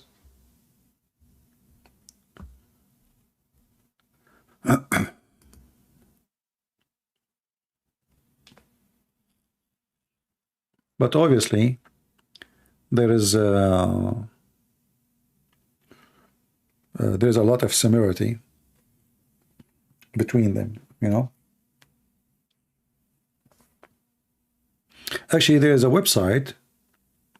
Let me see. There's a website until now. He have followers, you know. They have his book.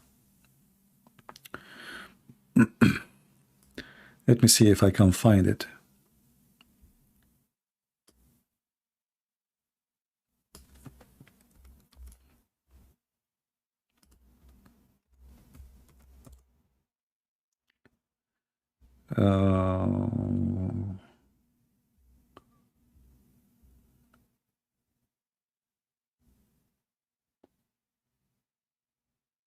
Yeah, he have until now he have followers, but they are very small number, and there is even some of them they live in USA. I'm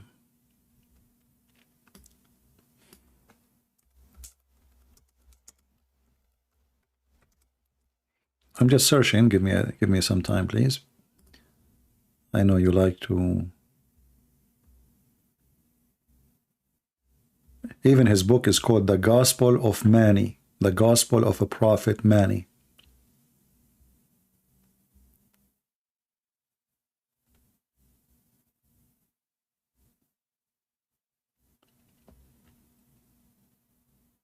But he's a fraud for sure.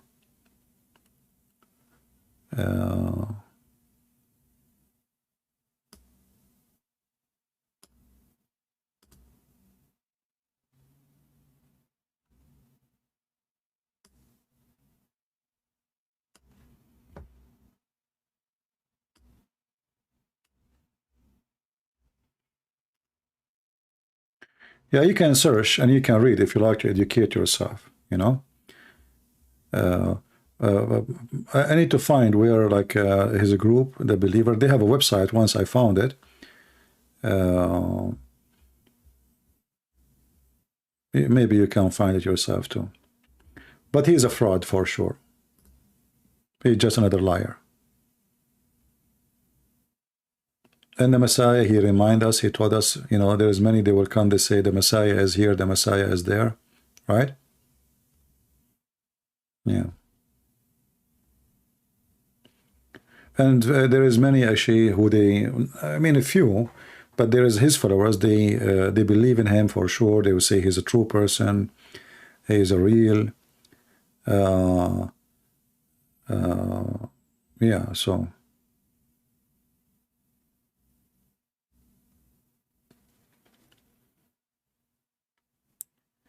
Did Mani exist in any Islamic hadith? You do not need to find him in Islamic hadith. Mani was a very popular person in the Middle East. You know, his cult was growing like Jehovah's Witnesses. You know, Jehovah's Witnesses? The same. So his cult was growing. And there is many written by the church father against his, you know, against his scam.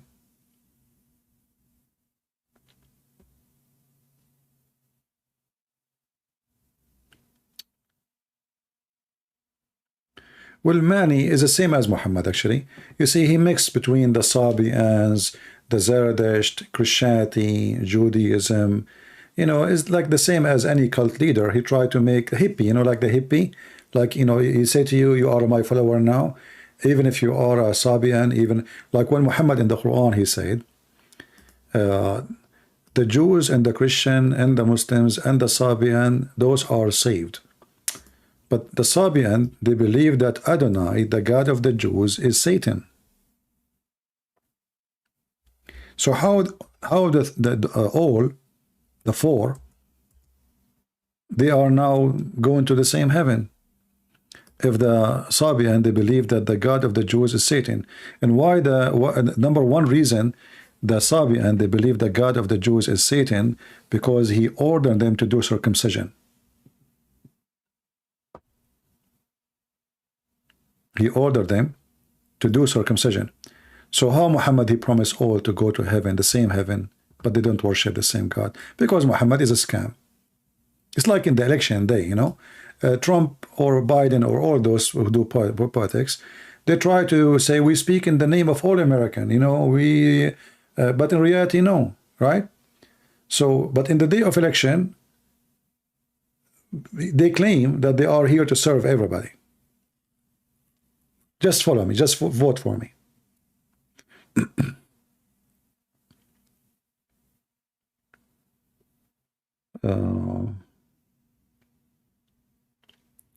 Well, Muhammad, he lived in the Arabian Peninsula, and obviously he heard the stories about him, and he learned from him.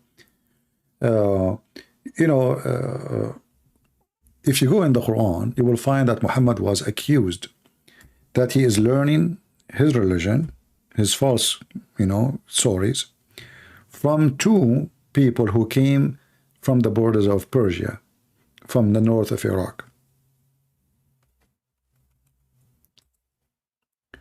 So you will see here, when they accuse him in chapter 16, verse number 103, Muhammad is trying to tell them where I'm getting my information from. If you read the reason for this story behind it, you will see that they accuse him that he is learning stories from two slaves who they are speaking Aramaic. They are coming from Iraq or north of Iraq.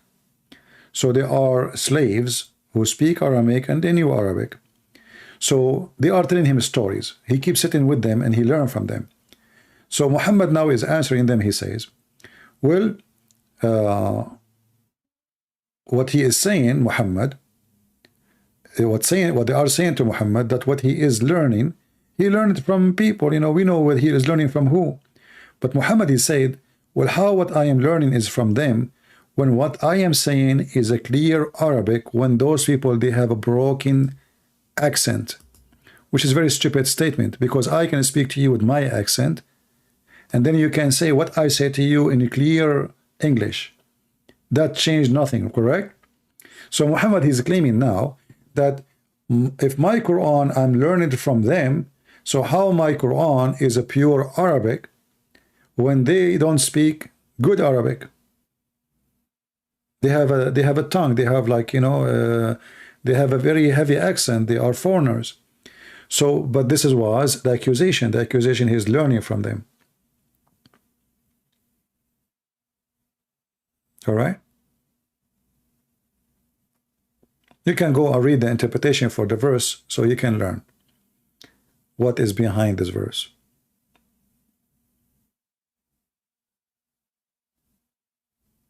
So he was cheating. He was taken from those people. And actually, even the Muslim, they knew their names, you know.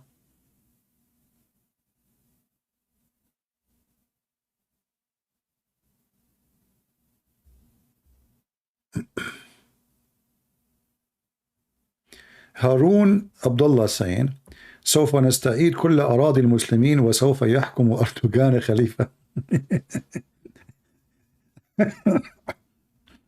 Hey, Harun, I'm so glad that Erdogan, he will rule the land of Muslims. And brother, I'm sure a lot of tourists, they will come there. Let me show you what Erdogan will do if he became the caliphate, because already he is the caliphate of Turkey. Brother, this is the land of the Turkish Erdogan, brother.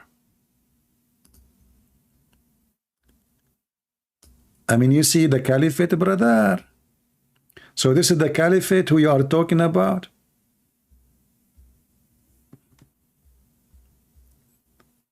Do you want to go there, brother?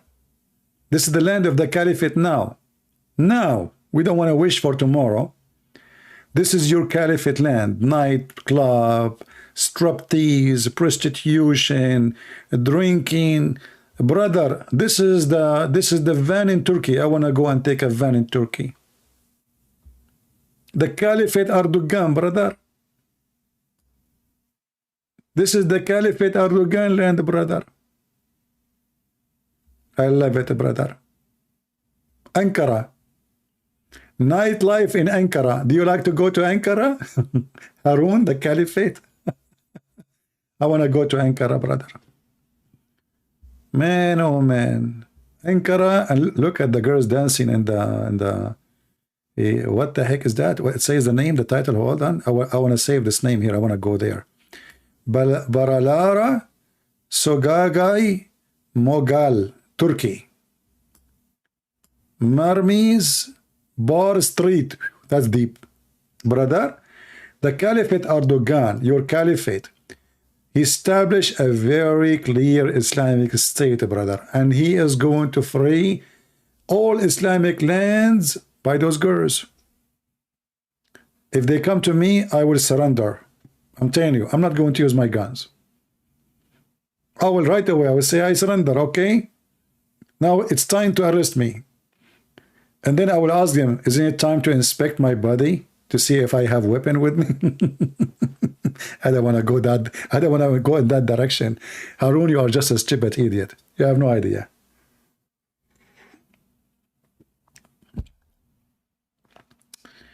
Hey, Turkish girls, don't you want to check if I have some guns in my pocket somewhere? Like, you know, come on. Should I put my hands on the wall? You know, like anything? Do you want to do anything? This is Erdogan. You are proud about.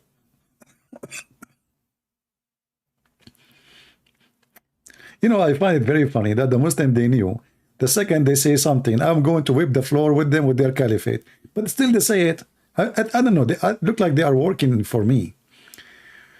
Do you think the government will never ever change the law about stoning innocent people in California, or they do not know about it?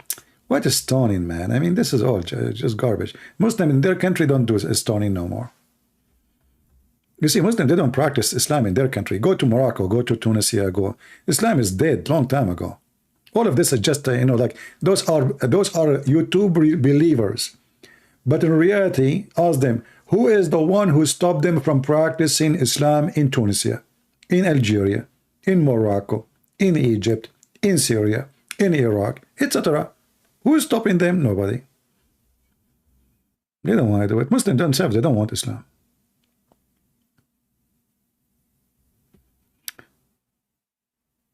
Maybe we should have changed this picture there. Let us look for something more conservative. Tourist scam in Turkey. Watch before you travel. The whole country is a scam.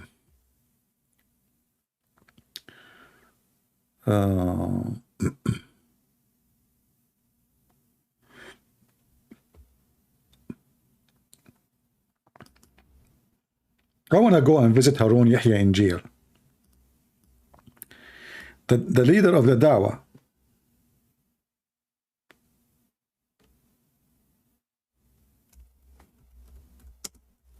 Actually, I want to open a TV station there, man.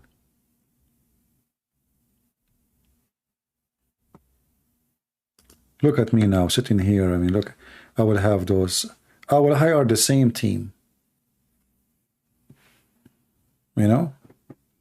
And I will ask the Muslim to donate for me. I will say to the Muslims, if you like to get more blonde girls, please give more donation, okay? We can get you more blonde, even better than this. This is why Muhammad, he said to the Muslims, attack the Romans so we can get the blonde girls. Attack the Roman so we can get the blonde girls. Look at this, look.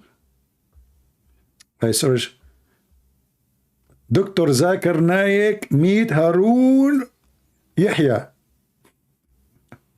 Who meet who? Zakir Naik.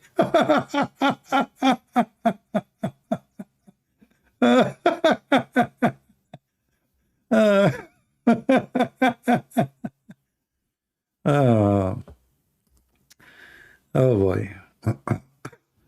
Zakir Naik meet Harun Yahya. Perfect team. Oh boy. Look at this guy. This guy supposedly is religious.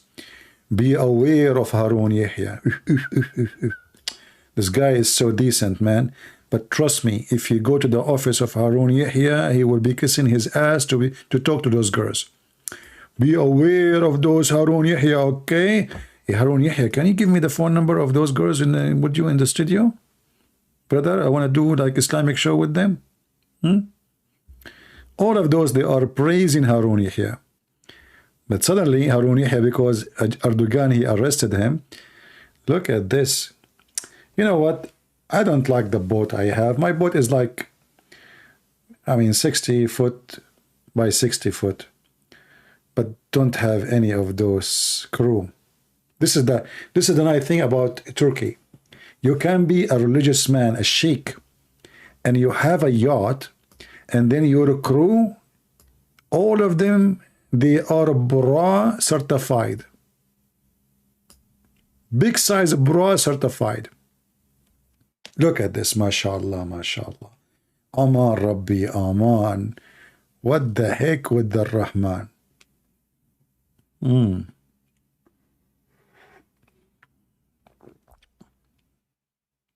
He is released? Oh, that's mean he agreed to support Erdogan. So Erdogan he let him go. Turkey is the land of scam as usual. They accuse the guy, they release the guy. He will release him now. Just support me. Yeah, lack of evidence. I mean, all the evidence around him and the pictures. Those are there no evidence? Still, they want evidence.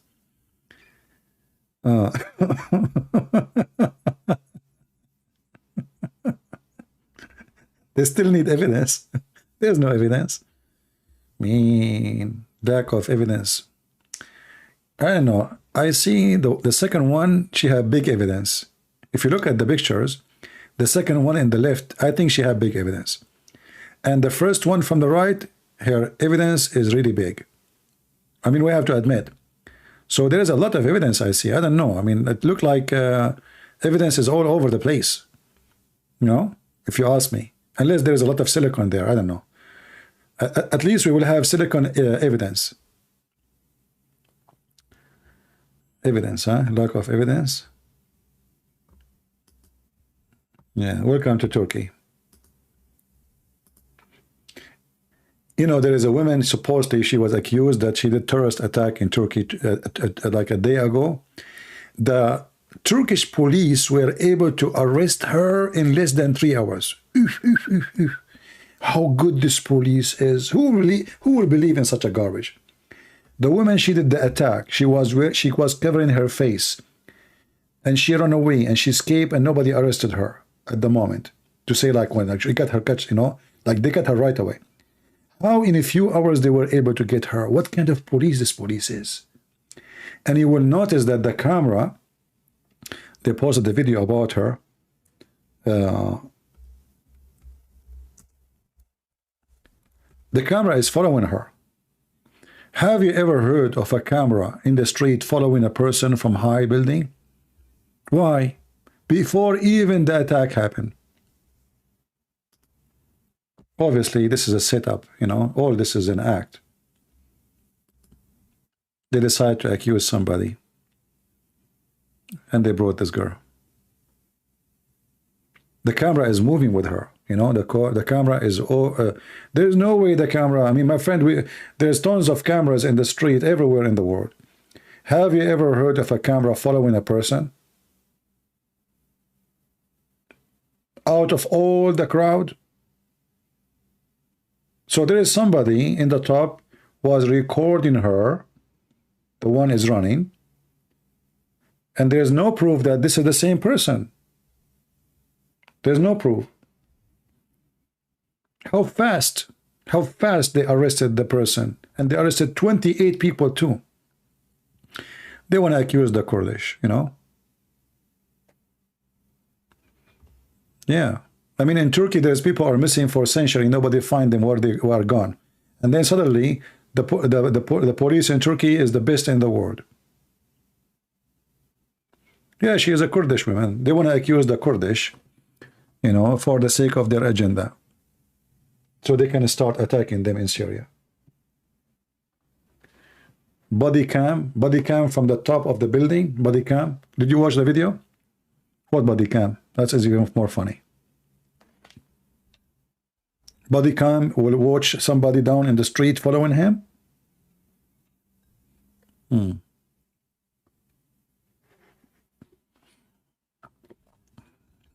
It's a false, my friend, a false. You know, all those Islamic countries, they bring anyone, they put him in the stage. They will make the person say anything they want. Anything they want. Because they will torture you. If they arrest me, and I am there, I will say, yeah, I am the one who killed them, yes, etc., and blah, blah, blah, because we know what will happen. No, you can watch it. Go and search for it. Why you want to watch it here? If I play it for you, they will, you know, they will claim copyright. But you can watch the video, and you can tell her easy, it's a fraud.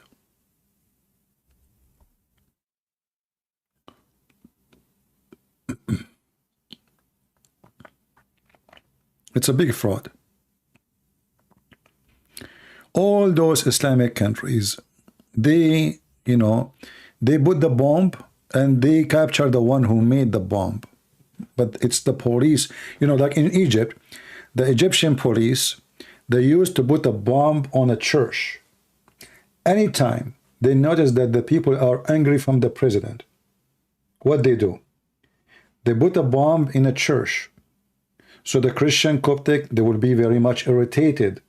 And then they will start striking in the street. And then the Muslim and the Christian, they will start throwing rocks at each other. And then the total population, they will not think about the economy and the problems in the country no more, because now the Muslims and the Christians are busy fighting each other.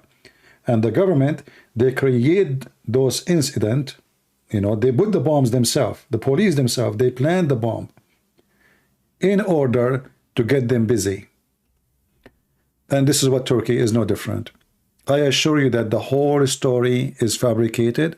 It was the police who put the bomb, and you will notice that they put the bomb in a place where it's full of non-Muslims, which means those are Turkish, but they are liberals. They are not Muslims. Nobody wear hijab there. People with short skirt, moderate, you know. So the bomb is put not just in a street. You see, why a Kurdish woman, she will put a bomb there, not in the party of Erdogan, like the entrance of Erdogan party, or a territory where it's full of Erdogan supporters. They put the bomb in an area where only people wearing short skirts, open belly bum, showing their belly bum, you know, non-Muslims. They are Muslim Turkish, but they are non-Muslims.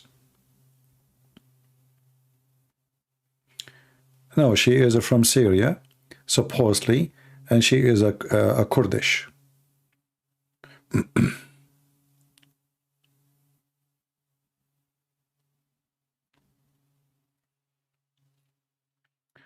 Good for you, DPL.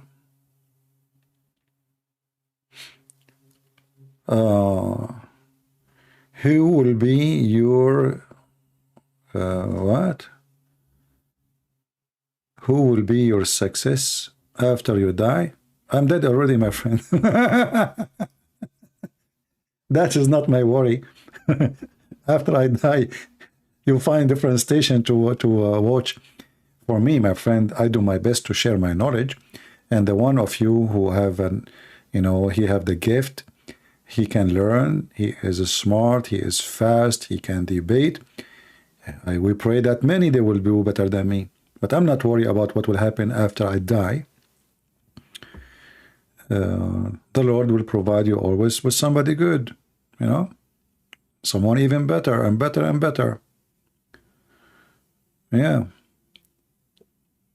You are thinking about me when I'm going to die, huh? So you can take my old cell phone. I know it. I know it.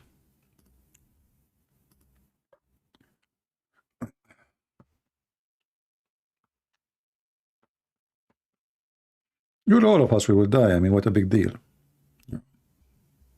For me, I don't mind to die today before tomorrow. I mean, what, you know, I mean, you see, nothing really, I mean, this life, nothing special about it. And actually, I notice, this is my experience, that people who attach themselves to life, they are the one who fastly they go to death. You know, the one who is so worried about their life, they die before the one who don't care. You know, when you are too much worried and paranoid about your life, please visit Canada. Let us be your host. Well, I will be happy to visit you, my friend. But you don't do it this way. Just say visit Canada. You have to make an invitation.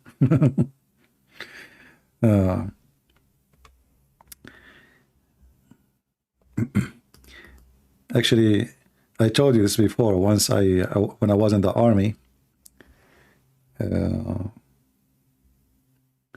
I was away for some time. You know, in the army, it's not up to you to go back home as you wish. You know, so I came back and I found the Muslims have a chat room in Paltalk.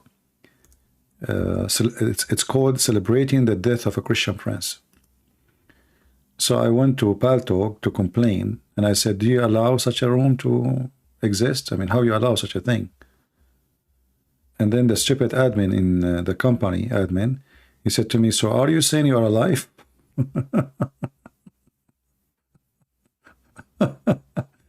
I said, no, I'm not sure really, you know. Are you saying you are alive? I'm talking to him, and he's saying to me, are you saying that you are still alive? And I was saying to myself, I mean, stupidity sometimes is beyond description. Which Christian debater is the best to your knowledge? I don't know. I mean, Christian debater, I don't know what does that mean exactly. I believe every one of us, he have some powerful spots and weak spot. You know, nobody is perfect.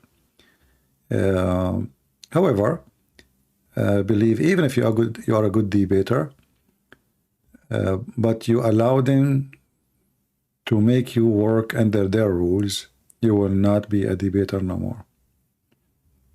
Refuse their rules.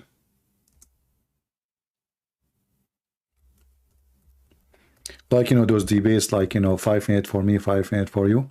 Even if you are the best debater in the world, if you follow those rules, you don't have a debate, and you are not going to win a debate, or you will not even have it. I mean, it's a joke. And as long as all the Christians, they follow such a rule of debate, there's no debaters. Because until now, all of them, they do the same.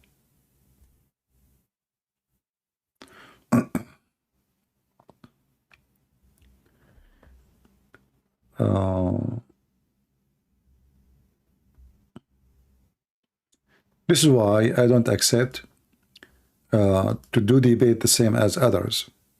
Like a few days ago, I made a challenge, right?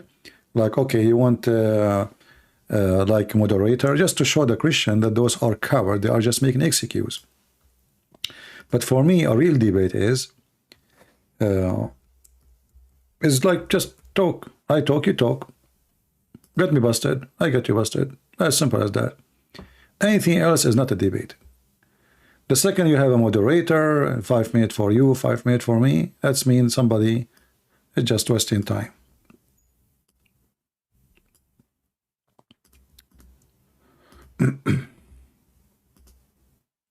If you go and watch any Christian debate with Muslims, or any debate between any group, as an example, I saw a video of this guy, his name Sadhguru, and a Jewish rabbi.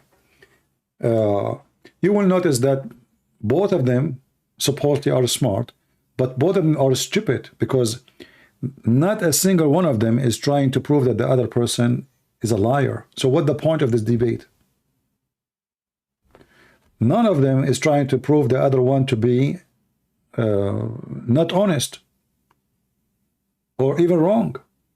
So what this purpose of this debate? Is it a debate really? There's no debate in this debate.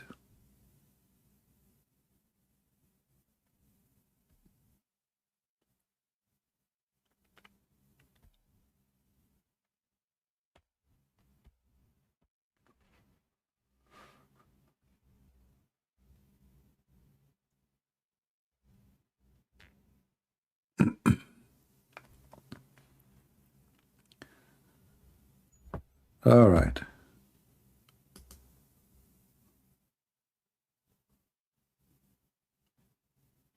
Yeah, you know, like Sadhguru, you know, he is a person, like he is, you know, we have to say he's smart, but he's smart in front of the fool. I wish I can play all his videos and to show you how stupid he is, but this guy will flag my videos in 2 minutes. When I made a video about what he say, how stupid it is, the same video was saying we have to accept each other. Why we get angry when somebody criticize what we do or what we say?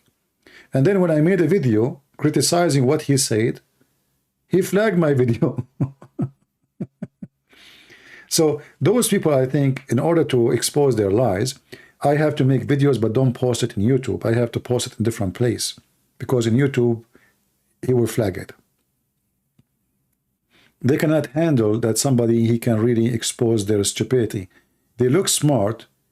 You see, those people, they are great in business, only in front of the fool. So they play with the words. But in reality, they never answer a single question. Not a single question. They never answer. They play with the words. Like they are the kind who will tickle your brain with the smart words, but foolish answers.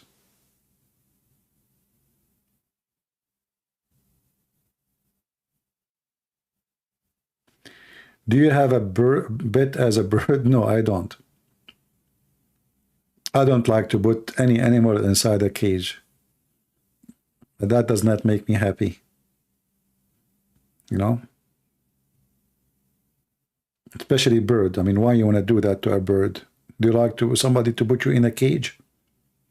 I will not be happy to do that.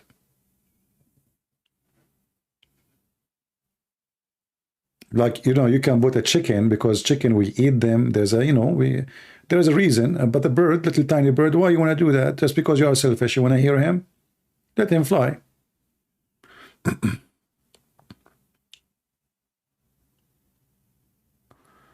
What do you think when you see old mosque become very beautiful in how many souls were deceived along the years?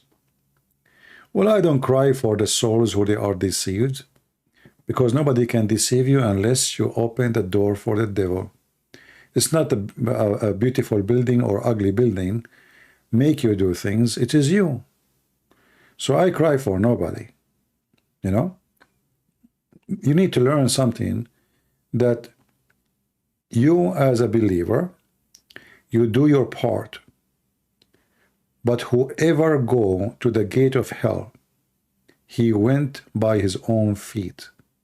So cry for nobody.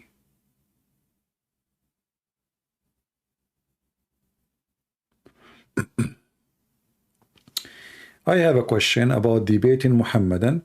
How you manage to keep your mind and never let them run away, and keep yourself to be patient. You know, you have a target, right? You have a target, and the target is not accomplished. Let us say you are a sniper, you know, even though maybe that's not a good example, but just imagine you are a sniper, you have a rifle, and you are aiming, and the target keep moving, okay? So if you give up, then you will never do hunt. Because all targets, they will move. They will not stay there and say, hey, take me. So you have to have patience. and you have to keep your eye on the target. And then there's a moment where the target will go down. Can any good come from Islam? Yes, there is many good things can come from Islam. As an example, because of Islam, we are here. That is a good thing. Right? Because of the attack of Islam made us as a Christian join together and gather together. So the attack is bad, Islam is ugly, is evil, but we joining here is a good thing.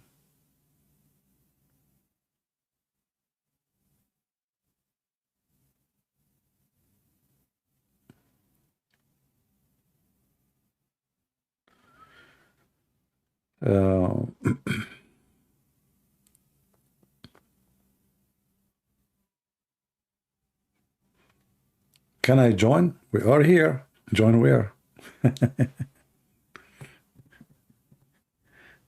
All of you, like let us say I don't have debate with Muslims, and you don't really find the real like joy. You see, people here when they come, they enjoy what? They enjoy a conversation, and they enjoy a level of intelligence and knowledge and ability, you know, to conquer the lies. So you are here for that reason, and that reason happening only because of Muhammad the devil. So Muhammad the devil, he made you, all of you here.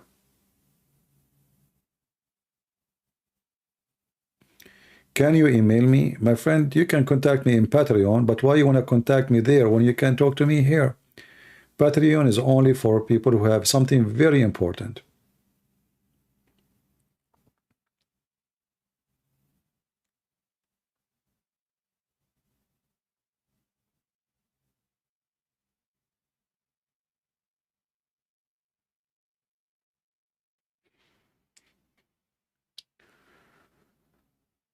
What is your opinion about historical Jesus? Do you believe the gospel are reliable enough? There's nothing that's called historical Jesus. What historical Jesus? What does that mean?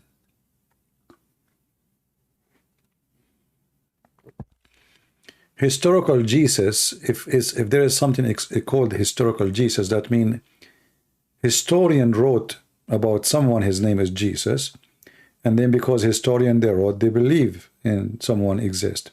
This is not how Christians are. We don't care what historians say.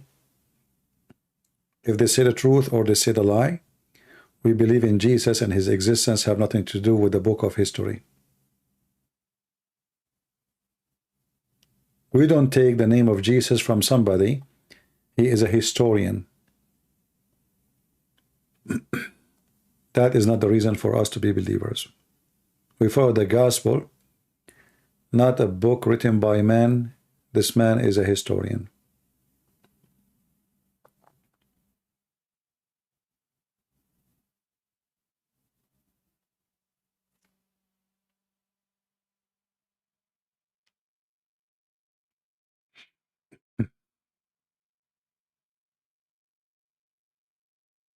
And you know, remember always that history is written by agenda.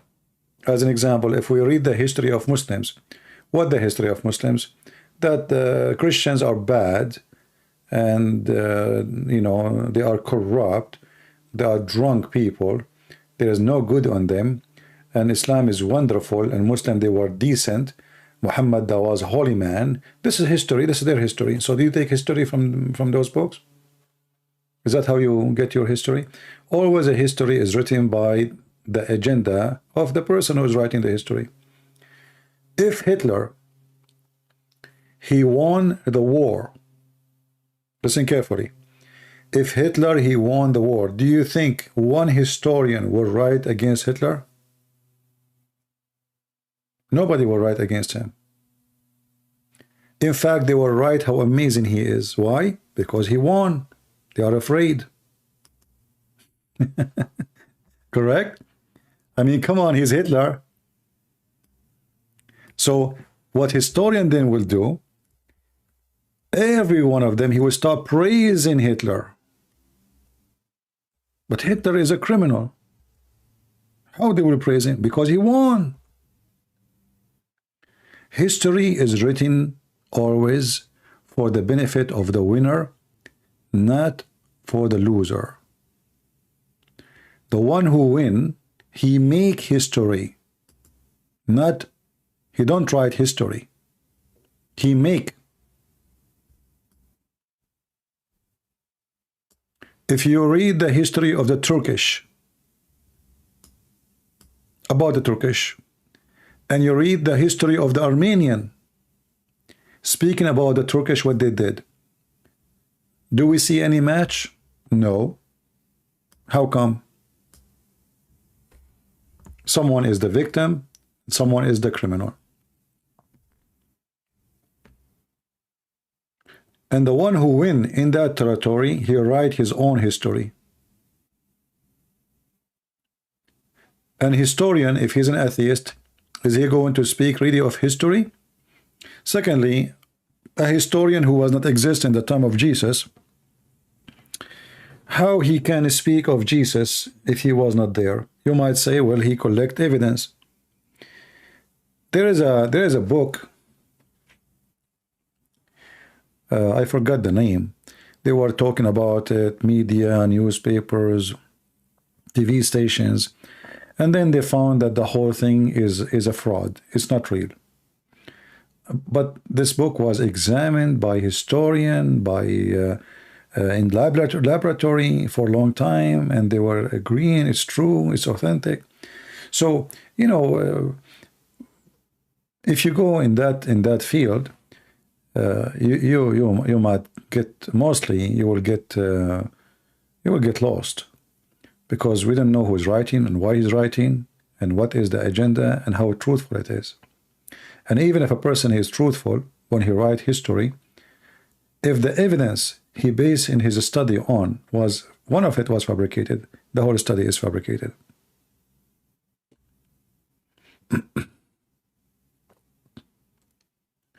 But I will not learn about Hitler. You know, if you go and read about Hitler in the books written by Muslims, Hitler is a hero. The United Nations, the stupid American, they send donation or money to the Palestinian Authority. That's what they call them, authority, when they are, in fact, they are terrorists. They send them money, and what they do, they print with the money of donation, for sure, not all of it, some of it, the book of Hitler, and they publish it, and they print it, and they give it to every school. The book of Hitler is #1 sold book between the Palestinians, printed by your money. And they sell it, by the way. They don't even give it for free, mostly.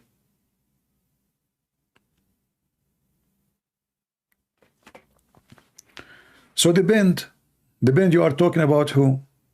If we ask now, if you try to write a book about Putin in Russia, who dare to say that Putin is a donkey now? Nobody. He will end in jail.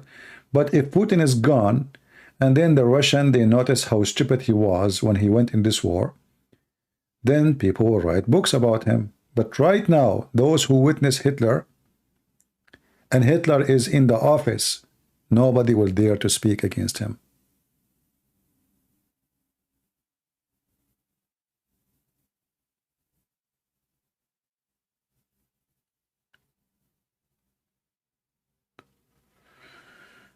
Anyway,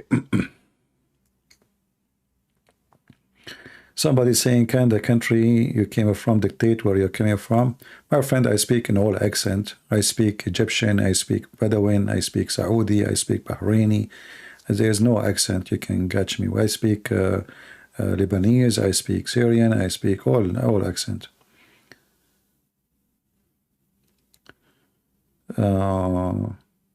Is it possible to have an authentic Arab culture with zero influence of Islam?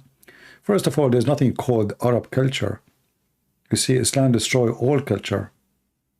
There's no culture. What culture? If there is culture is exist, is in a places where Islam is not exist. You will notice that somebody who live in Pakistan, what they are wearing, they dress like Arab, their names is like Arab, their hair is like the Arab, their food is after the Arab, their words is Arabic words. So what culture? There's nothing left. So Islam come with Islamization, as they call it, you know, like it killed the culture. There's a guy, he was proud about his inheritance as an Arab. Muhammad, he said to the Muslims, "A'idduhu bihinni abi." Tell him, go and bite the penis of your father. Go and tell him to bite the penis of your father.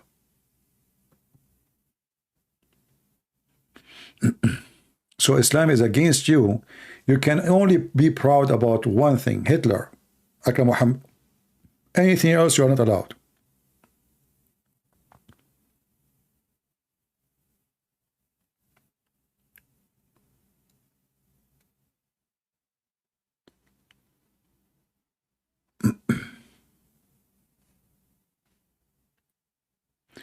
Do you also follow sport? No, I don't follow sport because simply there's no sport. All the sport you see in TV is commercial. Those are not sport. Anything you see in TV is for business and money making. Do we agree? So when you see people playing football, they are not doing a sport. They are not. Those are professional people hired to play. They are not playing, they are hired. So they are doing full-time job. So this is not sport. Sport, when somebody do sport to like to be healthy physically, mentally, etc. Those people, they don't. Actually, those people, they drive the crowd. They poison them. This is why you see people beat each other, kill each other for the sake of football game. So this is not a sport, this is evil.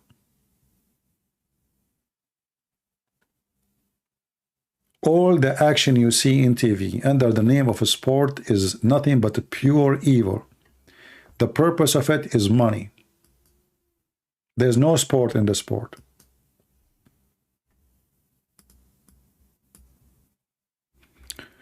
And not only that, it's getting more funny. The French football team, there's no French in the French football team. The English football team, there is no English in the football team. Egyptian, Somalian, Kenya, Romania. I mean, where is the French team?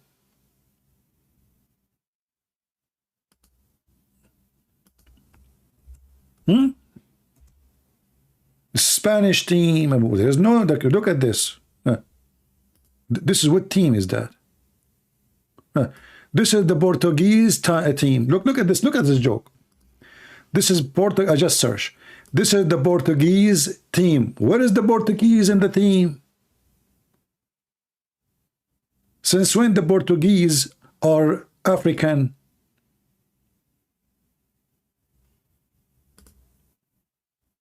So how we call it Portuguese then?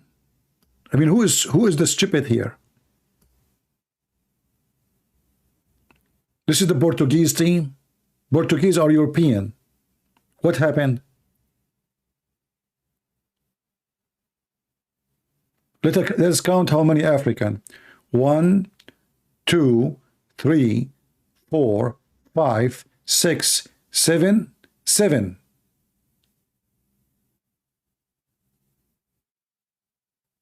Okay, how many Portuguese? 4.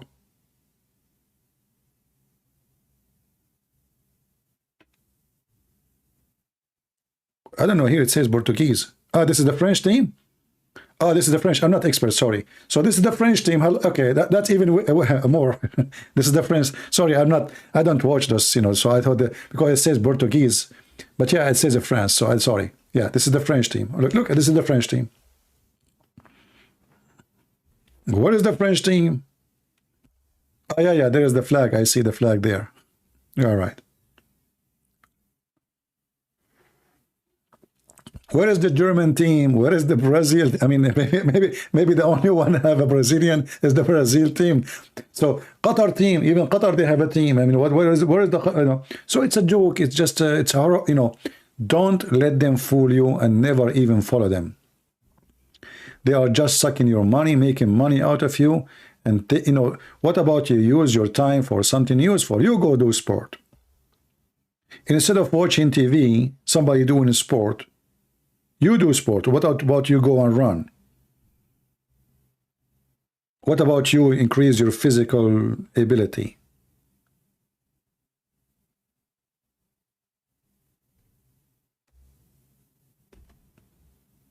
Those are fake teams. There is no team in the team. Everybody coming from this country and that country, they pay them a lot of money. They become millionaires. And you are the one who stays just a fool, spending your money for nothing. And not only that, and then you will see the news. What this guy name? Orlando girlfriend. Like, we are not done now, you see? So now we are with the guy and now his girlfriend. The mother-in-law of the girlfriend of Orlando, she said. Like, I open every day the apps to, like, in the news to see. I mean, I see the most horrible, and I keep saying to Google, not interested in this news. And the stupid Google keeps sending me those news. The mother, the mother of the girlfriend of Orlando. Who is the heck of the Orlando? And why it's important to know what his girlfriend, she said, or her mother.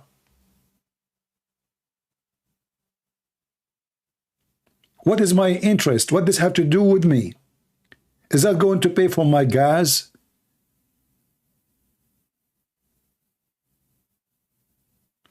What do you think about Muhammad Ali, who converted to Islam? You know, he is racist. And, you know, the Muslim, they fooled him. They told him that Islam, you know, give a place for the black people. So they fooled him. He's a victim of the ignorance. It's not his fault. You see, if you don't bring the truth, people will be deceived. So if this guy, Muhammad Ali, he once at that time, but, you know, he's way older. So he was exist when I am, like, let us say he was young, like now, and he was saying to me, he will never convert to Islam. He will see Islam is a joke, and Islam is against black people.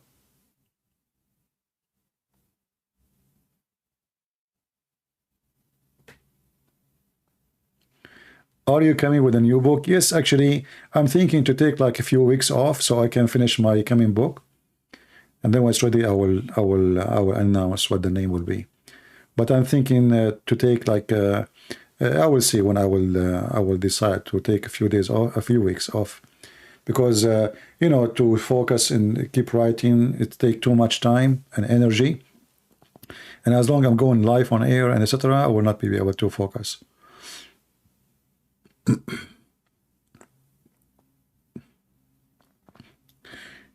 Sport is something good, but this is not sport. This is a pure business. Do you know that the one who lose and the one who win, both they get paid? Even when they lose, by the way, they will still earn millions of dollars. Even when they lose. It's a pure business. And then you will notice later that even the one who own the team, they buy the team, either Russian or Arab, or from like Emirat, or from Kuwait, or from Saudi Arabia, or Russian mafia. So what kind of a sport you are supporting? You are not watching sport.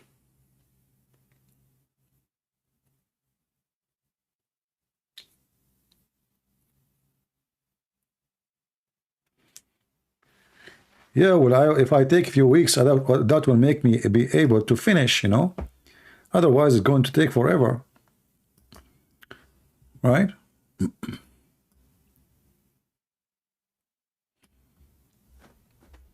You know, I remember in certain time, it became so popular, like you open the TV in the early morning, you will find a bunch, there's a guy wearing very weird short, and there's a bunch of women wearing very weird sport clothes, if we can call it sport clothes.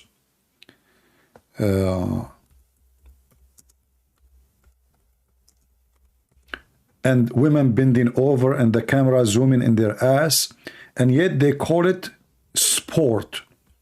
And those sports became so popular, but in reality it is so sexual, have nothing to do with the sport.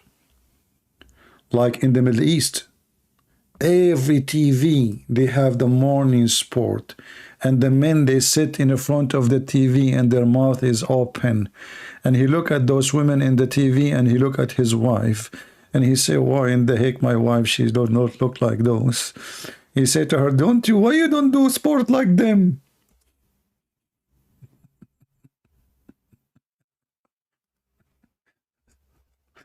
Anyone remember? Every single TV in the morning, a bunch of women almost naked, a guy, he have like nice shape of a body, and all of them, they are doing weird stuff on TV. Very weird. And they call it sport.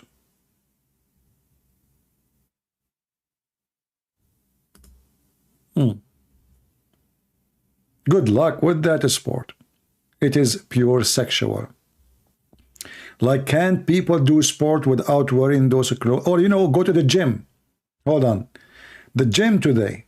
Oh boy, I went once to the gym.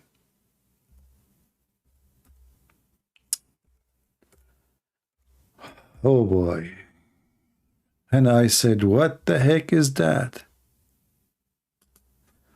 What happened in the gym? Are we really here coming to practice a sport? Or women coming to show their panty, and men, they are coming to show their penises?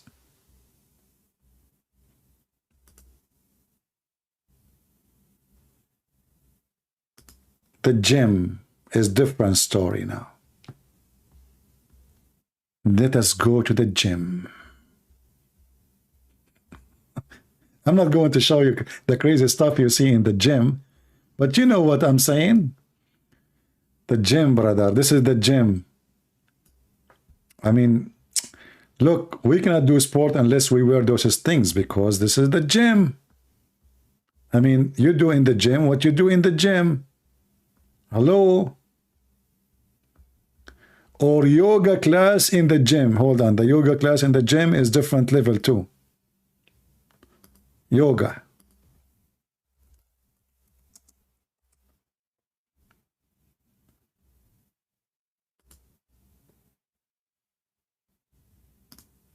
I'm going to change my career and I will start teaching yoga in the gym. Okay?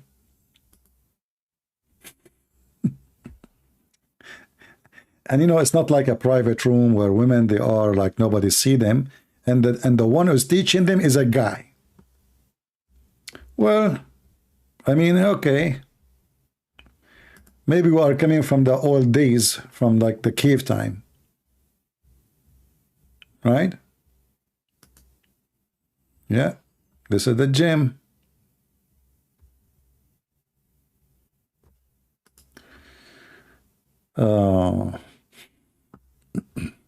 What do you think? Khabib, Nurmag, UFC. Who care about those stuff? I mean, those are stupid. When I was in the army, there was a guy, he don't know, he was a UFC something fighter, etc. And they made him a trainer for us, for like martial art. And then there was a kid,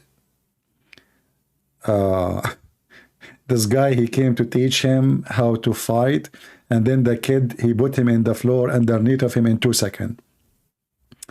So my friend, this is always a business and always a fraud. And always they try to make you excited. I never watched those stuff. Those fighters are not really even fighters. Let us see if the real fight in the street, what they would do. This is where the fight will happen. Any fight happen and the rules in the stage is not a fight. But anyway, I mean, what this would do, I mean, even if you are the best fighter in the world, those doesn't save you. A little kid with little gun can take, do you know what, have you ever heard of somebody, his name is David? Anyone remember the story of David, guys? Who remember the story of David?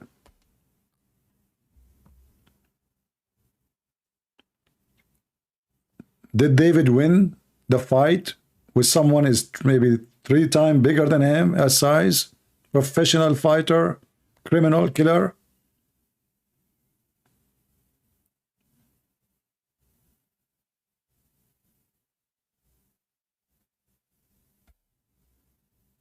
Yeah, people do not know.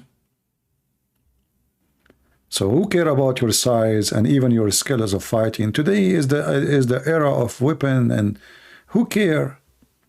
All this garbage doesn't count. Little kid can take a big bear.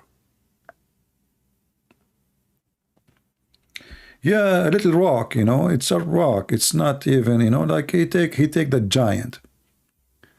The giant who can smash him. If he hit him one hit, he can, you know, turn him a dust.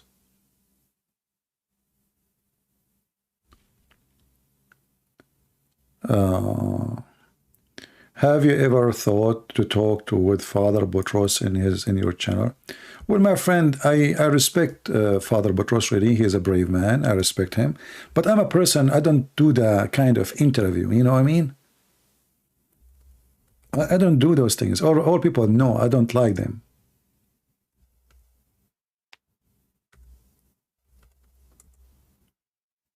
You know, nothing, I mean, he is really, I respect him a lot because he is better than all those fake, they call themselves a priest.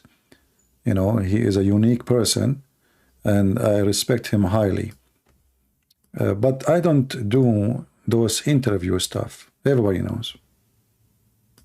But if you see him, tell him, Christian Prince, say hello. And he really admire you. All right? If you know him in person, tell him Christian Prince says hello to you. God bless you.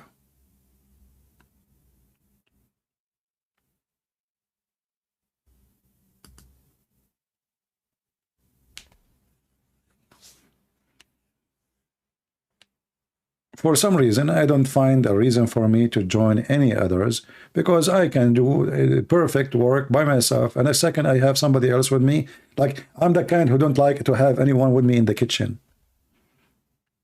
You know what I mean? Because I'm afraid they might burn my food. Even if they are good in cooking too.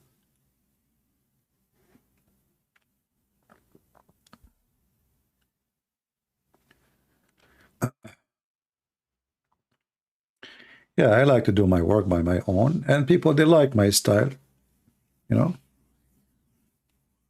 Don't you? I'm a very natural person. I don't copy what other people do. I have my unique way. I speak a language some Christians don't dare to speak. They are afraid even to speak.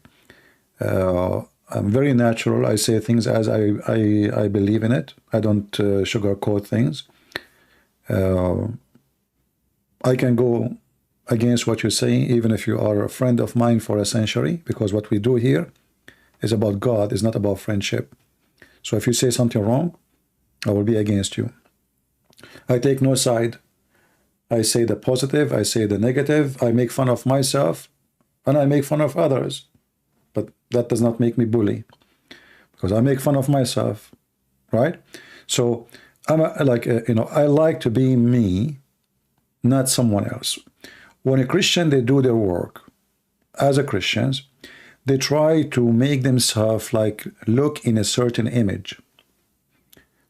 Like when I go to a church to speak, to do a seminar, you will see the Christians in this church, they try to introduce me. They say, today, our brother, he is different from the one, like the normal style, you know, like, you know, they have to make a big introduction because they are afraid that people are not used to hear such a way of talking, you know.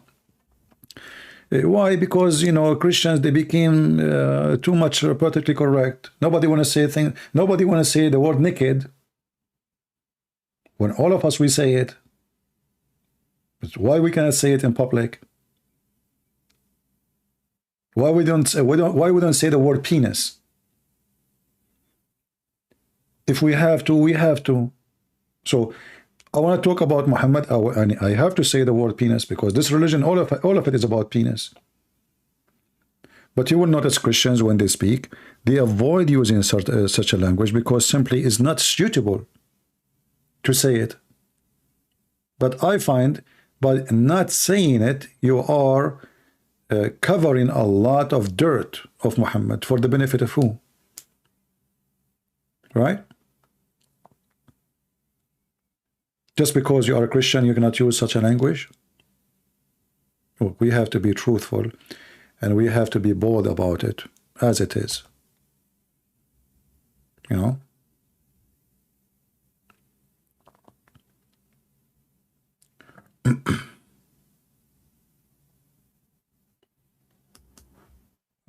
Any other question? So anyway, if you know Father Zachariah, say to him, hello from Christian Prince. I'm sure he knew me. I mean, he heard of me. Can translate the Quran so we can get biased published translation. Yeah, I'm working in that direction. There's many books I'm working in the same time. Too much work. And actually, I'm waiting for what it's called the Black Friday to purchase a screen, like little screen. So I will put it in my other room. Let us say it's more comfortable. From having like the whole computer, so you know, like it's an easy way for me to write. But I'm waiting for the prices to go down. I hope like I think Black Friday is next week, something like that. So I hope I will find something good.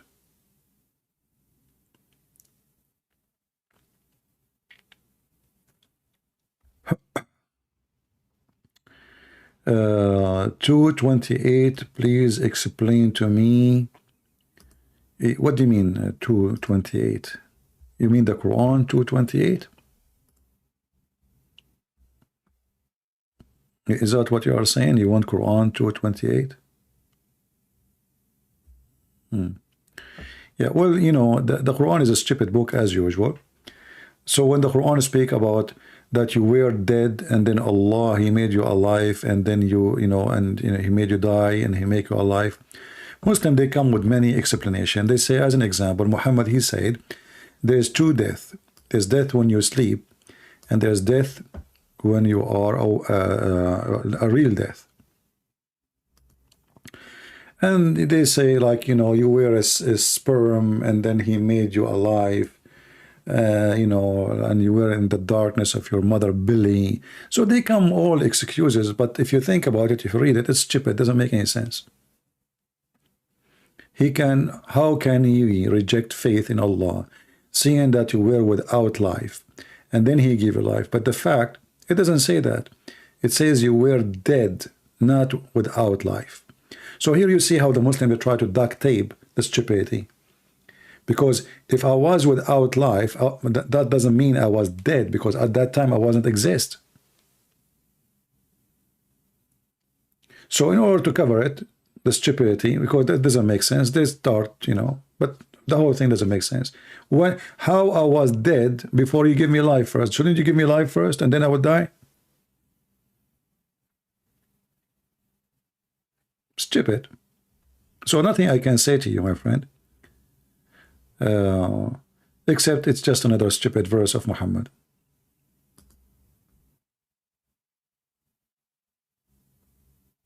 None of it make any sense, because I will not die unless I was alive first. And the translation is false.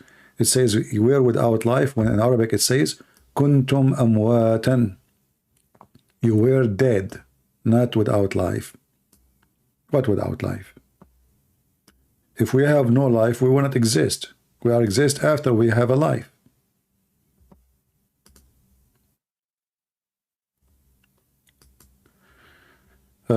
Do the Quran speak ill of Jesus, Isa? Well, the Quran, simply, the whole purpose of the Quran is to make you believe that Isa, okay, Jesus, supposedly, is nothing. He did nothing. He saved nobody. and he is nobody. So obviously, it's a book of the devil. He wants you to follow Muhammad and to forget about Christ. Christian Prince, can you briefly explain how all ulama, which mean scholars, through Imam Hanifa and the vast majority of the Abdul follow Hanafi fiqh? Well, nobody can throw him under the bus. Those only in YouTube. Those those things in YouTube. They everybody throw everybody in the bus. Like Mimi Hijab, Allah have legs, have he say who said so? He throw his prophet in the bus, but in reality, they cannot.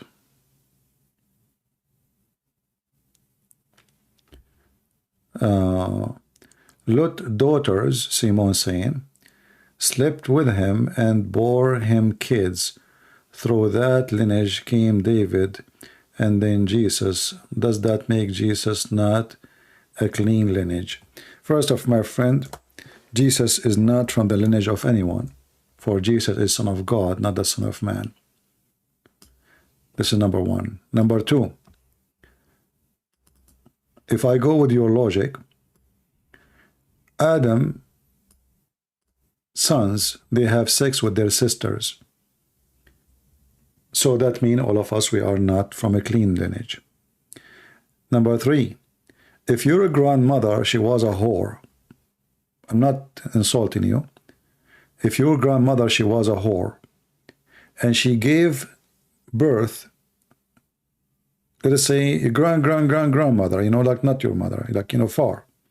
And then she gave birth to grandfather. And then grandfather, he gave birth to your, what is your fault? So, we have to be logical. The Jews, they avoid having somebody having a bad lineage. But in the case of Lot, he did not have sex with his daughters.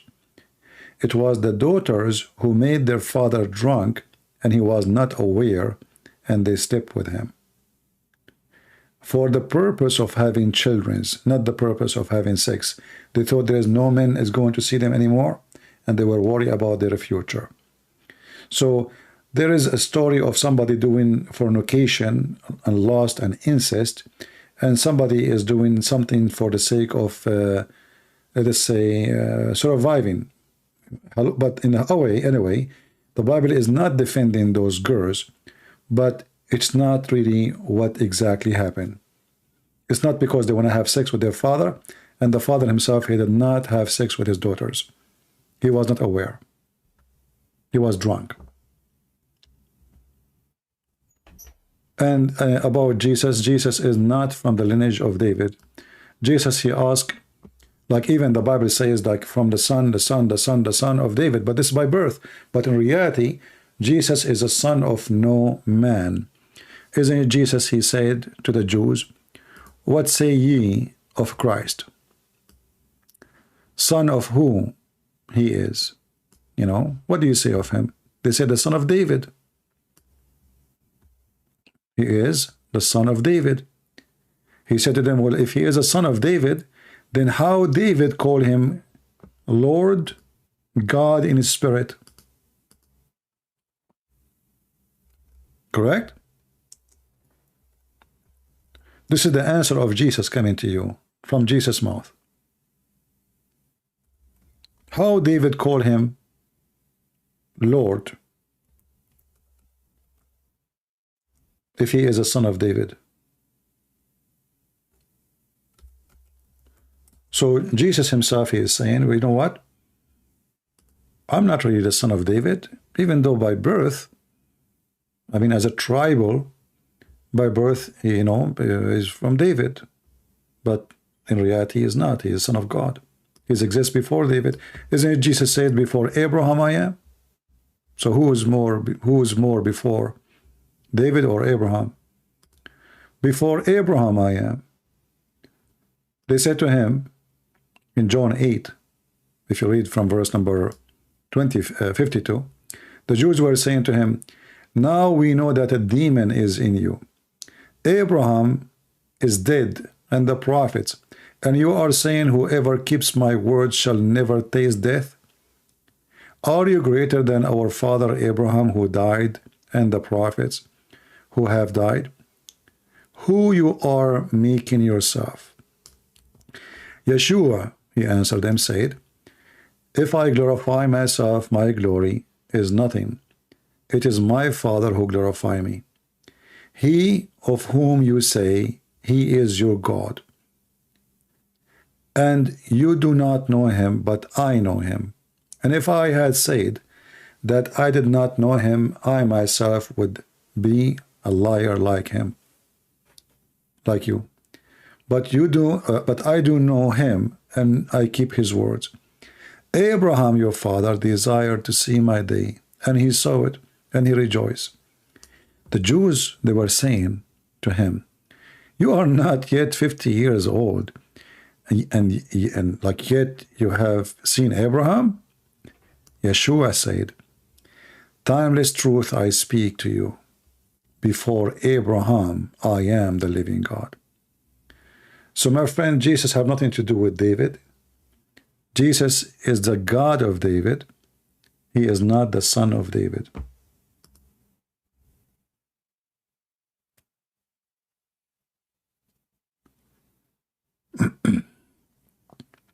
And if somebody is a son of I know that in the Old Testament, a priest, if his lineage have any fornication, so is not qualified to be a priest, etc. But in the case of Jesus, my friend, he is born of a virgin.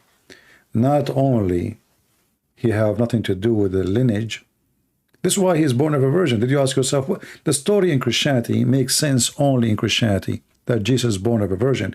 But born of a virgin in Islam doesn't make sense, because what the purpose? There's no purpose, there's no point. Can't you be a prophet and you are born of a normal like everybody? Why Muhammad is not born of a virgin? Why Abraham? Why David? Why Moses? Why all the prophets? Why only Jesus? There's a reason.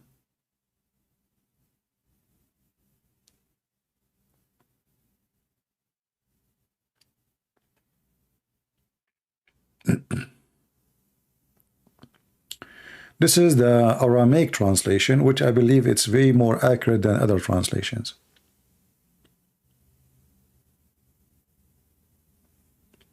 Son of David is, because if you are by birth, by birth you are from David. But Jesus, before Abraham, he is.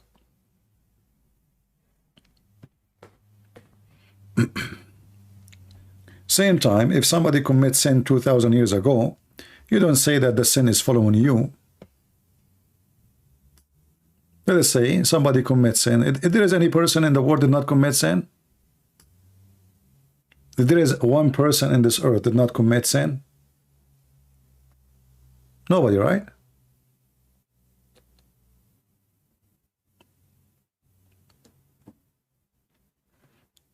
So the logic is awkward, is not right. Do you think that none of us, his grandfather or grand, somebody in his bloodline, somewhere, somehow, did not do sleep around, have something wrong, Is that possible? It's impossible. But do you think really all your grandfather, they are decent saints? Is David himself was even not a sinner? David or Solomon, they are sinners. So, you do not need to go all the way to Lot to find sin.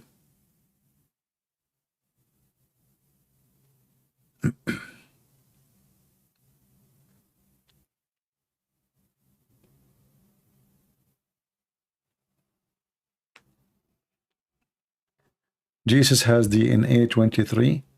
Nasi, we don't have time for your chromosome. Just take your chromosome and leave.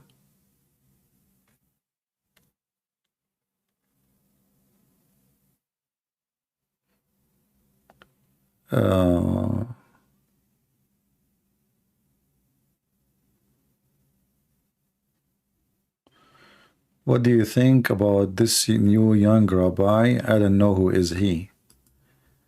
You think about him, not me. I'm not worried about a new young rabbi. This is the last thing for me to think about. If we have time to think, we should think about God teaching what He said, not about me, about you, about a rabbi, young rabbi. Think of your salvation, not of a genius, as you call him genius. You know, somebody is a smart or a genius. That means you are stupid. When you see somebody as a genius, I'm just saying reality. If I say now that this guy is a genius, and I'm saying genius compared to who? If I'm saying compared to me, that I'm saying I'm stupid compared to him. Very simple. Otherwise, there's not such a thing. Everything is about compared to who. Like when we say white, bright white, bone white, sugar white, snow white, it's just compare between all kind of white.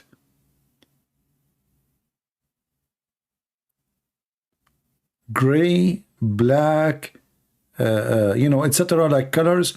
So we are comparing. The second you say genius, it's mean you admit that this guy is the smartest between the stupid.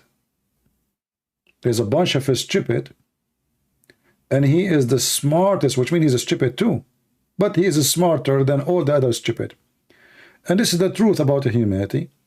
A human being is so stupid.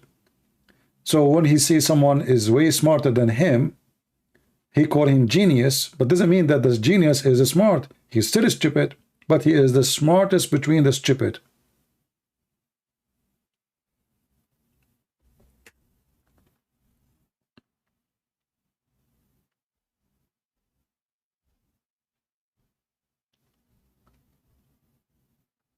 I know you will not like my answer, but this is how I see it. You know, like, you know, this guy is Sadhguru. He is smart, but smart compared to who? Good. Compared to the audience are stupid. Because he's not sharing something truthful. He's just playing with the words. And he tickled their brain. You know, he tickled their feeling. He played with their emotion. So they enjoy it. But in reality, he gave nothing. Like you, if you watch this guru, before you enter his speech and after, nothing changed. You learn nothing. It's just words, playing with words. Philosophy, empty meaning. There's nothing real about, you know, the power inside you and the yoga and feeling nature and the aroma, you know, what. Okay, after we finish all this listening, what we learn? Nothing. And not only that, did you become a philosopher? Let's say you are listening to somebody, he's highly a philosopher. He's a philosopher. Listening to philosopher, does the philosopher made you a philosopher too? If not, so what you learned? What exactly he did to you? I wish I can play for you some of his videos to see how he played with words, but he is saying nothing. You watch, you listen for 15, 20 minutes, 30 minutes, 1 hour, you heard nothing, you learn nothing.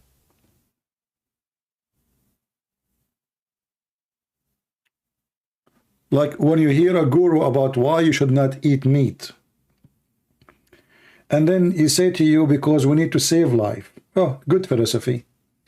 Do you kill cockroaches? Yeah, sure. What the heck? Your philosophy is destroyed. Why you want to kill a cockroach? I thought you want to save life.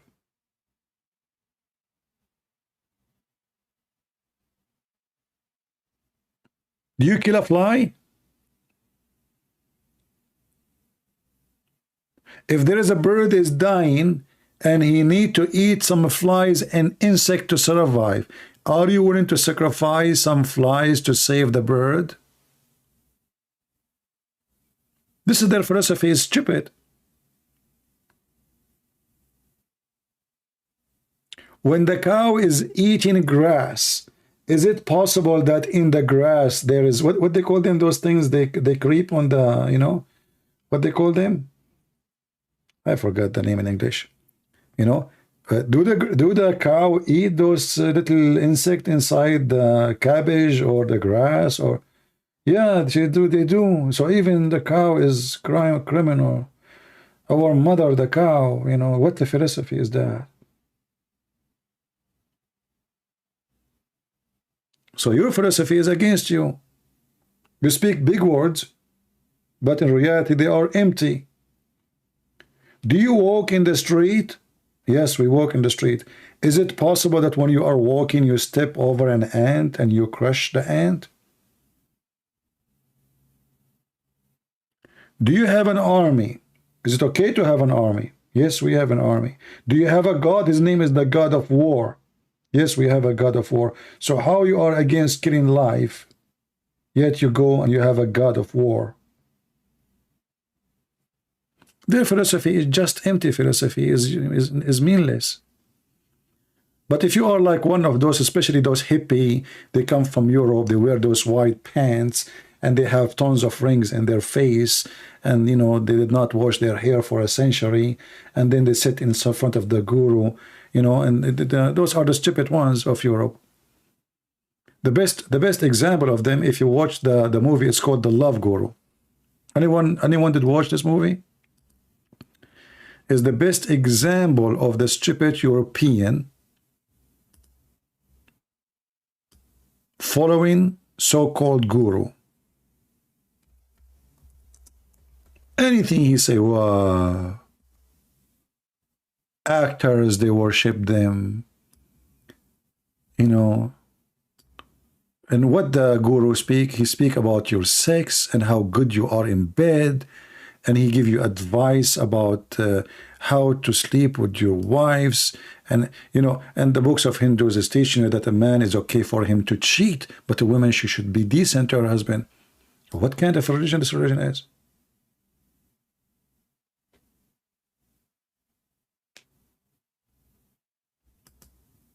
The love guru.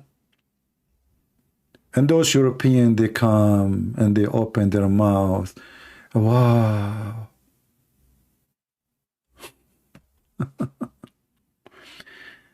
What do you say about Islam focusing on changing famous people to Islam? It's just for the sake of propaganda to use them. Nothing changed. And famous people like who? None of them is good. Like a pimp, an actress. Yeah, good for them. Yeah, the love guru.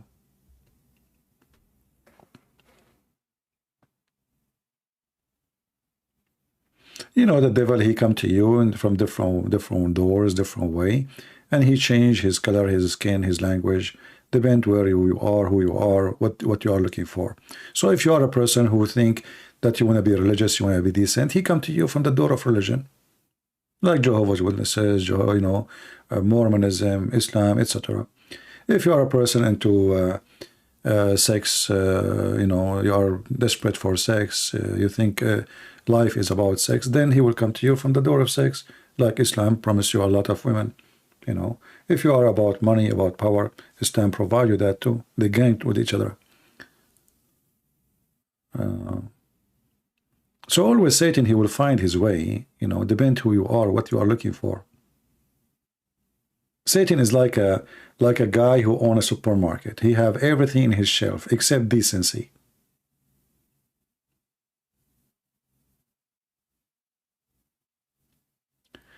Is Surah 19, verse number 33, is a good proof that Jesus died? Well, you know, the Quran, again, is a stupid book, and the Muslim, they will play games and they will give you different meaning for what you are saying. But yes, the verse is so clear, you know, because it's, you know, the Quran says, Mutawaffika wa rafi'uka ilay, I cause your death and then I will take you. The Muslim, then they will explain, they say, oh, he made him sleep. Some Muslim, they say, no, he caused him to die. So yeah, you know, Islam is stupid again, but we don't care if the Quran says so or not. But I understand your point. You're trying to prove to the Muslims. That's good.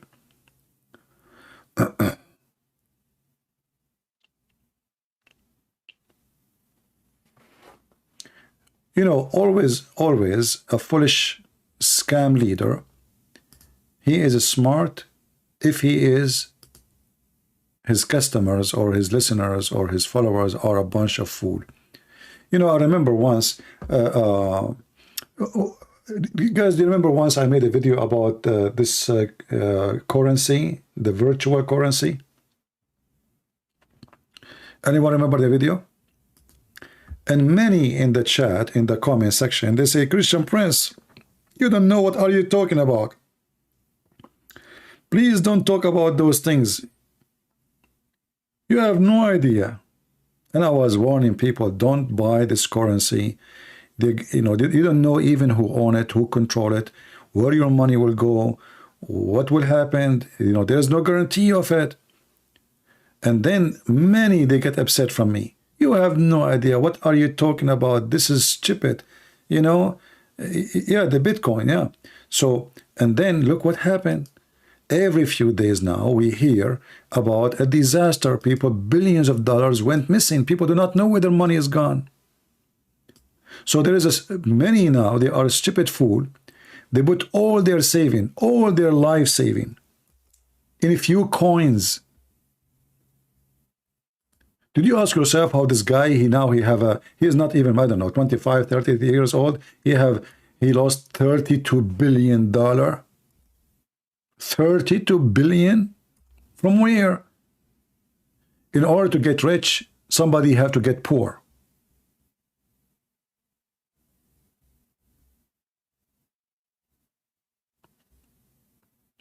Do you understand? The money is not coming from the sky. Somebody is taking the money of somebody else. That's how poor and rich work.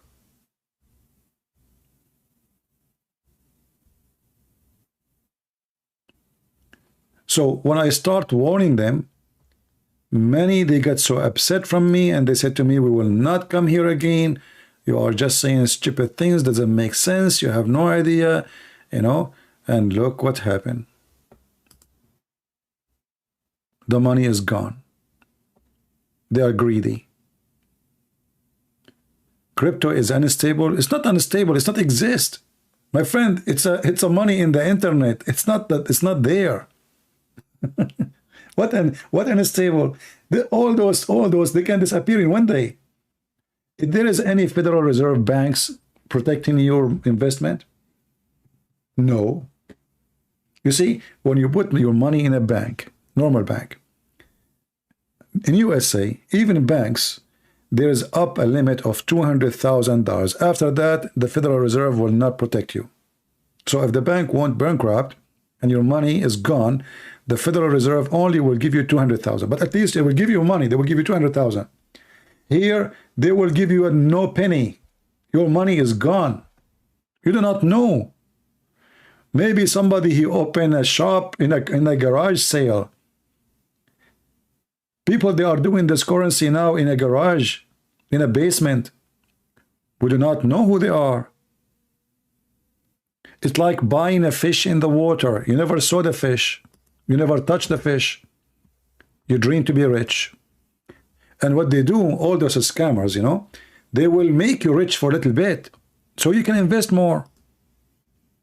But they don't make you rich really and real. They give you numbers. It's a virtual numbers. You did not get the money. It's there. And because you are greedy now, you say, no, I'm not going to take it. I will keep it there with them because the value will increase until one day all your money is gone. So it's not a Bitcoin. It's a Bytecoin coin. And look now, this guy, he still have 1 billion. Supposedly now he is bankrupt.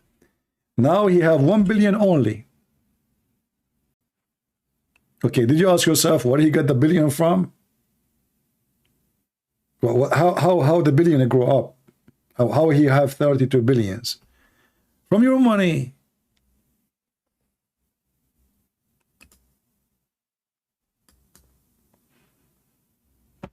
Greedy people, they end in very deep grave. Just keep your greed leading you. They worship money. Money is their God.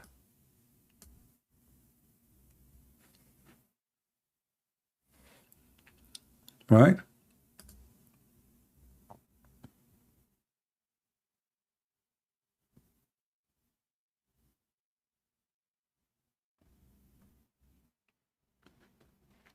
You know, there's an Egyptian scammer. He created a virtual farm. A virtual farm. How does virtual farm work? You invest money in a farm. Let us say you have $10,000. In this virtual farm, those $10,000, let's say they will buy you 10 cows. So you own 10 cows. All the investment is about animals. And then your money, your cows will give birth.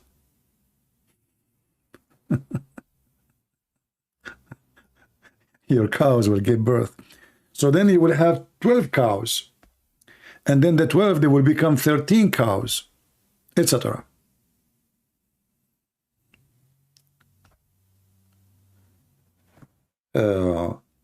Somebody's saying, what about CBDC, central bank?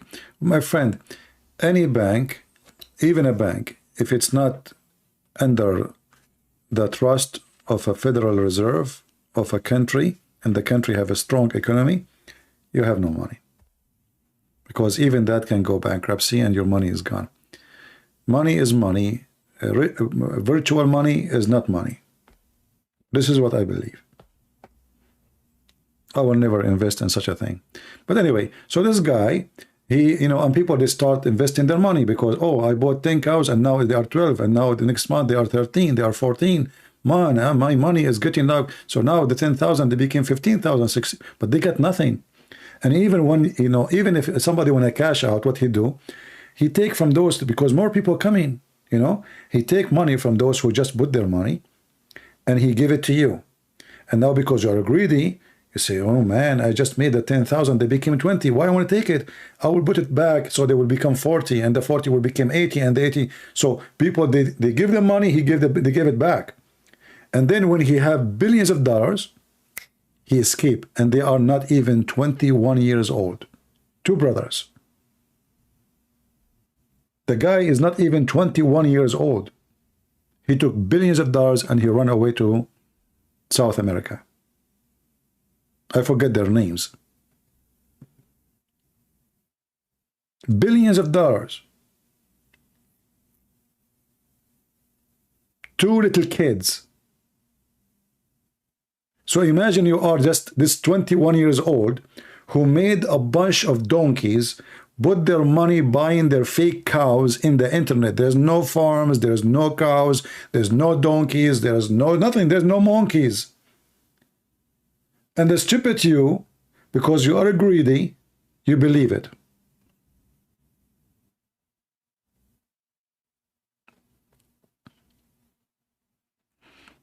Don't ask me about what do you think about those and those things. I say all those kind of investment, any investment is not solid, is not exist.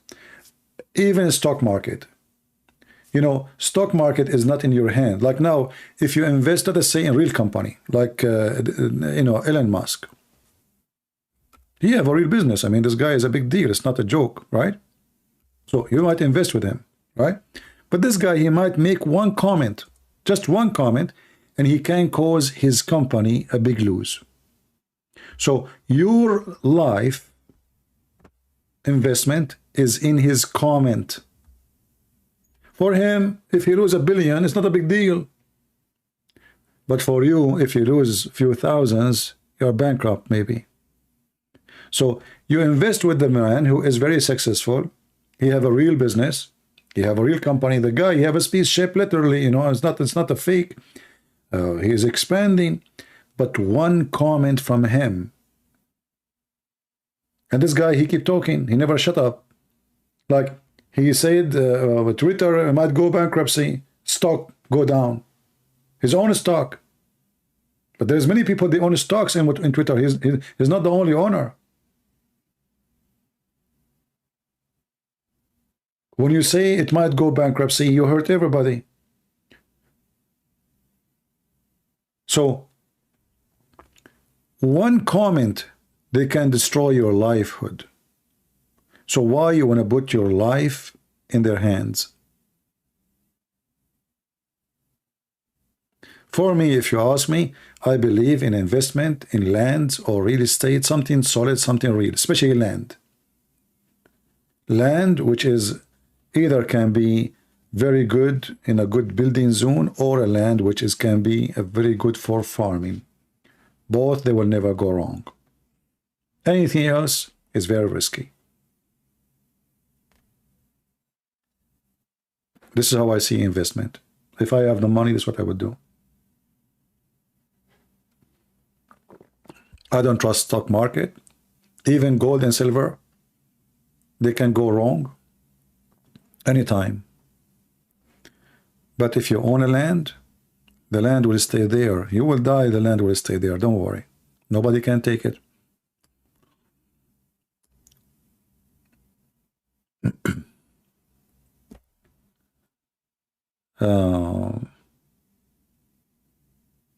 Yeah, you know, like even if you think about things might go wrong in this world, like now, if things go crazy in war and now supply is not exist, food is not exist, who is the one going to survive? Farmers. Those who live in cities, they will kill each other. People who live in cities, they will eat each other alive. Yeah, but people want food, people want water, people want supply. Do you remember when the pandemic started, people, they were fighting in USA over toilet paper? Do you remember? Toilet paper. People are fighting literally, bunching each other over what? Over cleaning their ass, not food. So what they will do if there's no food?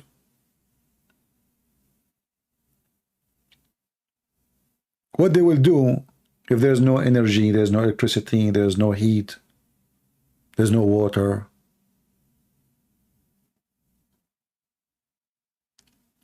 So those who own a land, at that moment, they will find themselves, they are the lucky ones, because they can grow some food, some tomato, potatoes, grow some chickens, and they can survive. They can cut some woods from their trees and heat themselves, keep themselves warm. You have a guarantee. But in the modern fashion lifestyle, did you see what's happening now in China? I mean, this Chinese government is really weird. They are locking down everything just because of one infection. And people going crazy. They can't even go to the supermarket to buy food.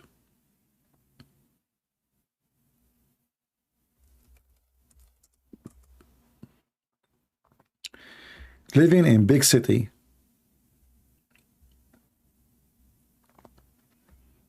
if you go right now and check, this is the news now. This is not, you know, in China still they are living in you know, people beating each other, people they are taken to jail, dragged in the ground, on the floor, police beating people. I mean, it's a madness. And what happened in the last 2 years, it can happen again so soon. You never know. And then your money have no value because there's no food. Well, you know what you will do if you have a, you know, do you know the story of the guy who have all the credit cards, golden master cards? You know, he have a credit of millions of dollars, but then his car broke in the middle of the desert, and he found finally a phone to call, but he don't have coins. Shalom, my friend.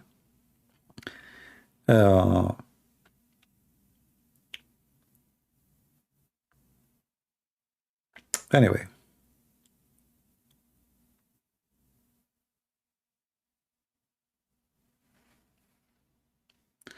When there is no food, you will not need toilet paper. Well, still you will eat something. You might eat your cousin next to you, you know. When the Palestinians, they were surrounded by the Shia during the wartime in Lebanon, and they cut the water on them, they cut the food on them for more than 8 months. So what they start doing, when one of them he died, they eat him. the Palestinian, they were eating each other. This is what Hezbollah and the Shia of the movement of Amal, they did to the Palestinian. A human being can turn literally into a pig. Just make him hungry and angry. And then you will see a different creature, a new creature, something you never saw before. When hunger strikes, mankind is different creature.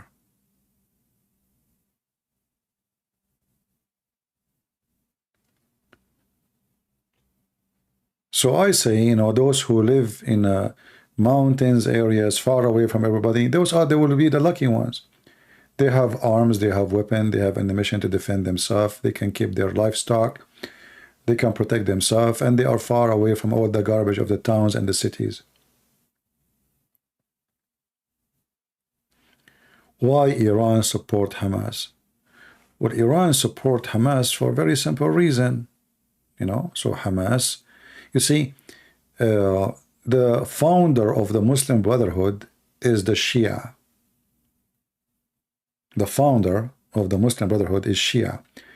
Like Hassan al-Banna, he is the founder. He was making a speech in Mecca, and he was saying that we and the Shia should not be enemy, etc. So the Shia, they heard him. And they decide, because they are smart, they decide to use this person between the Sunni. So they bought the first center for the Muslim Brotherhood in Cairo. And Hamas is a branch, militant branch of the Muslim Brotherhood. So this is not something new. The Shia, they supported Hamas for a long time because through them, they can penetrate the hatred of the Sunni toward the Shia. So they became like their arm, their Sunni arm. And as long as the Sunni always, they are for sale, which means the one who invests on me, I will sing for him. This is the case. Let us go and make a village. Oh, okay. You know, for me, if one day I got enough money, I can buy a land in, you know, in nice area, you know, far away from people, I will. Why not? I would love to. You know, grow some, you know, look at the food you eat. The chicken doesn't taste like a chicken. The eggs doesn't taste like eggs. Even the milk doesn't taste like milk. Everything you eat is fake, you know. It's not healthy. So if you grow your own food, you will live healthy.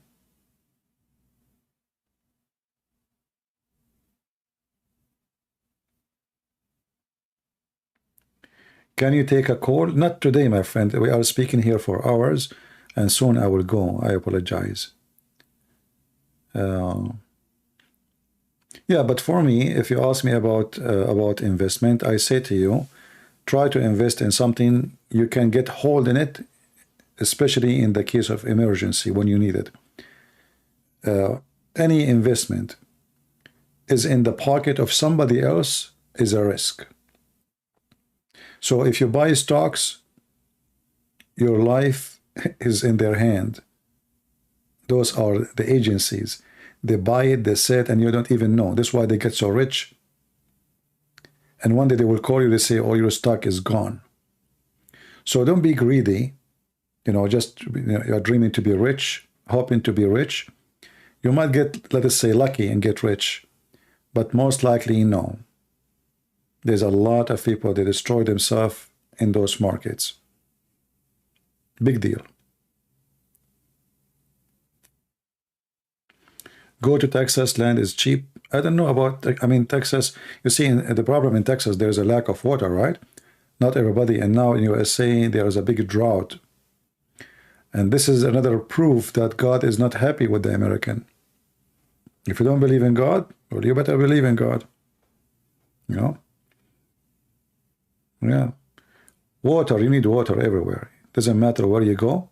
If there's no water, there's no life.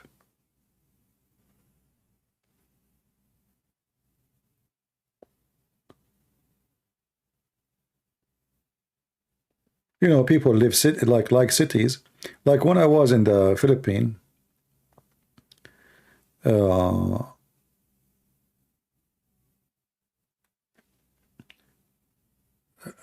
I noticed how poor the life of Filipinos in the cities and how better it is in the province, even though the province are very poor. You see, in the province they are very, very poor, but their life is way better than living in the city. So I told the Filipinos, some, you know, the one I know, I said, why you don't live in the province? They said, there's no job. I said, better than this. Look at you, look how you live here. There's no job, but at least you have your own land. You can build like a shack, you know, whatever, it costs you nothing. Grow some chicken, you know, but people, they are attracted to the light and the malls and, you know, like decoration, big streets. So they love those things. But in reality, poor people in those cities, they are demolished. They are being used and abused. I prefer to live in a small, little, tiny village, and I have little income. Like, and the other day I saw a video of a guy saying sweet, you know, so like he makes sweet at home, and he is selling each piece for 2 pesos. You know what 2 pesos is? Nothing. 2 pesos is really nothing. But this guy, obviously, the 2 pesos for piece is enough for him to make a living. So think about it. You might make 500 pesos in the city. And this guy, living in a tiny village, going and selling kids those sweet, he will make 100 pesos. Who is the one who have a better life? I assure you, the one who live in the village. Because in his house, he have a chicken, he eat healthy eggs, he grows some tomato, whatever, and he makes some money from what he sell. So he is a landlord. Nobody is kicking him out. He is not paying rent. I mean, he have a life. You live in a city, you are so poor, you don't have a life, you are just a slave. Just because you are worshipping lights and malls and fancy stuff, but you don't have them. It's not you who have them. Why you want to stay there? This is why now you notice many people, they start going back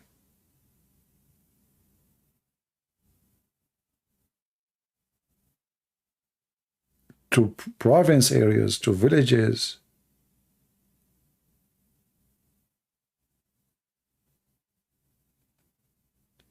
You know, in certain time, if somebody is coming from a village, people laugh at him. Oh, he's a villager. Like, you know, supposed to, you're like stupid, you are nothing.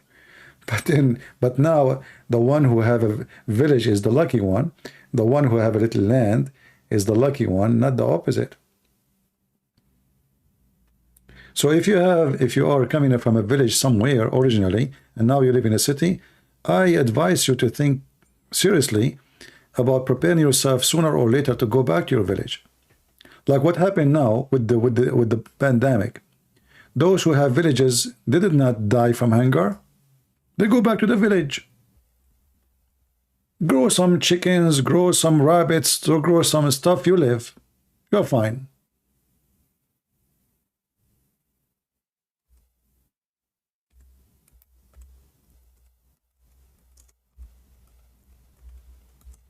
You will be fine. But in a city, you cannot do that.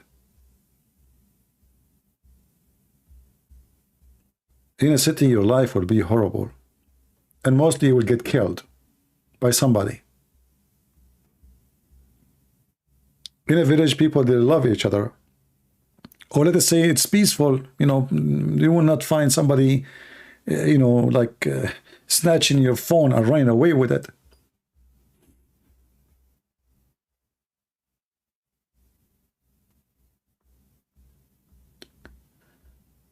I believe that the reason, you know, human race is in risk because everybody is going to the cities and nobody want to live in the village. I wish I know how to farm, how to grow things.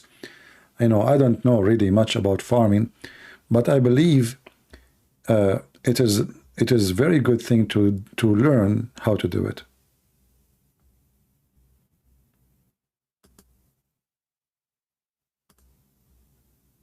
And if you are a person already who know how to do farming, who know how to deal with animals, like to grow a goat, milking. I think these are easy. They are not farming is like growing plants and etc. need skills, but animals maybe it's a lot easier than the rest. You can learn it easy.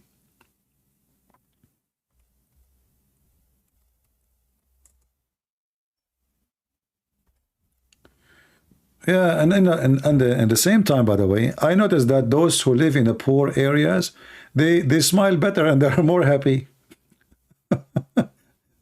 And those who live in the city, they are living in depression. Did you notice that always depression and cities, they come together? Honestly. Depression and living in cities, especially big cities, is like come hand in hand.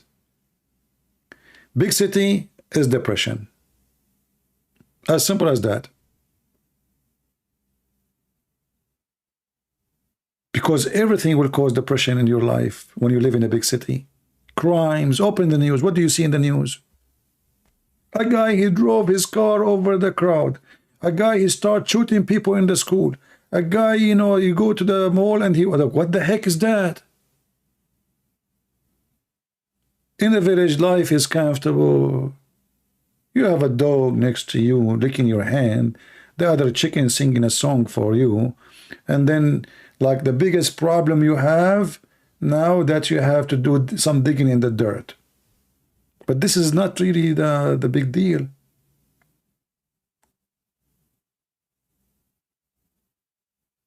You live in a city, you are scared even to open the door. Who is behind the door? Who is coming to me? What he want?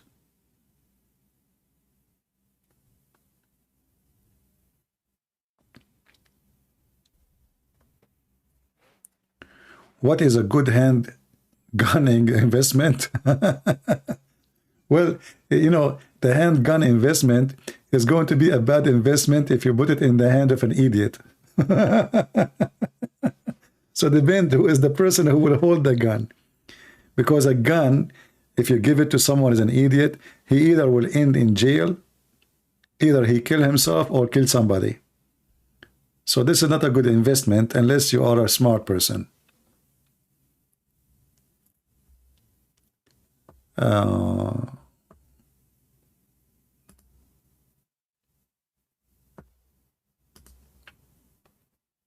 For me, you know, I have weapons.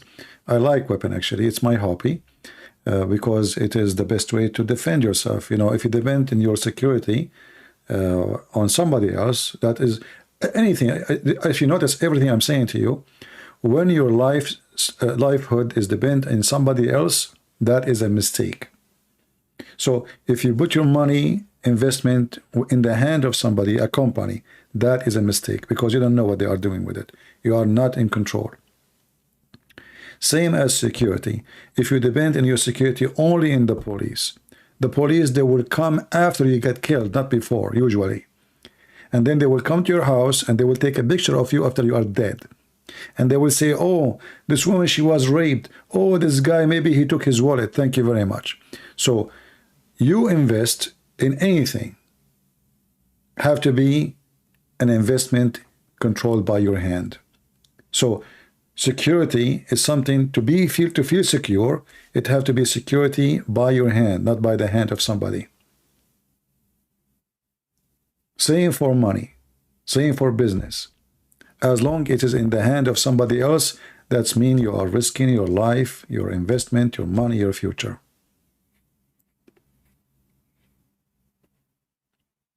If somebody is coming to attack me right now, I will call the police. For sure. The first thing I will do, I will call the police. Right? But the police, they need time to come. So let us say it took them only 5 minutes. In 5 minutes, a lot of things can happen. Just 5 minutes. Let us assume only 5 minutes. Look how fast they are.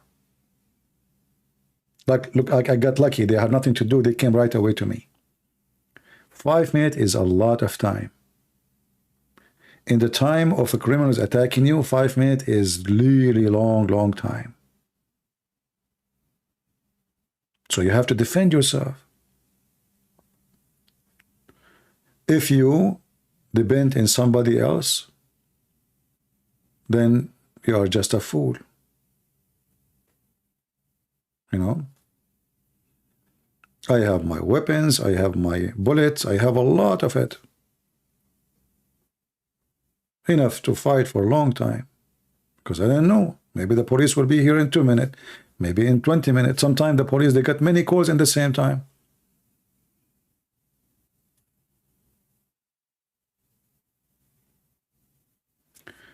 This is a proof that CP is an Arab because he like weapon. I don't know what this have to do with the Arab. American in general, all of them, they like weapon. You know.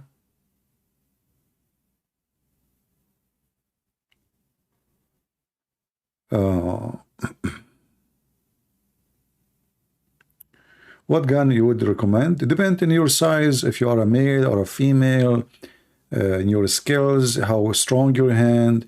So if you if you are not strong, etc., maybe buy 22 millimeter. It's easy to, and the bullets are cheap, and you know, 22 will do to defend your house, you know, to defend yourself. If you are like your arms is stronger, you can handle a gun, stronger gun, you know, go for 9 millimeter. But be careful. First, obey the law. Don't break the law because you don't want to be in trouble. You are buying the gun to protect yourself from the criminals, not to be a criminal, right? So, and never use it. Never, ever use it unless you need to. You have to. Never even show it to people. You only grab it only when it is a life matter, not just an argument with somebody. So if you are a person who is not able to control himself and he is stupid, like you go crazy, don't buy a weapon. Like you go crazy with your wife, you fight with your wife and you go and grab your gun, that means you are really a donkey. So don't go for that. Do you use a Smith and Western? Doesn't matter, you know, I'm not going to tell you what weapon I have. But, you know, there's many, you know, good guns. You know, there's Magnum, there is Beretta, there is Browning. You know, I like Browning. Browning is a very good guns. You know, there's Israeli guns like Shmai, you know, it's called the Uzi, you know, or you can go and buy Schmeiser. There's many guns. But 9 millimeters are very good, like decent bullets size, and it is very good protection. But if you are a female, I think 9 millimeter is too much strong for you. So maybe you go for 22. 22 is very cheap too.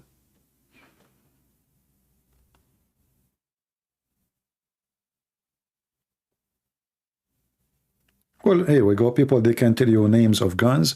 Everybody have his own experience.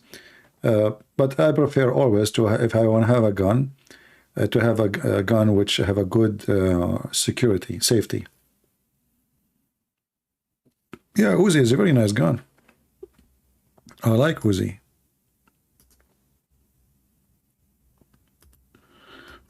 Israeli guns are really good, even though Uzi doesn't look good as a look, you know. Like there are some guns, they look nice, but they are useless.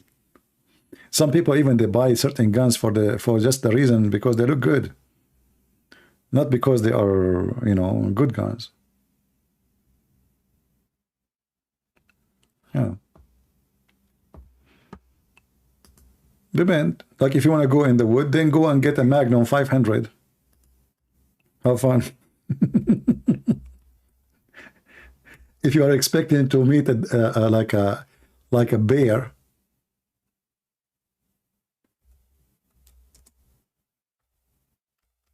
and you want to take his arm with one bullet, then well, get something like that.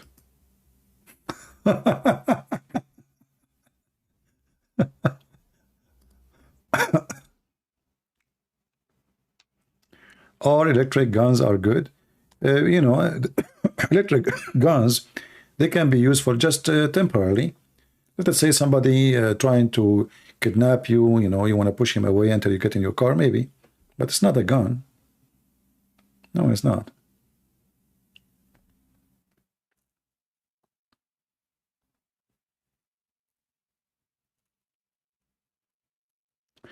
A shotgun is good for a house, yes, But as I said, you see people who they have, not all people, they have good experience with guns. If you are talking about self-defense, you get something small, especially if you are a female and you are not strong, like your arms are not strong enough, because those guns can be very dangerous too. Like this gun, when you shoot, it's going to go back on you, you know, recoil on you. So if you are not, I saw many people when they shoot with them, the gun flip on them. You can even shoot yourself. Laser gun? What do you mean laser gun? I mean guns, they have laser to aim, not, it's not the laser gun.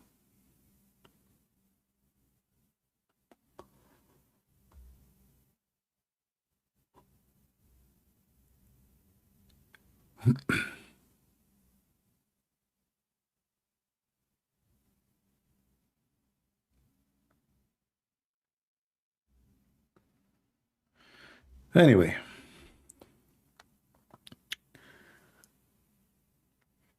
female, they got 380. Okay. I mean, you can search, you can go like to the guns stores and you ask them which one is the best for who you are, you know. Like if you are a short woman, your hand is not strong, etc. You need to get a small gun with a small, you know, bullet size, so you don't, you will be able to control your gun. Like you see some people like they go and they grow a dog, and this dog, he can drag them like a mosquito. So the owner will look really like a fool. You see the dog, he's like 3 times stronger than the owner, and the dog is dragging the owner. So who's the dog and who is the owner? You know, so you have to have something you can control, not just a gun. And again, you have to check your temper. If you have a bad temper, if you are a person who get angry so fast, if you are a person who don't use his brain before he act, you know, then don't buy a gun. Gun is a big responsibility, and you can destroy your future if you use it wrongly.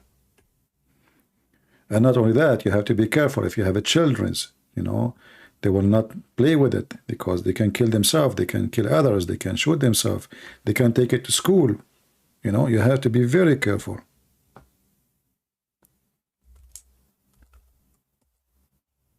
So guns is not for everybody.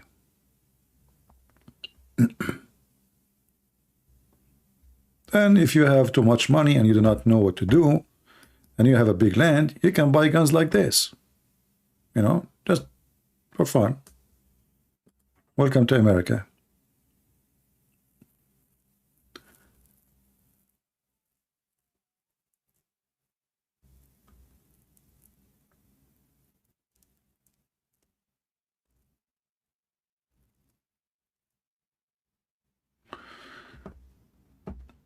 I mean, in USA, even you can buy tanks, you know.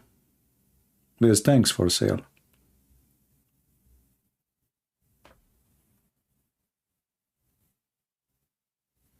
And there's small guns like this. Look at this one. This one is like in the size of what? How you can shoot with this one? I never saw a gun like this before. That is so small, man. What kind of bullet this bullet is? What the heck is that?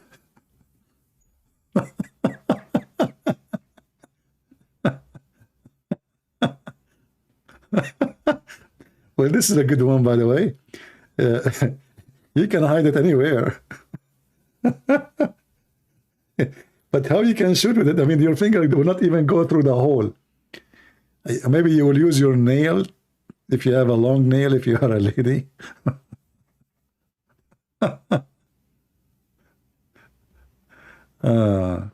You know, actually, once I have a friend, I had not seen him really for long. So he invited me to go and do shooting. He's an American, you know, he's not Middle Eastern. So I took my gun with me, and I thought I have a big gun. I thought I took really a big gun with me. Now, when I went there, I look at what he have. What the heck is that? You know, what is this? He said, "This is my gun." It's really okay. And when he shoot, the bullet make noise like woo woo. You know, like I was like, it's really like really annoying. You know, the sound of it's scary. Yeah. Anyway, always wisdom is what protects you, not only weapon. You know, you have to be wise. Wisdom is what give a protection first, because a weapon in the hand of the fool is a big problem. Remember that always.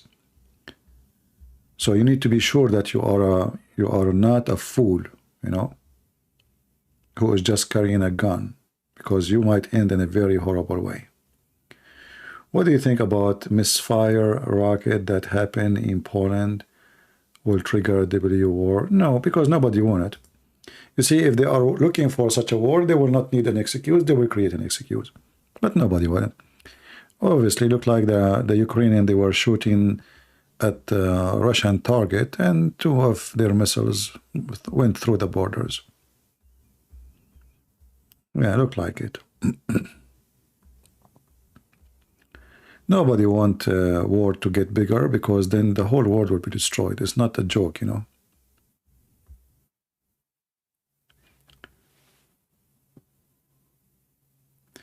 But fools do not consider themselves fool. That's a good point. You are right. Yes, you know, fools don't consider a fool. But you know, I know, let us say, I don't think I'm a fool, but I know that I have a bad temper. Let us say, you know I get angry so fast. I know that I don't. You know, I'm not good in controlling myself. Then I should not go and get a gun. You know, I should not, because that is not for me.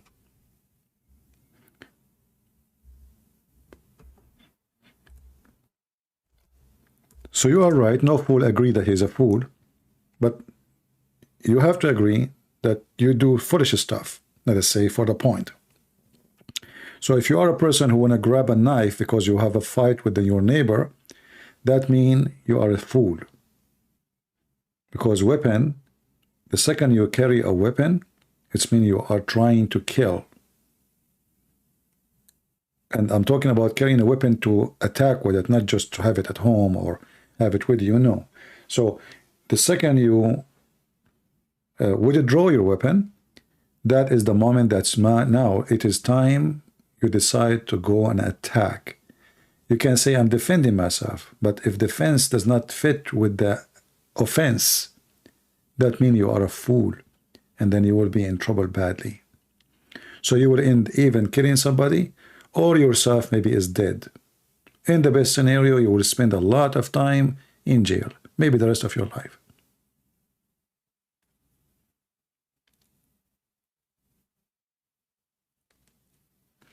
Why my book is science and is Quran in depth is not in about Amazon? Because they are hiding it. Yeah. Do you prefer everyone own weapons, or do you prefer to no one own weapons? Well, as long nobody, you cannot say nobody own weapons.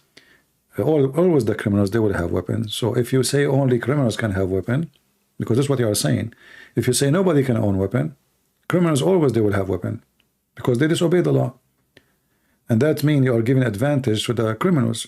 So now a criminal in here, if he would attack any house, he knew that every house, it's possible at least, it's possible, not necessarily, they have guns. So he have to think twice, 3 times, 4 times before he do it. But if you live in a town where nobody's allowed to have guns, that means 99% they don't have weapon to defend themselves. So easy target. So I believe that a policy of no guns for every citizen, it's an invitation for crimes and criminals.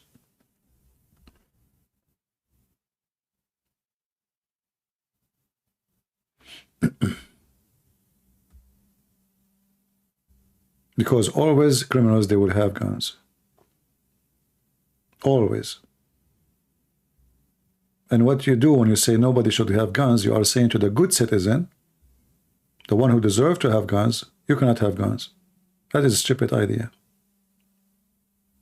Right? So no gun. This is why you see in USA,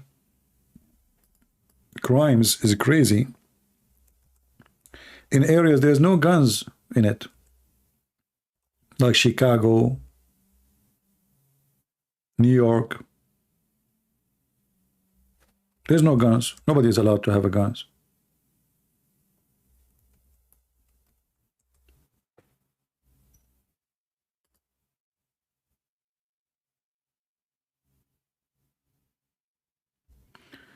Well, good for you, my friend, to have my books.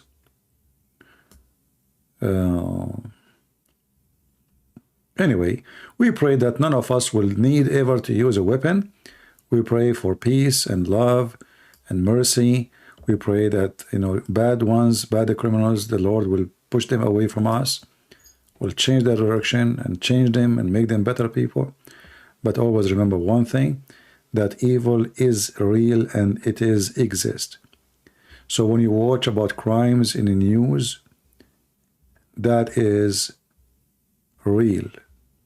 And that if you are not the victim today, you might be a victim tomorrow. You never know.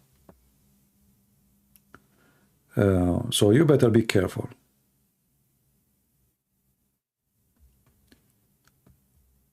Shabir Ali refuted the claim that all living things are made of water regarding jinns and angels, because the word in Arabic says kul, doesn't mean all things. No, the word kul mean everything. He's a donkey. First of all, he don't speak Arabic, so how he can tell us what the word mean?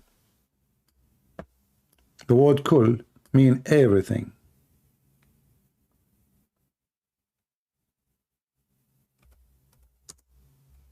And you can check it out in the dictionary. And I find it very funny that a person who don't speak one Arabic word, he is the one who is teaching us what the Arabic is saying.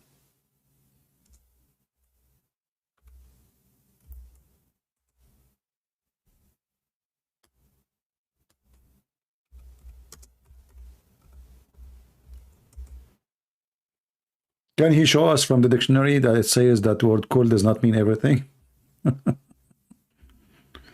Oh boy. And if it does not mean everything, so what the point of this verse? Nothing. We made it from the, so what kul mean? Some? You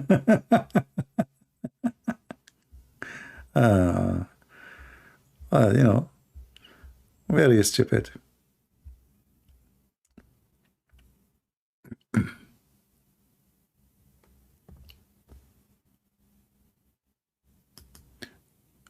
You know, when a Muslim he refutes something, he always refuted talking to himself.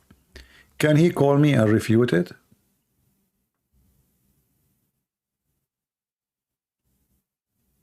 Can he? Can he open the dictionary and show us? We can open the dictionary, all of it, you know, we read together.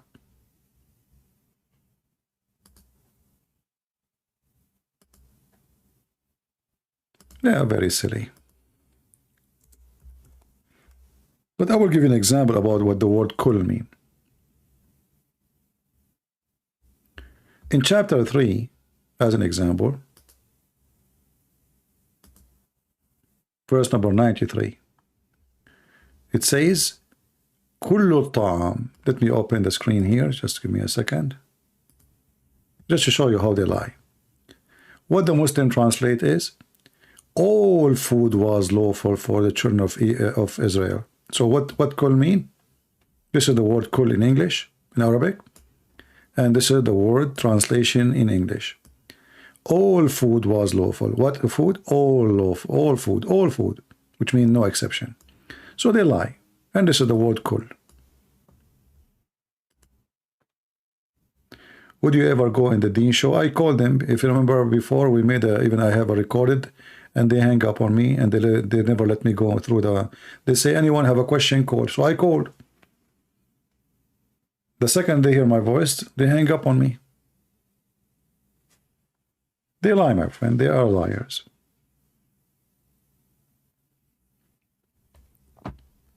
Even the Muslim translation say the word kul is all, not say some, because if it's not all, then it's some, right? So why it says all?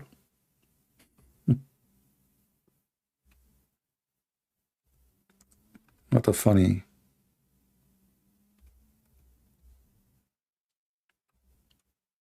Even their funny, stupid translation say kul mean all. Anytime this word appear in dictionary, in interpretation, in translation, for it have only one meaning, mean all.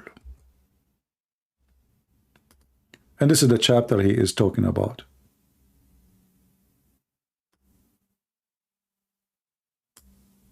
Look what it says.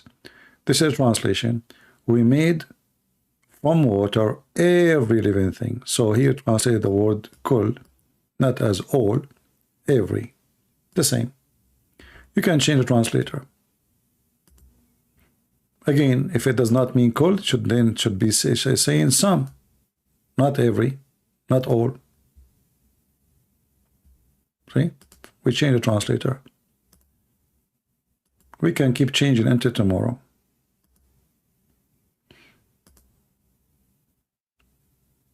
See? Every living thing, not some. So when this guy, he said what he said, he is just an idiot. And you know, the funny is, it looked like it worked. Like when you said to me, he refute, that's mean you agreed. So it worked.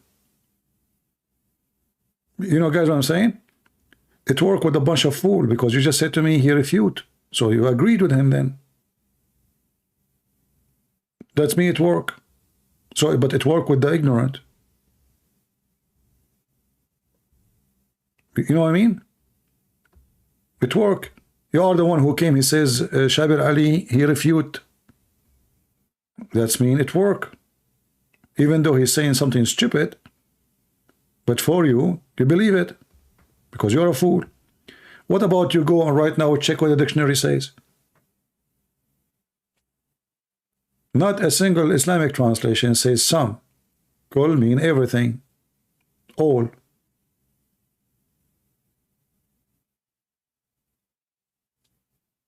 But anyway, if your fan are a bunch of fools, then whatever you say, they accept. You know? Right?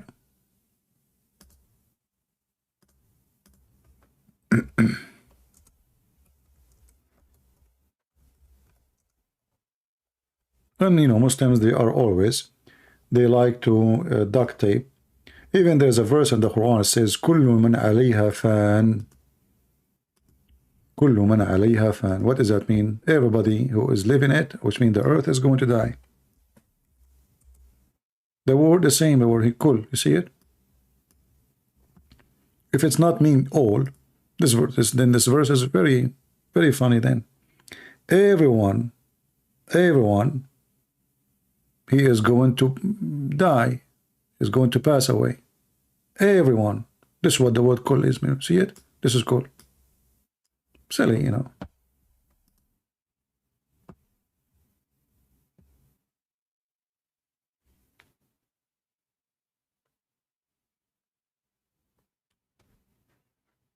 But I'm not surprised that they lie, you know, because that's what they do. But those games, they play them usually when they speak to someone like David Wood, you know. You don't speak Arabic, right? So how he will know? It's a word you do not know. So he can say, no, it doesn't mean that, and that's it, it goes away. What do you say about angels in Islam? Are they sinners or holy? Well, obviously in Islam they are sinners. Why? Because isn't it the angels who accuse Adam to do mischievement, and then Allah, he ordered them to tell the names if they are truthful, right? If they are what? Truthful. So what the Quran accusing the angels, they are liars, so they are sinners. And then when they could not tell the names of those things, Allah, he ordered them to bow down to Adam. You remember? Always you have to connect the dot, you know, together.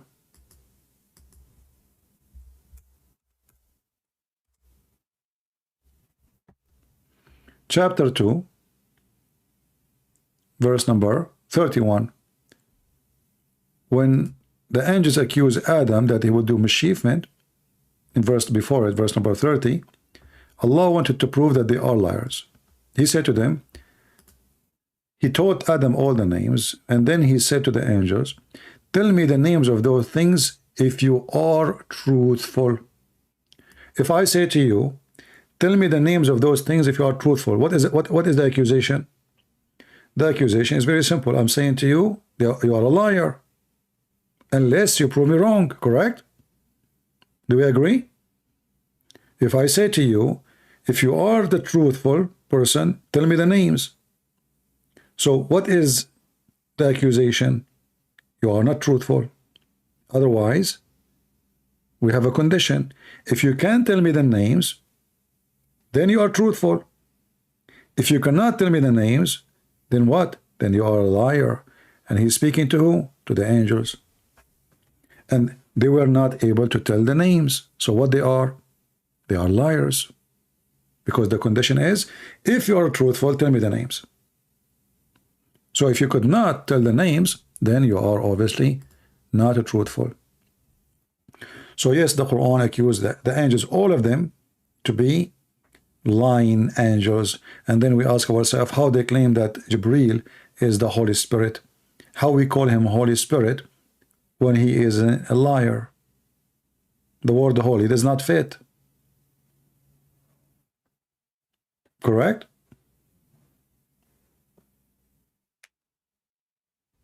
The word liar and holy does not fit. You cannot be holy and liar at the same time. Can you?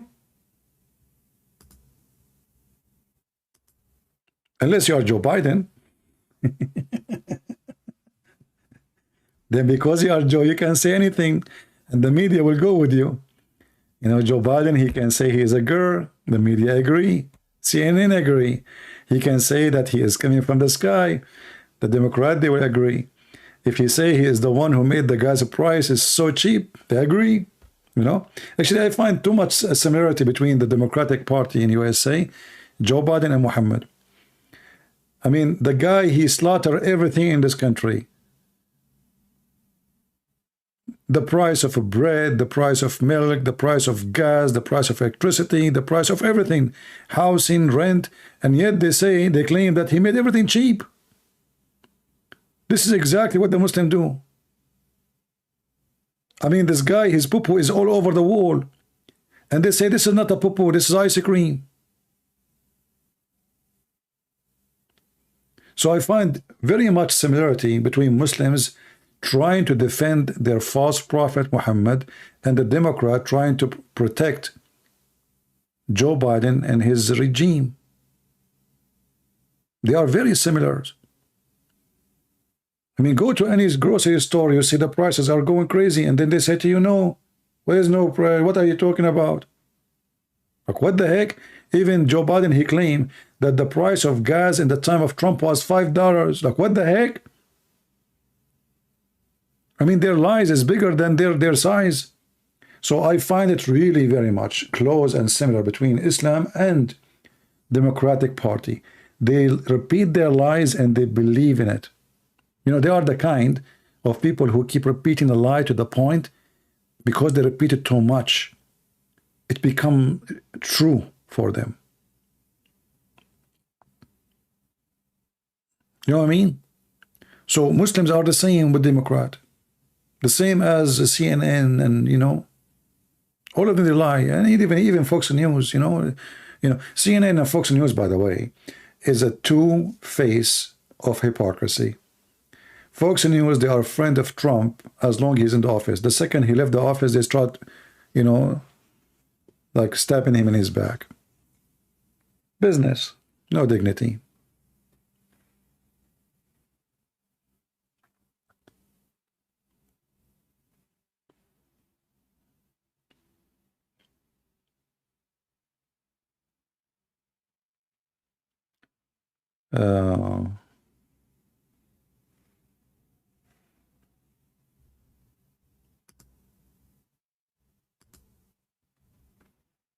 You know, once I met somebody like in a coffee shop. You know, it was a nice conversation. I mean, in the beginning, and then he started, you know, like, I don't know, we talk about Islam, and then he said to me, I did read the whole Quran, and there's nothing wrong with it. There's nothing about terrorism. Islam have nothing to do with terrorism. I said to him, you must be a Democrat, aren't you? He said, yeah, I am.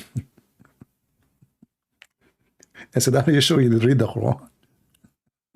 He said, yeah, from the cover to the cover. I said, are you sure you did not read the cover only?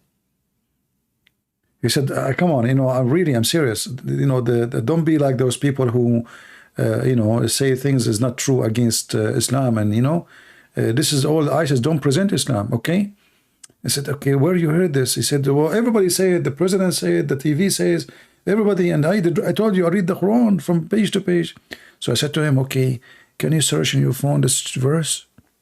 He said, why you want to search it? I said, just to see if this is true or not. He said, oh, you are picking up your cherries. I said, what the heck? So there's cherries in the Quran?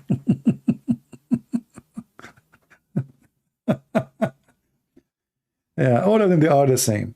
Islam, if you speak to anyone, is Democratic Party usually. Islam is a wonderful religion. Muhammad is a peaceful, and ISIS have nothing to do with Islam, brother. But the second you ask them, can you name for me one thing ISIS did Muhammad did not do? They run away. Name for me one thing, just one.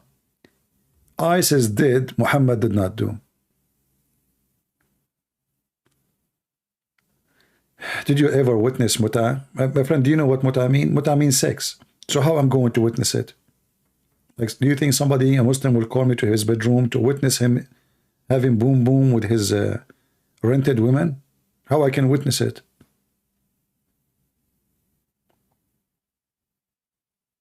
How I can witness muta? Muta is sex.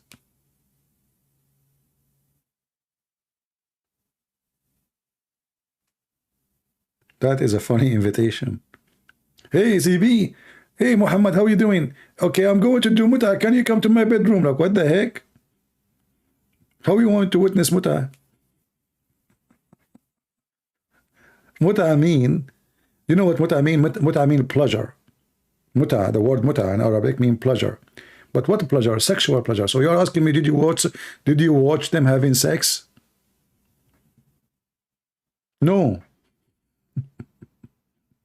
I did not.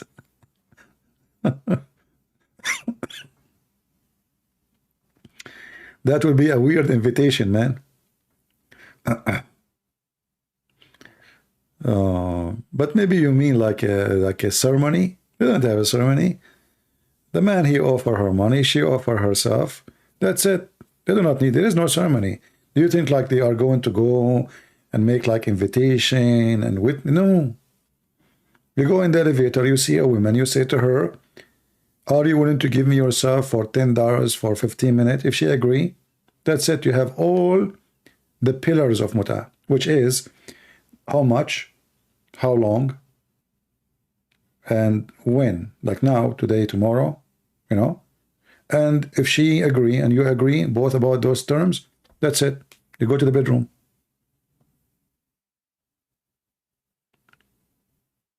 No, you do not need witnesses. What for witness? For witnesses is for supposedly fornication. Yeah, well, my voice is dying. Obviously, the battery is dying too. So I better go soon.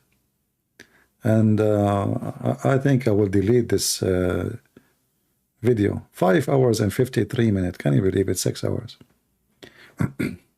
See, guys. What do you do to me? CP is a matador. What the heck is that? What matador mean? I don't know what that word mean.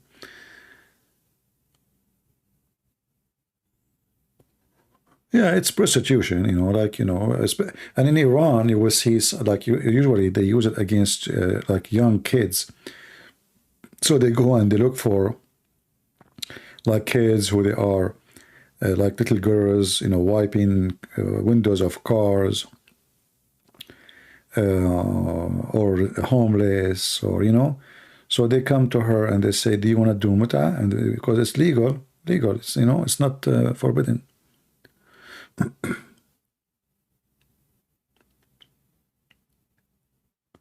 Bullfighter. Okay. Would excuse my English. I do not know what that means. Bullfighter, okay. I don't want to. I don't want to. I don't want to end fighting with the bull and the cows. I don't want to make the Hindu angry, my friend. Don't do that, especially if you live in India. Can a non-Muslim guy do mut'a? Sure, if you are a whore. Why not? Can you speak to Patterson? Why I want to speak to him? What I have to do with him? What we share? What is important? Why people they care really for these names are famous ones? You know, many people they ask me to talk to. Why I want to talk to him? What Christian Prince he shared with this guy? This guy for me, this is my honest opinion. He is a fool. He doesn't know how to talk. He never say something smart. He is so submissive, and there's no point. Like when he speak with the Muslim, what you get from the conversation? What is the result of this conversation? Nothing. He's promoting Islam. The Muslim they use him. He's just a fool. And you people always support the fool one, and the proof you keep mentioning his name. Why is so important for you? Why people, their ideas in life, in religion, in belief, depend in something is famous. Someone is famous. And why he's famous, I have no idea. For me, he's just a fool. I did not hear him saying one thing is smart.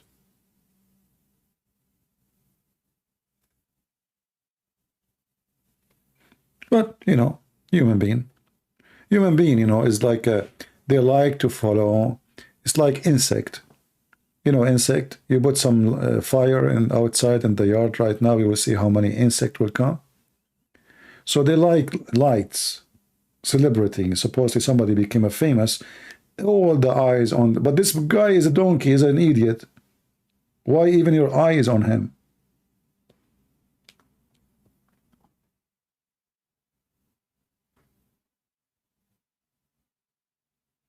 So they use always, the Muslim, they use always famous ones. This is their target, you know. Their target is to either convert the person who is a famous, or at least using him to make Islam more popular. So this is why actually I don't like even what David Wood he do. I mean, David Wood is not the same as Patterson. He's way smarter. But David Wood, he debate people, but he don't really debate them. He make them famous. There's no debate in the debate. This is why some of you will get angry, says why I speak negative about what David do. Because here we go. Mimi Hijab, he become famous because of David Wood. This is the truth. This guy is a street boy. Nobody care for him. Suddenly David Wood want to debate him. And then what happened? He made a very funny, stupid debate. It's not a debate. Mimi Hijab made a mockery of him.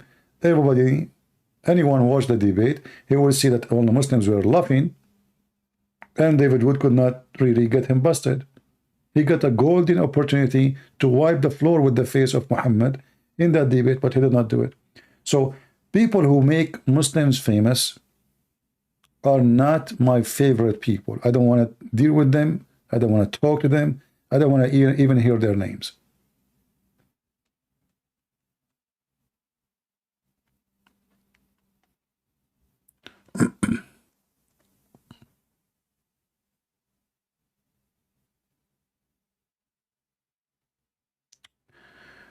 CP Dawood Kim wants to know if you are uncomfortable or in bad mood.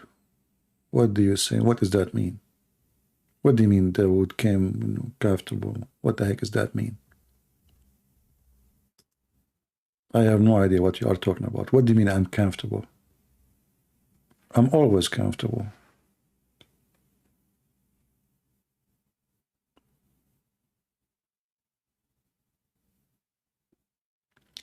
He is not a debater. Well, when you help Muslims to grow, you are not even doing what you claim to do. Anyone want to be famous, he go and ask David Wood to debate him. As simple as that. Then he will have his channel full of people. You debate me, people will laugh at you. You debate David Wood, people will join your channel. It's a reality. Do you remember the debate David Wood he have with this guy he called himself Perfect Dawa? Perfect Dawa, he do good talking to David Wood. Here he became a mosquito. Same as Mimi Hijab. I am the one who called him. He hang up on me 6-7 times, and he have 6-7 Muslims to debate me, and Ali Dawa next to him. Did he allow to debate? He don't dare. He's so terrified. But when David Wood, he will debate David Wood, no problem. But with me, he will never dare to do it. That is reality, my friend.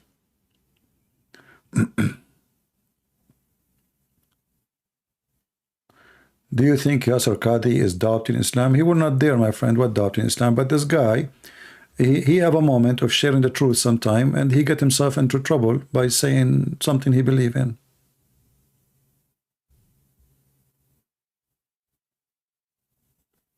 He will not dare to say I'm out of Islam, even if you think Islam is bad. You know.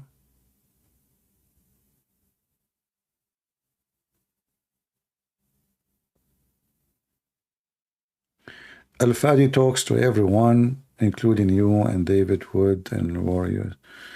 Yeah, Al-Fadi, you know, is a nice guy. But for me, I don't like this kind of programs, interview. Here we go. All of you can ask me a question. Why we need two people talking and the rest are doing nothing? Isn't it nicer that all of you can ask me and we can exchange questions and answers, and, you know, which one you prefer? Having me and like Al-Fadi talking, he talked to me, he asked me, I say, or you talking to me? Which one is better for you?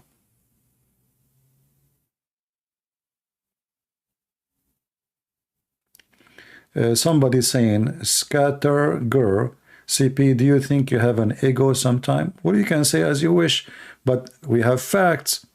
Did anyone debate me? His channel grow and become so big because of me, or when he debate me, I demolish him? That is the question. Very simple. You can say ego, you can say whatever stupid things you want. Have you ever witnessed yourself, anyone, he stepped in my door and he left without his foot behind? Can the Muslim say, Christian Prince, he lost a debate? So what ego you are talking about? Ego. We have facts. Name for one person. He debated David Wood and he did not make his channel grow like crazy. Even this potato Uthman, he was insulting me and I was challenging him to debate me and he was challenging me. And who go there? David Wood. Nobody watched this guy. I was exposing his lies. And then suddenly David Wood, he take an airplane all the way to San Diego. And not only that, not only he don't go alone, he go and he take a team with him to make it more horrible. And did they debate the guy? No, they start talking about philosophy. And then this potato, he made a video saying, 3 Christian came to debate me, but what the heck? But there's no debate. And they made him famous. If there is any reason why you don't debate in Arabic with the scholars, who said I don't debate in Arabic with scholars? I have a debate with the biggest sheikh in USA in the ABN TV. Go watch it and die laughing. Even your sheikh, he don't speak good Arabic, even though he is an Arab. I made him shish kebab. Go watch it. The whole debate is in Arabic.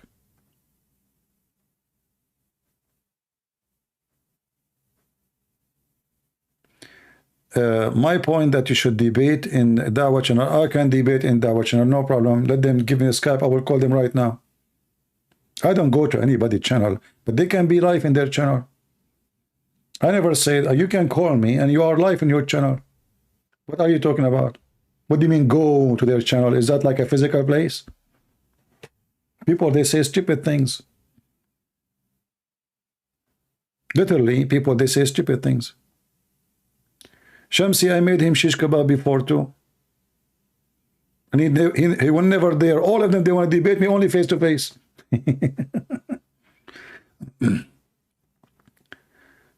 Uh, no, David Wood, he don't have any good logic in debating those people because he made them famous, but and they never made him look bad. You see, if you are debating somebody, shouldn't you give the answer right away when you are there? So after you go home and then you make a video to refute him, so why you went there? Why you did not give him the answer there? They are doing the same as Muslims. The Muslim, they come here, I spank them, and then they go home and they say we want to make a video to refute Christian Prince.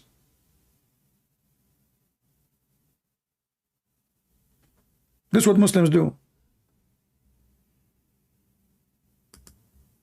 They don't know how to debate. The Muslims, they have one strategy: intimidation and mockery. And obviously, David Wood did not learn that. He did not learn that those people, they do two things: mockery and intimidation.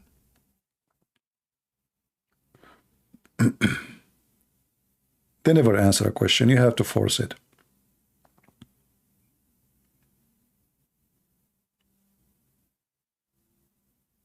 And for me, I'm not speaking against David Wood. I try many times to advise him.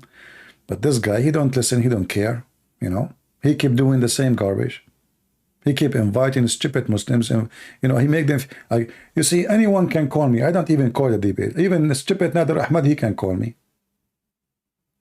If you watch the same question Nader Ahmad he gave to David Wood, watch what he say to David Wood and what David Wood say to him, and watch Nader Ahmad calling me and laugh. And you tell me which one. Which one was a disaster? Nader Ahmad, he do good with David Wood. Because he don't know how to force them to answer the questions. He don't know even how to play their game.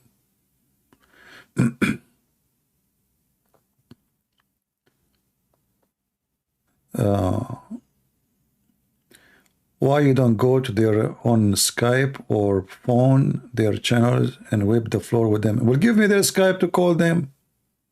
Scatterger. You sound stupid too. You sound like you're a Muslim here, right? Why you don't go? Well, give me their Skype, I will go. Just get out of here. Why you don't go, huh? Well, give me their Skype. I will call them right now.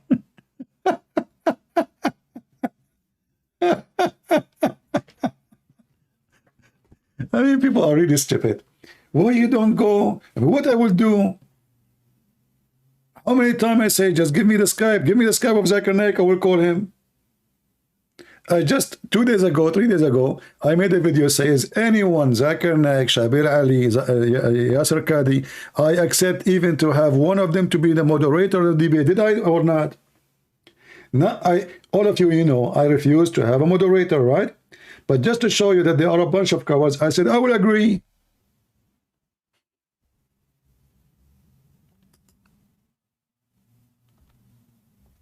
My friend, he was diagnosed or not, we are giving advice to Christians so don't repeat the same stupid mistake.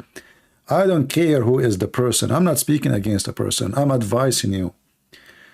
Either you know how to debate or don't do it.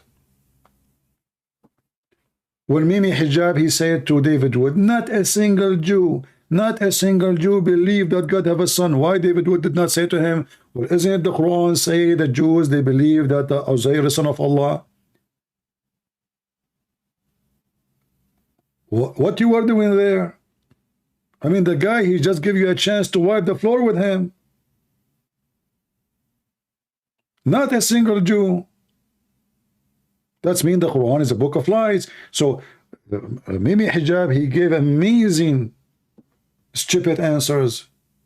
Gold and silver. But David Wood was standing there, like he was intimidated, he was nervous, I don't know.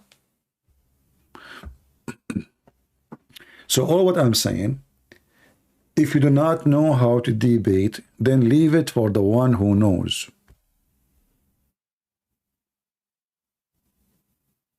Very simple. David Wood, he can make a very nice videos, short videos, way better than me. I cannot make videos like him when it's come to short videos. We make great short videos. Stay in that.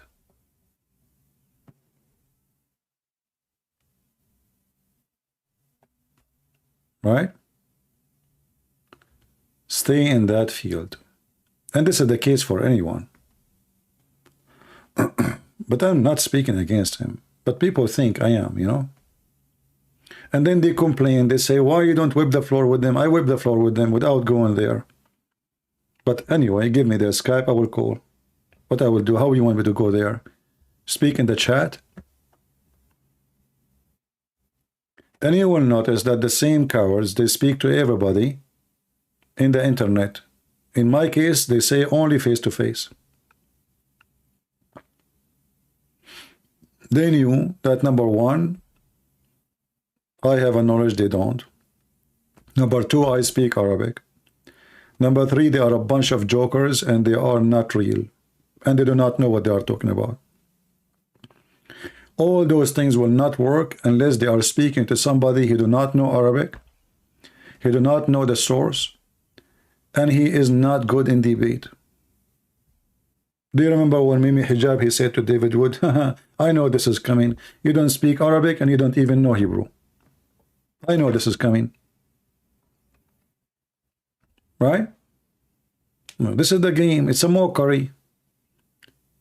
So he speaks Arabic, I don't speak Arabic, then okay, so I will make a mockery out of you and claim that I am the one who's giving the true answer. But reality is the opposite.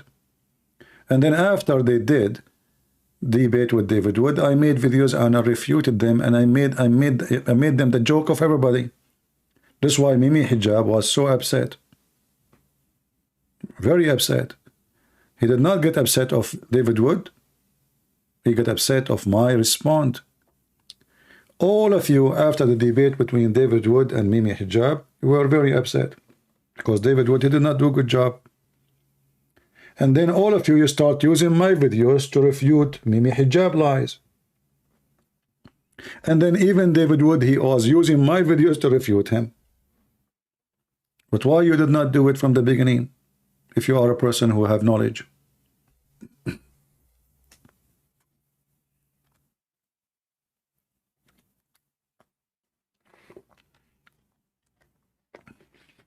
They choose carefully. They will debate who. They knew your limit. They knew what your weakness. They knew where you can do good and what you can not do. And based on that, they decide if they will debate you or not.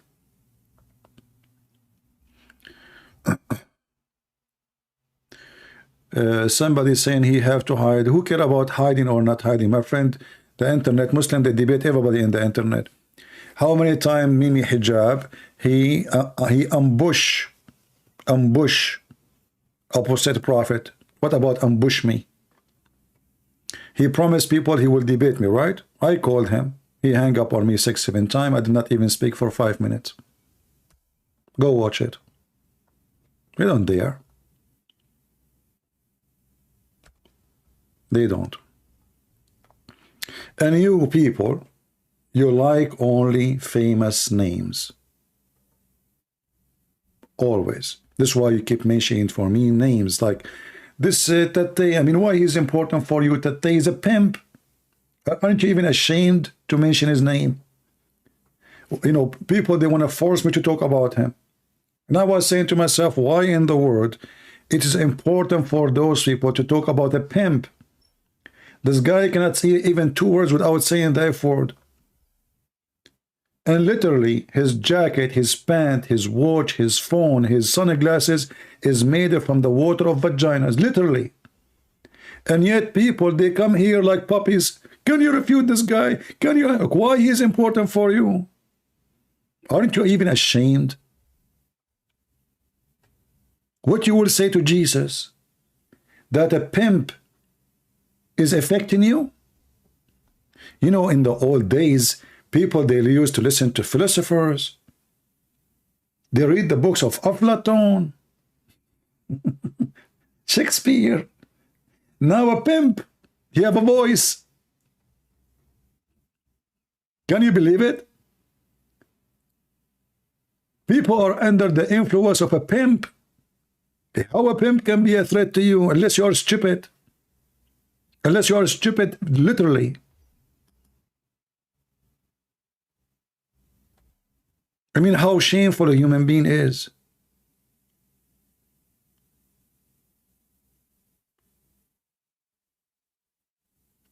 A pimp. This is how low they are. And then Mimi Hijab, he was saying, he said to him, I saw like a short video of him. He said to him, you know, I think now I am influenced, like my influence is the same as Putin. The guy, he compared himself to Putin. A pimp.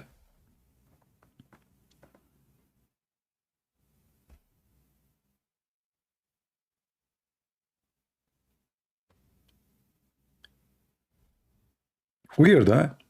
But this is how the world is today. Is the world of, you know, it's time for pimps. If you are a pimp, you have a voice. People listen to you because you are expert now. You have a very high ethic. You are the, you know, you are the one who can tell people what to do in life, how to be successful, brother. I mean, you have a big success, right? But this is telling you how a low human being and how stupid and how disgusting people are.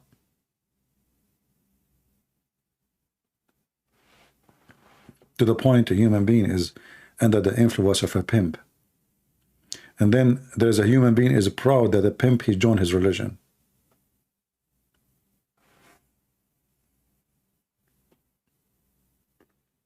And even people, they make me upset really when they say to me, why you don't refute this guy? Refute this guy about what? I mean, what are you talking about?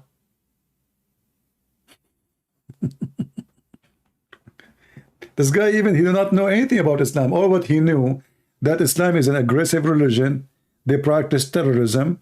And he says ISIS is the true Muslim. He liked it because of that. That's it. Refute him about what? Actually, everything he said is true. He said the true Muslims is ISIS.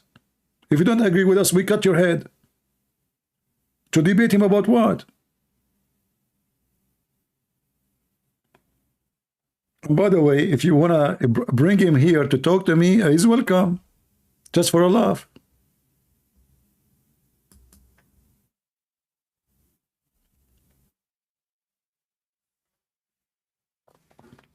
You cannot teach anyone how to debate. Debate is a skill, is a gift. The same as teaching. So as I said, you know, David Wood, he can do better videos than mine when he makes short videos. He can say straightforward, like to the point, in a very short time, very convincing way. I like his short videos. I really appreciate them. But his debate is the most horrible ever. Something happened to him when he's debating. Like he is not the same person.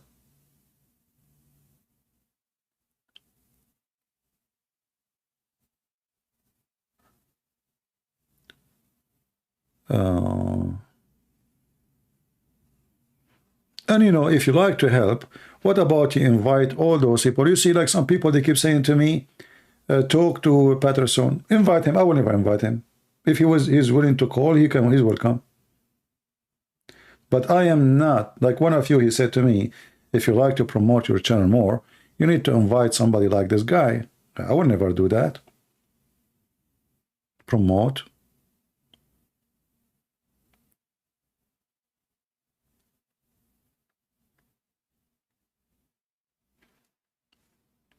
That is not the target. We want more people to watch, but it's not about promoting me. It's about promoting the truth.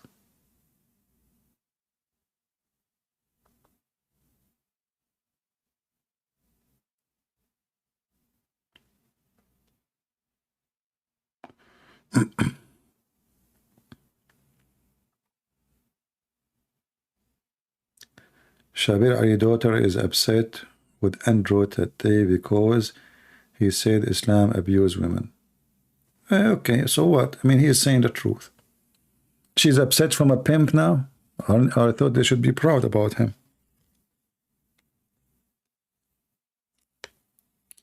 Yeah, well, did he lie? Isn't she can be one of four? This is abuse. Can she have 4 men? If she cannot, that means the man is favored upon. Even the Quran says, النساء قوامون الرجال قوامون على النساء. The men are in charge of women because of the money they spend on them. This is Quran.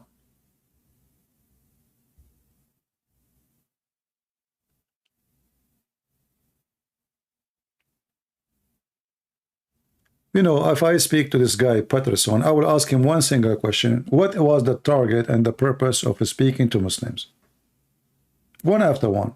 What is the accomplishment? What is exactly the point? Nothing. Did he, like, he cornered them? Did he ask us serious questions, embarrassing questions? No. He was so submissive. He just shake his head, whatever they say. So what the point? Would you be open to debate Harun Yahya? Sure, sure. Especially if you bring the girls with him.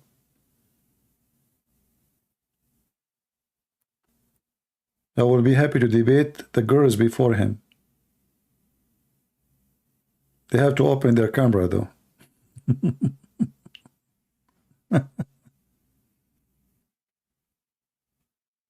Yeah, and you know, I believe all those things will backfire on this religion, because a guy like this guy Tate is very filthy to the bones. So just wait what will happen sooner or later. Just wait. They cannot change. You know, those people, they cannot change their nature. Those people, they cannot speak a good, like, I mean, decent language. So he will carry a real good image of Islam, the way we want it to be. So I hope that he will do a great job to expose Islam. Just wait. And then the Muslim, they will start washing their hands from it. The same as Harun Yahya. Harun Yahya, when he made those books about Quran and science, and those websites and videos, all the Muslims, they stopped praising him. The second he got arrested with you know, human trafficking, sex with the children, etc., they start washing their hands with him.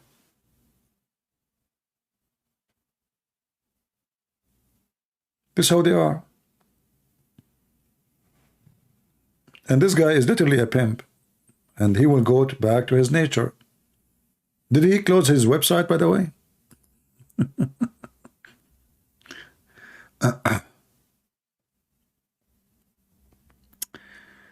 Anyway,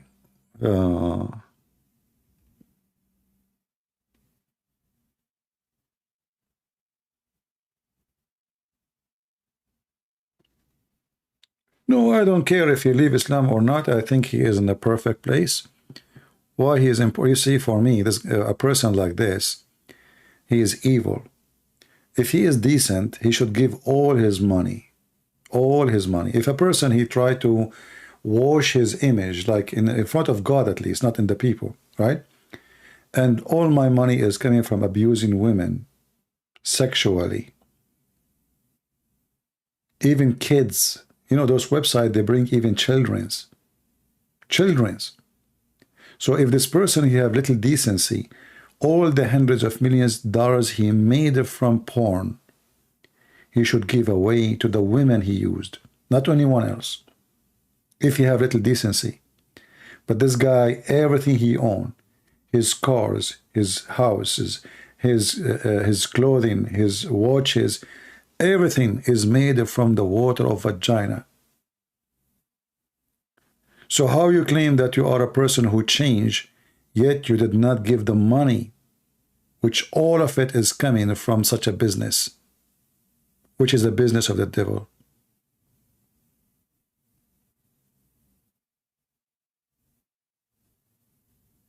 You see how you know if he was decent and became a believer suddenly? But believer in what? He is still the same person. He is evil, and now it is time to make himself look better. So he is using Islam. I believe this person is a satanic man, and he is using Islam for his benefit. And he found that he will become a bigger star if he joined Muslims, and even maybe he will have more protection. But sooner or later, all of this will collapse. And you will see. Just Watch what is coming. Exactly. By their fruits you shall know them. The fly go to the garbage, and the bees, they go to the flower.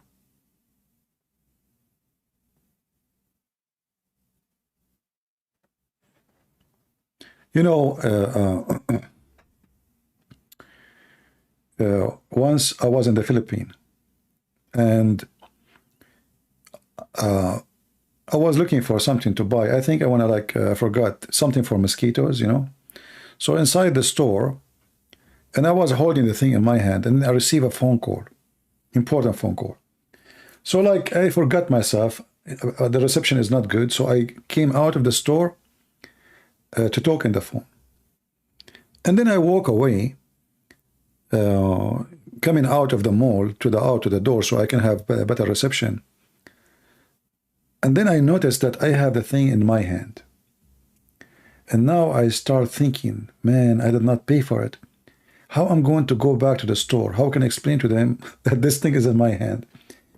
I felt so bad because this is, you know, I mean, and I was like, thank God I did not notice I was taking this thing with me, because this is kind of a theft. You know, if you are leaving the store and you have it in your hand and you do not pay for it, what they will think? They will think you are stealing. So now how I'm going to go back, how I'm going to put it in the shelf again and take it and pay for it. So I put my hand in my pocket and I went inside the store, honest to God, and I was so nervous. And then I went to the shelf and I made myself like grabbing something from the shelf, and then I took what is in my pocket and I went to the cashier to pay. I can go. I said, maybe it's safer not to go back, you know, because they will not believe you. You know, I don't know what to do. But I will never feel good. I mean, it's a stupid, it's a theft.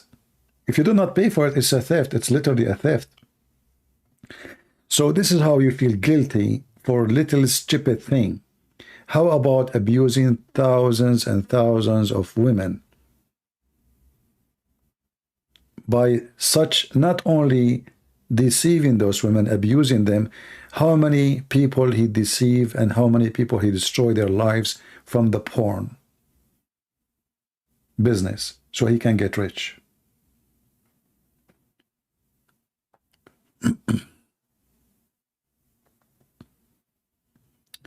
You do not need to make a course online how to debate Muslim. Just watch my videos.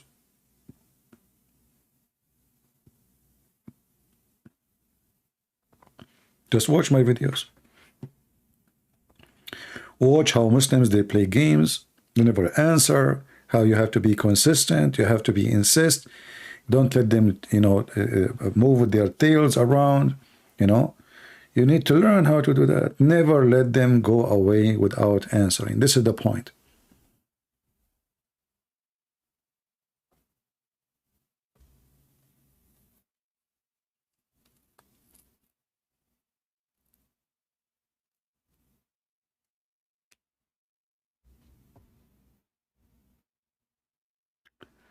Zakir Naik, he used the same argument. You know, Zakir Naik is an idiot. Zakir Naik, he made a video saying that David Wood don't have the same caliber to debate me, right? At the end of the video, he said, there's a Hindu man, he debated him, and now this guy, he lost his a lot of his fan. But look what happened now. Zakir Naik is really stupid. He don't want to make David Wood famous, but he mentioned his name. So it doesn't make a difference really if you debate him or not now. You just said his name. Secondly, as long you are saying debating somebody like the Hindu guy made him lose his fan, well, what about doing it and make him lose his fan? And actually, I can assure you that David Wood will not do good. We will not do good because he is not consistent with the questions. The guy, he will give him an answer, fake answer, stupid answer, and David Wood will not chase. He will let it go. The same what he did with Mimi Hijab. So, you know, Naik, he's just trying, you know, he don't wanna get into trouble because he don't know what will happen. He's not so confident because both of them, they speak English, they speak Arabic. Zakir Naik and David Wood. Mimi, he knew he have an advantage. He can say anything. He can get away with it, and he would do the mockery.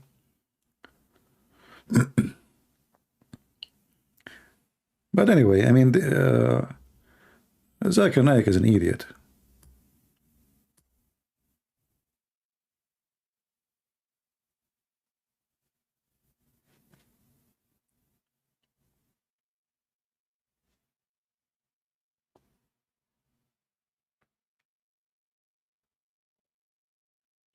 Anyway, generally speaking, Muslim, they choose carefully. They will debate who, you know.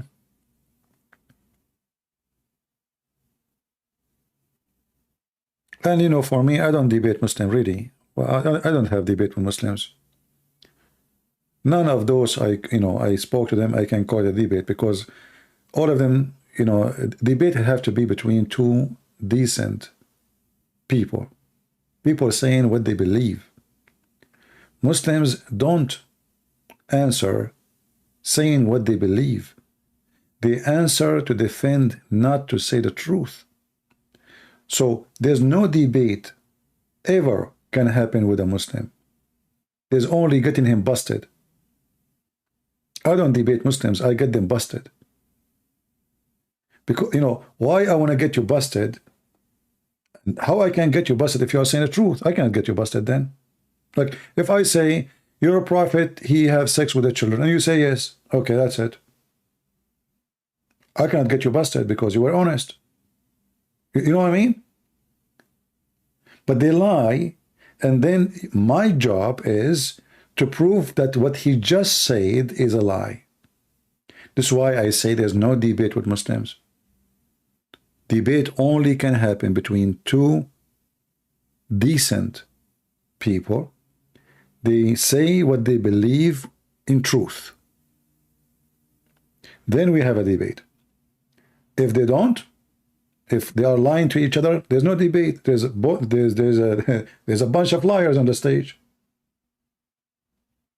So how that can be a debate? So I never saw a Muslim he have honesty. And if he have honesty, that's mean he left Islam. The only, I can say, the only honest Muslim, as this guy Tatay, he said, now we are quoting the pimp, the only true Muslims is ISIS. They will say, yes, the Prophet did that. But those are not exist. They are not in YouTube, at least. Why Muslims insulting they have to insult somebody. You see, the Muslim, they have a problem. They cannot speak against Jesus as a person because they claim that he is a prophet for them. So they have to find somebody. That's all. I'm sound tired because I'm speaking for many hours. Don't forget to subscribe if you care for what we do. And for sure, most of you don't.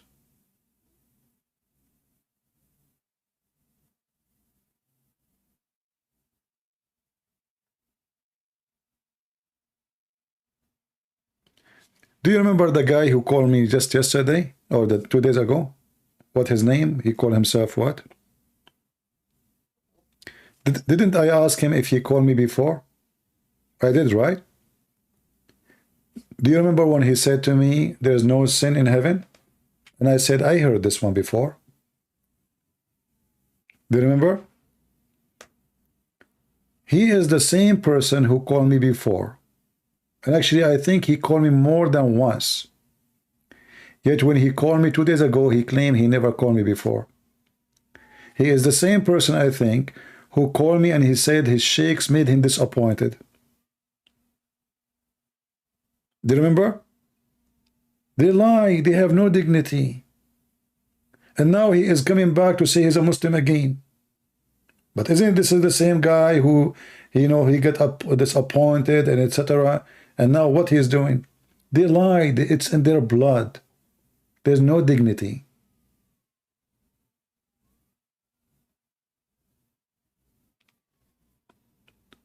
When he said to me, there's no sex in heaven, I remember right away the one who called me long time ago, and he said the same. It is him. Go check the voice. But I asked him, did you call me before? He said, no.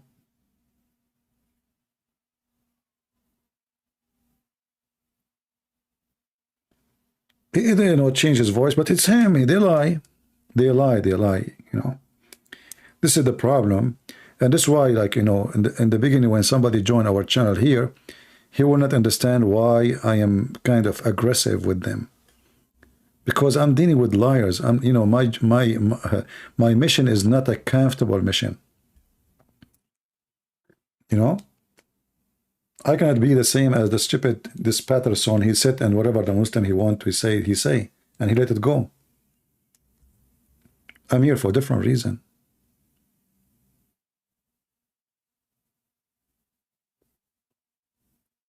Yeah, I'm sure he called more than once, but when I asked him, he said no.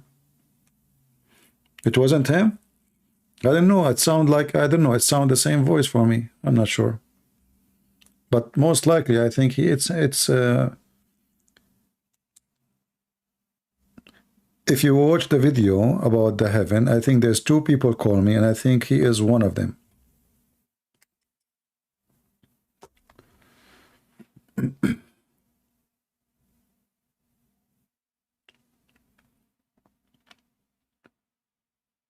Anyway, this is why our job here is not really easy, because we are dealing with liars. We are not dealing with, you know, decent people.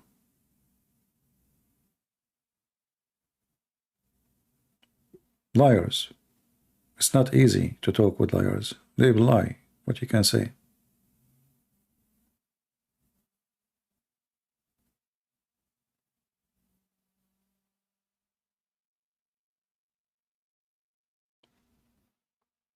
Yeah, you know, when he said that line for me, I remember right away, there is no sin in heaven. And it was his voice, you know, for me, I mean, right away. And I said to him, did you call me before? He said, no. But I understand, they lie. Zero dignity.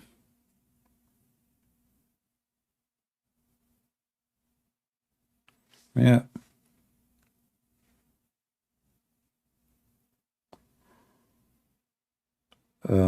Who is God in Hindu books? The Hindus, they have many gods. According to Sadhguru, they have 35 million gods. Anyway, Hinduism is not really a religion. Hinduism is a collection of philosophy. And there's a lot of contradiction in it. I mean, contradiction as a value, you know. Like in one hand, they don't want to eat meat, but in the same time, they abuse elephants. You know, do you see how they chain the elephants? So how you are merciful. And then the same hand, they used to be burning women when the husband he died. So we don't want to kill a cow, but we burn a woman alive because the husband he died. So it's, you know, it's an awkward philosophy. It's not a human philosophy, actually. It's very violent, even though the appearance is peaceful. Islam tried to do the same. Islam tried to make itself appear to be peaceful, but in reality, it is deep inside is very violent.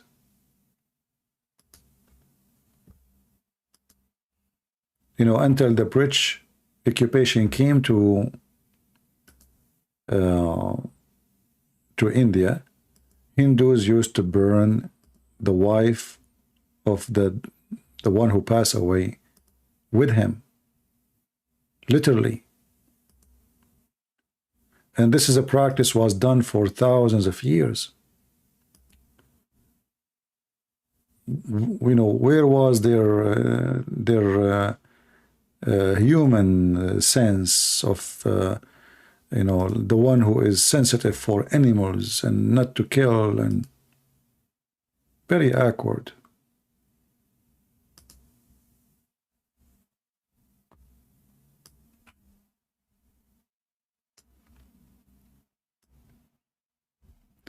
You know, when I was in Thailand, I saw how Buddhist priests collecting food and donation from prostitutes.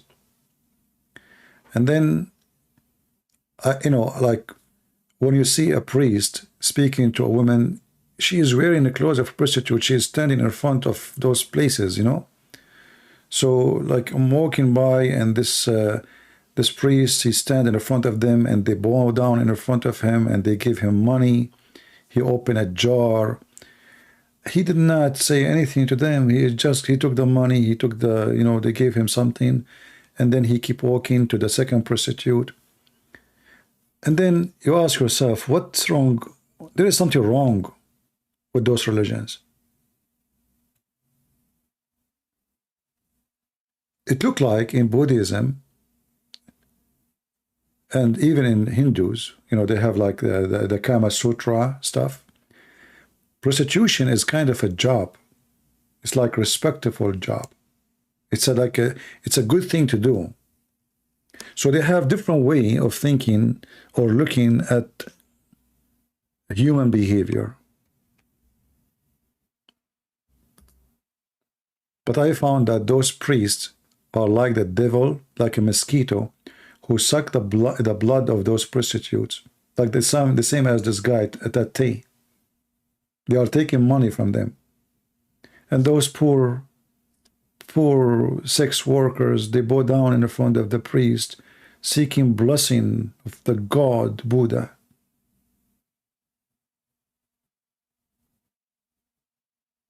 But the society of the Buddhists don't help the prostitute. They let them for their destiny so they can get AIDS and sexual disease and being abused and human trafficking and all the garbage come with this business.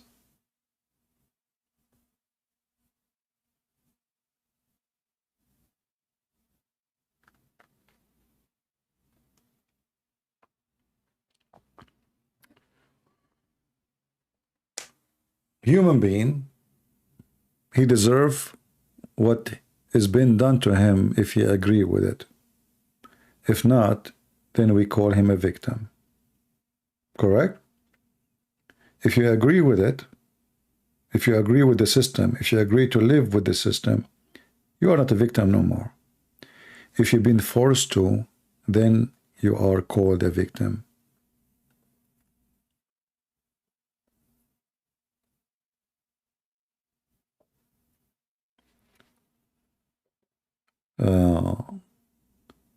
Those men are not priests? No, they are. They were wearing the pink clothes, and they are, you know, no, they are priests. They are wearing the pink clothing. They are shaving their head. People bow down in front of them. So what they are? If they are priests, what they are?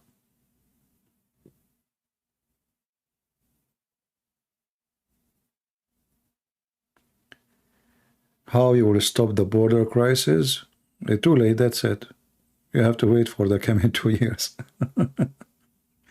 Actually, now people of Arizona, they make it even more horrible. Good luck with that. You know, America is a country run by idiots. No more comment.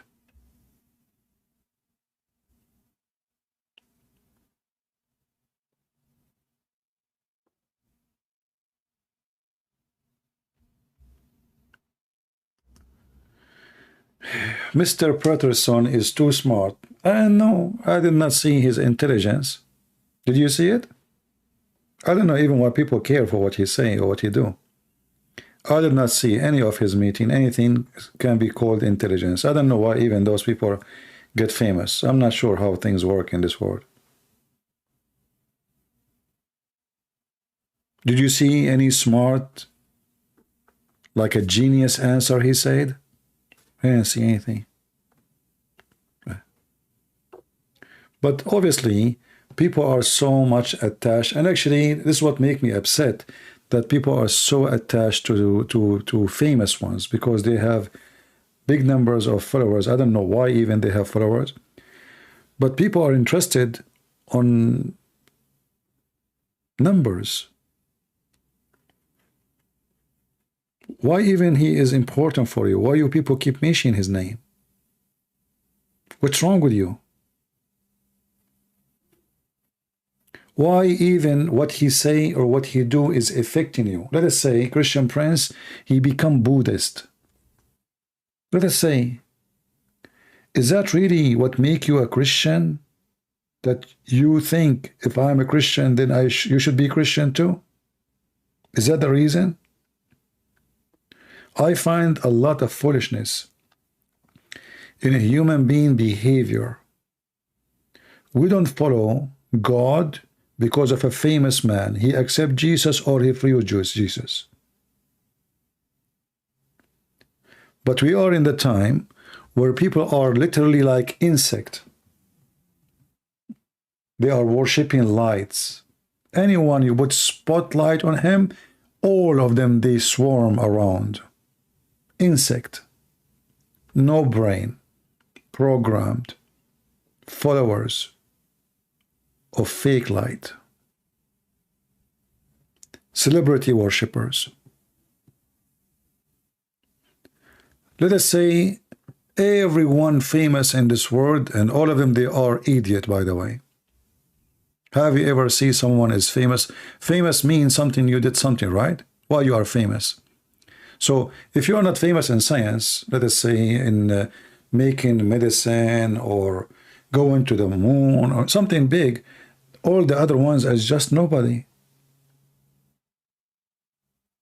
If I'm not able to make a spaceship to go to the space, and I am famous in YouTube, I mean, what does that mean exactly?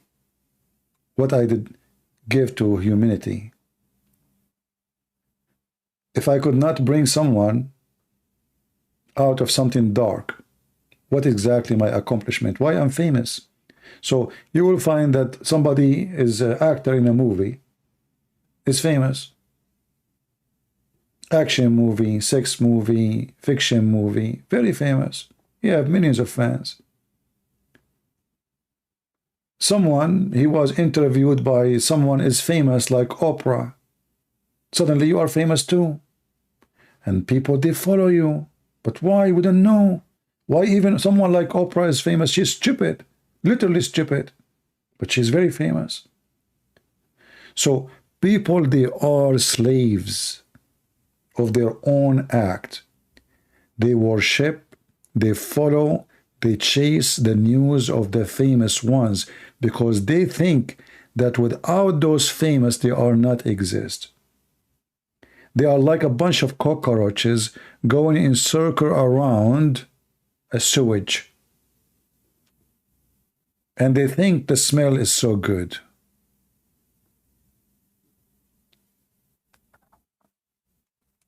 I want to let you know an experiment.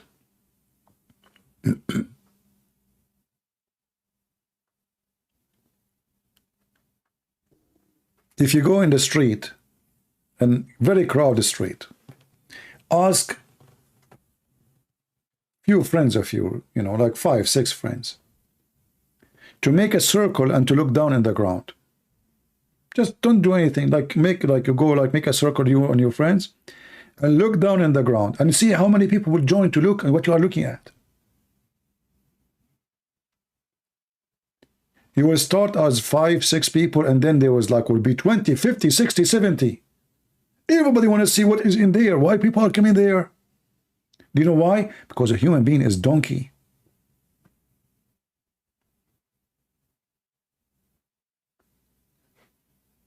This is called a cattle behavior. Goat, no brain. Automatically we do things without knowing why we are doing it.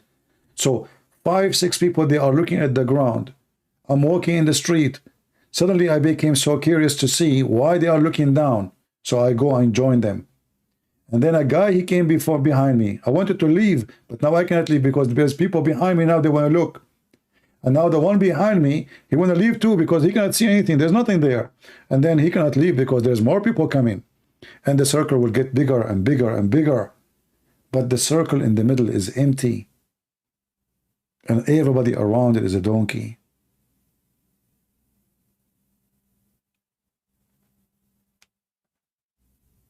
This is reality. This is how they do. Nobody asks himself, why? What is my business? Why I need to see? What if it's something stupid?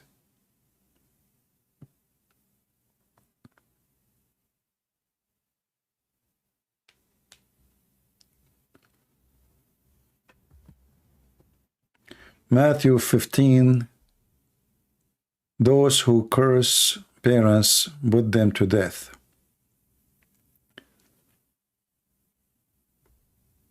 Why not let people acknowledge their sin? Give them time.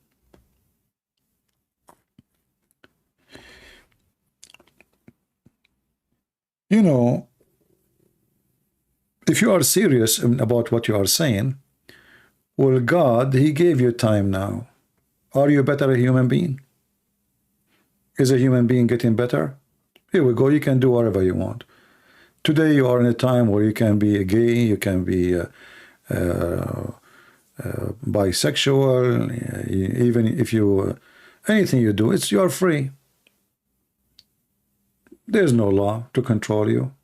You can even beat your parents. Are you a better person? If a person don't want to respect his parents, he will respect nobody in society, and he will turn to be a criminal.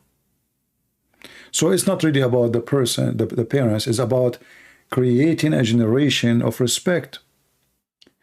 If a person, he is so bad to the point, he is going to beat up his mother or his dad,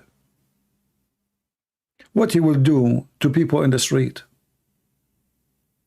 So for you, you think about it because you see the world from little your tiny hole in your door. You know, you have a hole in your door and you look from it and now you see the world.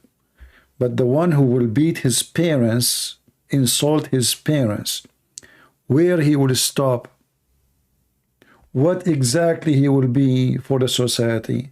Your mother, the one who cared for you, she cried for you, she got, maybe she gave birth to you, almost she died. If this is what you do to your parents, what you will do to someone else. So because you have a very limited way of seeing things, look at what we have now. Drugs. The kid, he said the F word to his dad, he said the F word to his mother, and then they start doing drugs, and they have sex in the street, and he shoot this guy, and the guy shoot this guy, and the girl, she do not know her father, and the son, he do not know who his father. What a messed up society.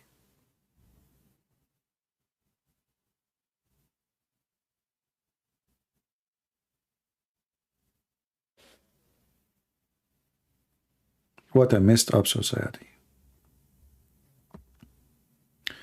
The Bible says the wages of sin is death, but Elijah did not die. Well, you know, if a person is so good and God decide not to make him die, what do you think? I'm going to send a warrant to arrest God because he decided not to let him die?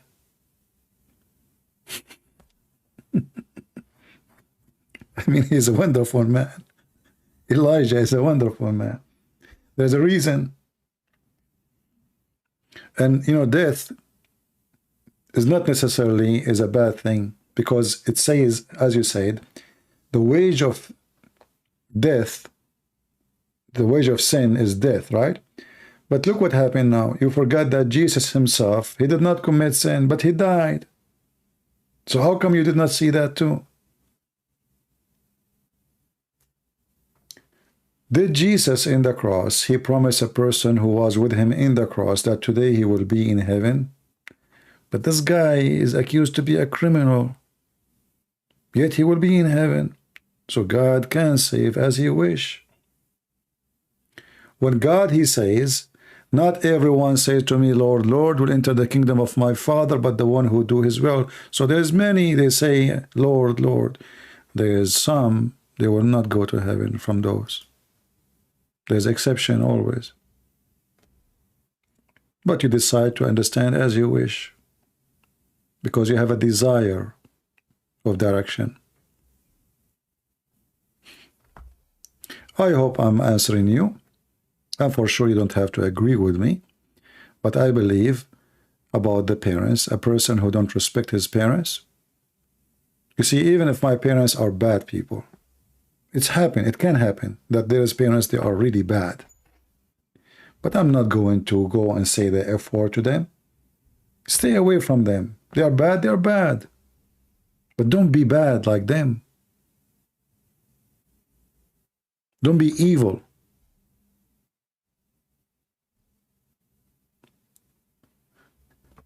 When the Bible he teach you about how to behave, the best behavior start at home. If I cannot be good to my brother and my sister, my father and my mother, I will not be good out of my home. Because suppose those who love me and those who care for me, I cannot be good to them, I will be good to who? So here you have the seed of good in the society. The first school for us, all of us, is when we are children inside our houses, not in the school we go to. What you learn about your mother, about your father is going to impact you. And by the way, usually bad kids, they can be usually, not necessarily, because they have a bad parents.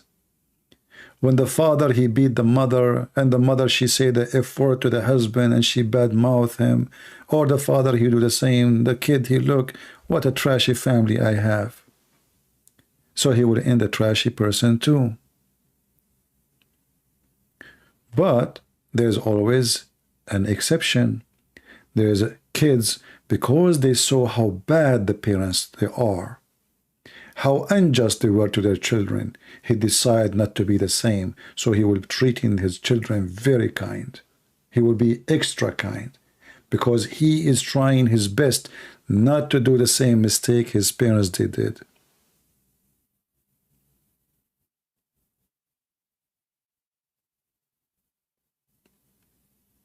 So in order to understand the Bible, don't try to read a verse only. Try to live it. Try to feel it. Try to be the person who is there. Try to be the parents, and your son is saying the F word to you. What do you feel?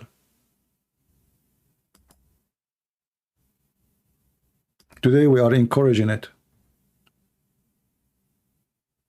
Today in USA, children, they teach them in school to call police to their parents.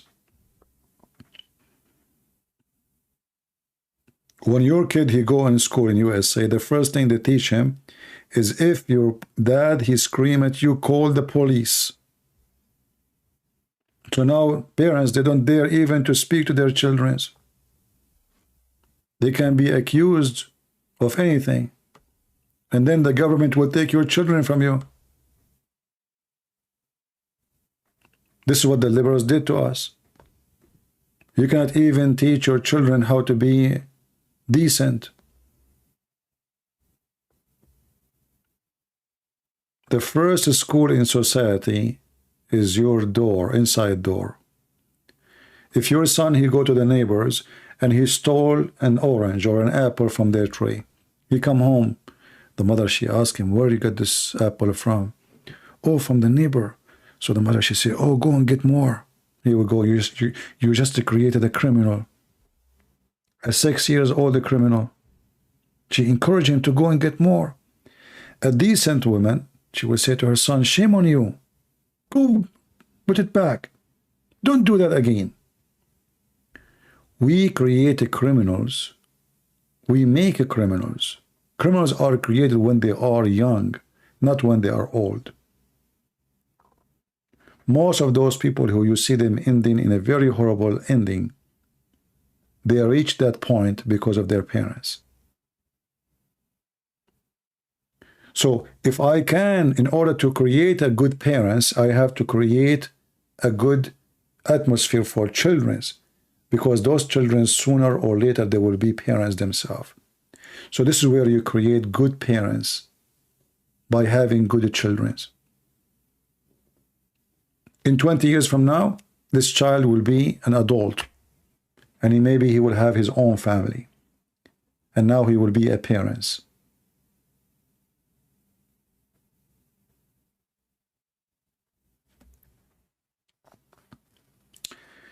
it is very difficult to be true followers of Christ. I do my best. Well, you see, if it's easy, then there's no point. If it's easy, everybody is you know, is saved. If it's easy, even in America, they say easy come, easy go, right? Easy usually, it's because it doesn't have a value.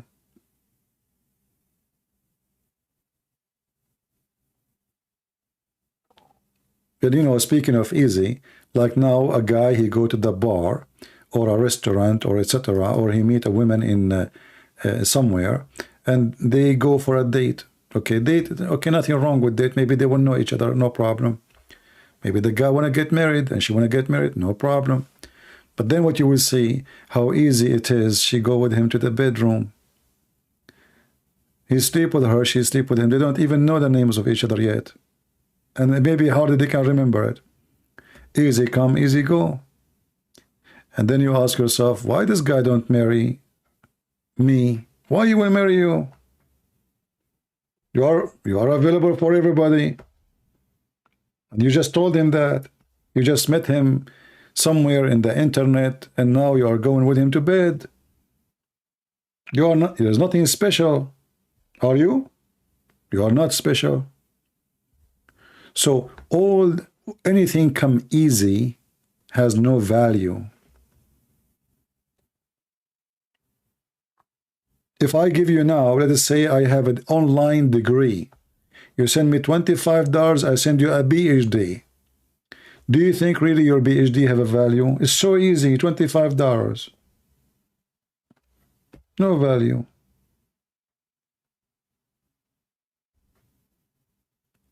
Value come through struggling, hard work,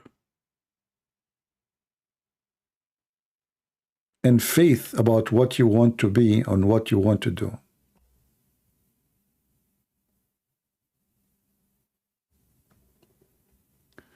Somebody's saying there's nothing wrong with casual sex.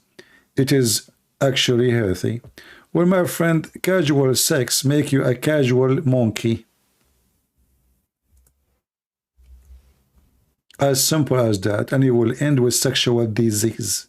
Good for you. There's nothing wrong with casual sex. Yeah, nothing wrong. Well, don't be upset then if you come back home and your wife, she is effing somebody. She want to have casual sex too. Well, I'm sure you will not be upset, right?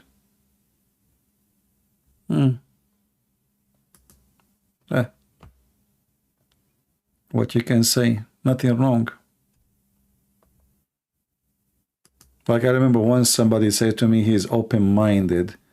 I said, so can your neighbor sleep with your wife? He said, why you are saying that? I said, we just said you're open-minded. What open-minded mean? What does that mean exactly?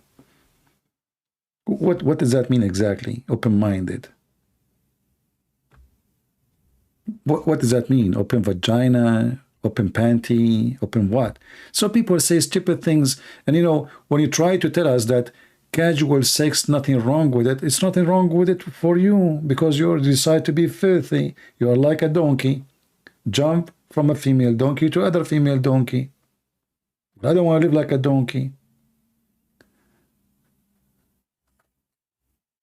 Even you know, the purpose of sex is not sex, it's to have a family and to reproduce. But people like you will spread sexual disease and they will end horribly. Just watch your end, how it's going to be. Casual sex, nothing wrong with it. You know, I will not be honored to make you my friend. It's healthy. Oh, okay. Use condoms. Oh, okay. Well, I don't know. I have a bad news for you. Condoms, they don't provide full sex protection. And if you say they do, you are stupid. That is a false argument. Not only it's not ethical, and you are just being, I don't know if you are just being stupid now. Wearing a condom doesn't change the fact that you are filthy. This is number one. Number two, condoms does not protect you from sexual diseases, because anytime this condom can be ripped off or come out, and then in graduation, you got AIDS. And as long as you do casual sex, that means you sleep with people who sleep with everybody. That means they are all over the place. So you and them, they are the same. Thank you. Nice to meet you. I guess like a person like you, when you meet your partner, you don't shake hands. You shake penis from the first meeting. Pervert.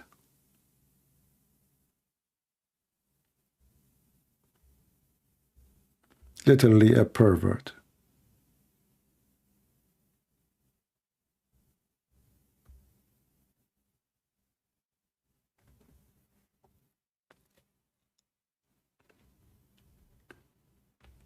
You know, not only he said it's healthy, just to show you how stupid what he said. If a person, he sleep with many people, how many images of men or women they are in your head already? So when you sleep with a person, all the people you slept with them before, they are sleeping with you in the same time. Let's say you are a man or a woman who slept with 100 men. And now today is a man number 101. This guy, by entering into your body, he slept with all the men you slept with them before. And not only that, you will never know what the word love means, because you are just a sex addict. You cannot feel love. It's just about sex and nothing special about people. It's just a vagina, it's just a penis. You are just a penis. They are around 97 effective. Ask any facility. My friend, please, just leave us in peace. Here we go. I'm going to block you. Yeah, guys, ask any facility. The one, if somebody, he studied physiology and he told you this is healthy, he's a scumbag. What about you ask him to sleep with his wife? The doctor, you are going to his clinic, he says to you, casual sex is good. What about you ask him right away, can you give me your phone number, your wife number? Let us see what he will say. The same person who is asking, he's saying to you it's healthy. He said to him right away, I want to practice health here, right here. Ask him for his wife number or his daughter number. Let us see what he will say. Sicko. Sick.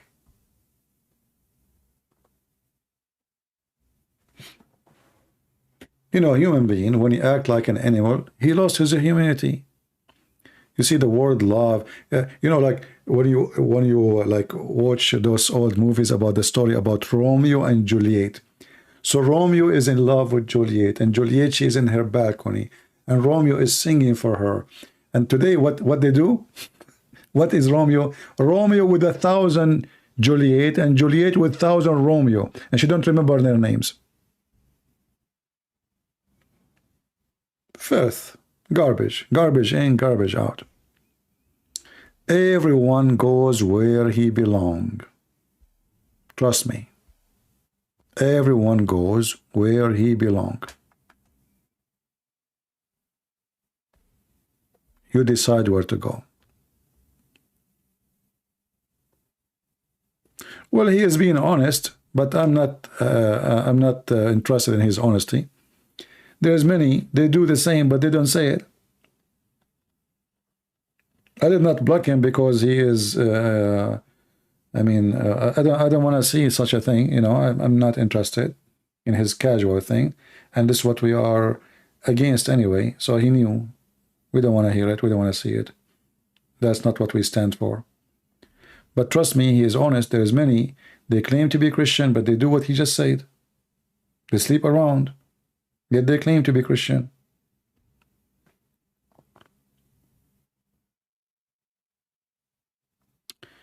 I am with my husband 40 years, not counting the last 5 years. Well, good for you, my friend. God bless you, you and your husband. You see, when you are, if a man is a real man, he love only one woman. This is what a real man does, and this is what real women do. If you want to just have sex, you are not a man, neither a woman. You are just living as an animal, and you will die as an animal, and you will be treated by the one who will live with them or associate with you as an animal, and your life will end in a miserable way. Your life, all of it, will be a misery, a chain of memory of misery, because you've been used and abused, and you allowed it to happen to you.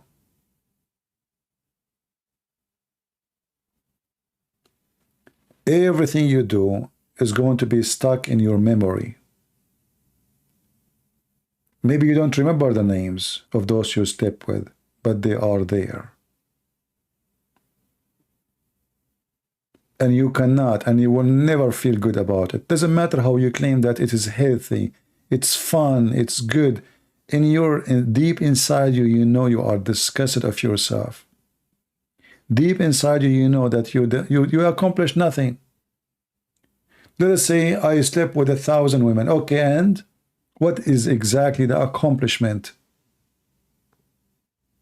What I did? What I'm trying to prove? That I'm acting like a scumbag?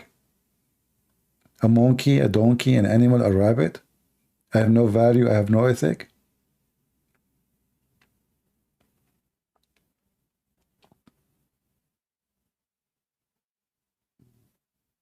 If a man, he love a woman, he marry her, he don't if her.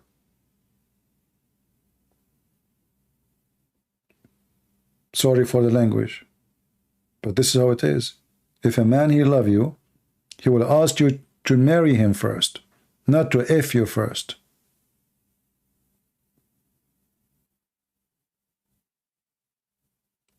But today, if you don't do it, there's something wrong with you. They will start making rumors about, like in the old day, it was a shame if a girl, she is not a virgin. Now it is the opposite. But don't let them fool you. Trust me, every man, he appreciate a woman. She don't give herself, and she is not a cheap. When a woman, she give herself to a man, he offer her nothing. He did not believe in her. He don't love her. He don't want to marry her. So you give yourself to him, you give it to anyone tomorrow. You meet somebody else tomorrow. You're easy. First time I heard this, it was in USA, in radio station. I was doing a radio interview. So one of them, he says, if you get the milk for free, why you want to buy the cow? Interesting. A mythology of the cow. So they think about you as a cow. So why they want to buy the cow if they can get the milk for free? So the second you give yourself, the first thing the man, he would ask himself, well, I can sleep with her now. Why I want to marry her? But exactly, what is next step? She's sleeping with me already. Now, maybe there's some men, maybe they fell in love with you and they were decent from the beginning, but they slept with you, they made a mistake. But this is not the case for everybody. Mostly, when you give the man what he wants, and mostly he want to get into your panty, as soon he finish with you, he do not know you. It's just temporarily. It's like Muslims doing mut'ah.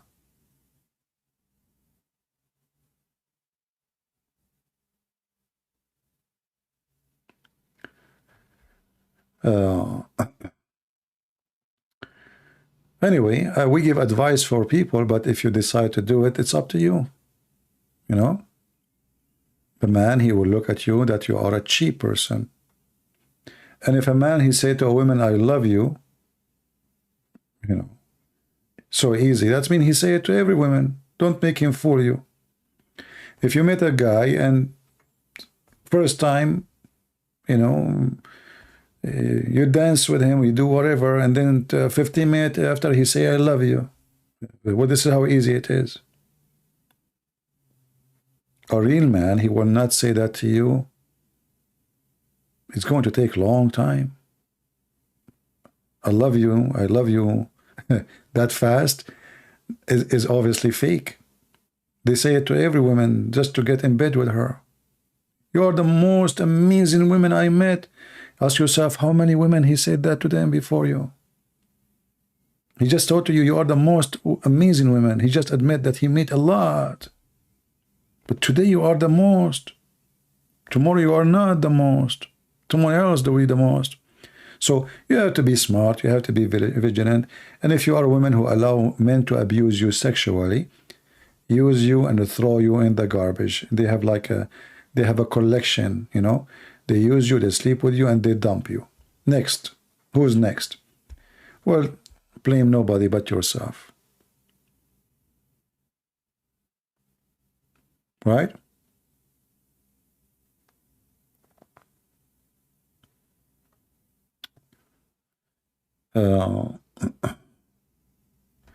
Anyway, I think we have enough for today, and I think I'm going to delete this. I was coming here to speak for 15 minutes about Trump. You guys, what you did to me.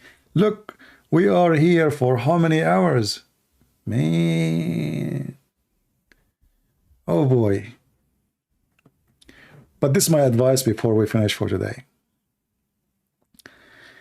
Ladies and gentlemen, when you live it cheap, you lose respect to yourself. As simple as that. You know, even if you think, or if you try to convince yourself that it's fun, it's the right thing to, I mean, it's yeah, it's okay. You convince yourself, but deep inside you, you know that you are a piece of garbage then. Many people, they try their best to lie to themselves. They live a lie themselves, that what they do is right, but deep inside them, they knew it is garbage. And then when you get older and older, you start living the misery. You are lonely. You know why you are lonely? Because you've been with too many people, but you love nobody, and nobody loves you. You will die lonely. You've never been honest. You've never been decent. And if you try today to be decent, nobody will believe in you. Because always you were a piece of garbage. Always you were selfish. Always you are willing to abuse somebody, use them and dump them. You will end in a very miserable way. If you are a male or a female, it doesn't matter. A person, when he do wrong, he lose respect to himself. And if you lose respect to yourself, why you ask people to respect you? Nobody will. That's why the Lord, he said, from their fruits you shall know them. So deep in ourselves, we have bad fruits. A person who have decency, he fight the bad fruit. He try to get rid of it. He try to clean the box. I have a fruit is bad here, is hurting me. I want to get rid of it. You struggle with it. You fight your sin. And you keep walking strong. And you say, you know what?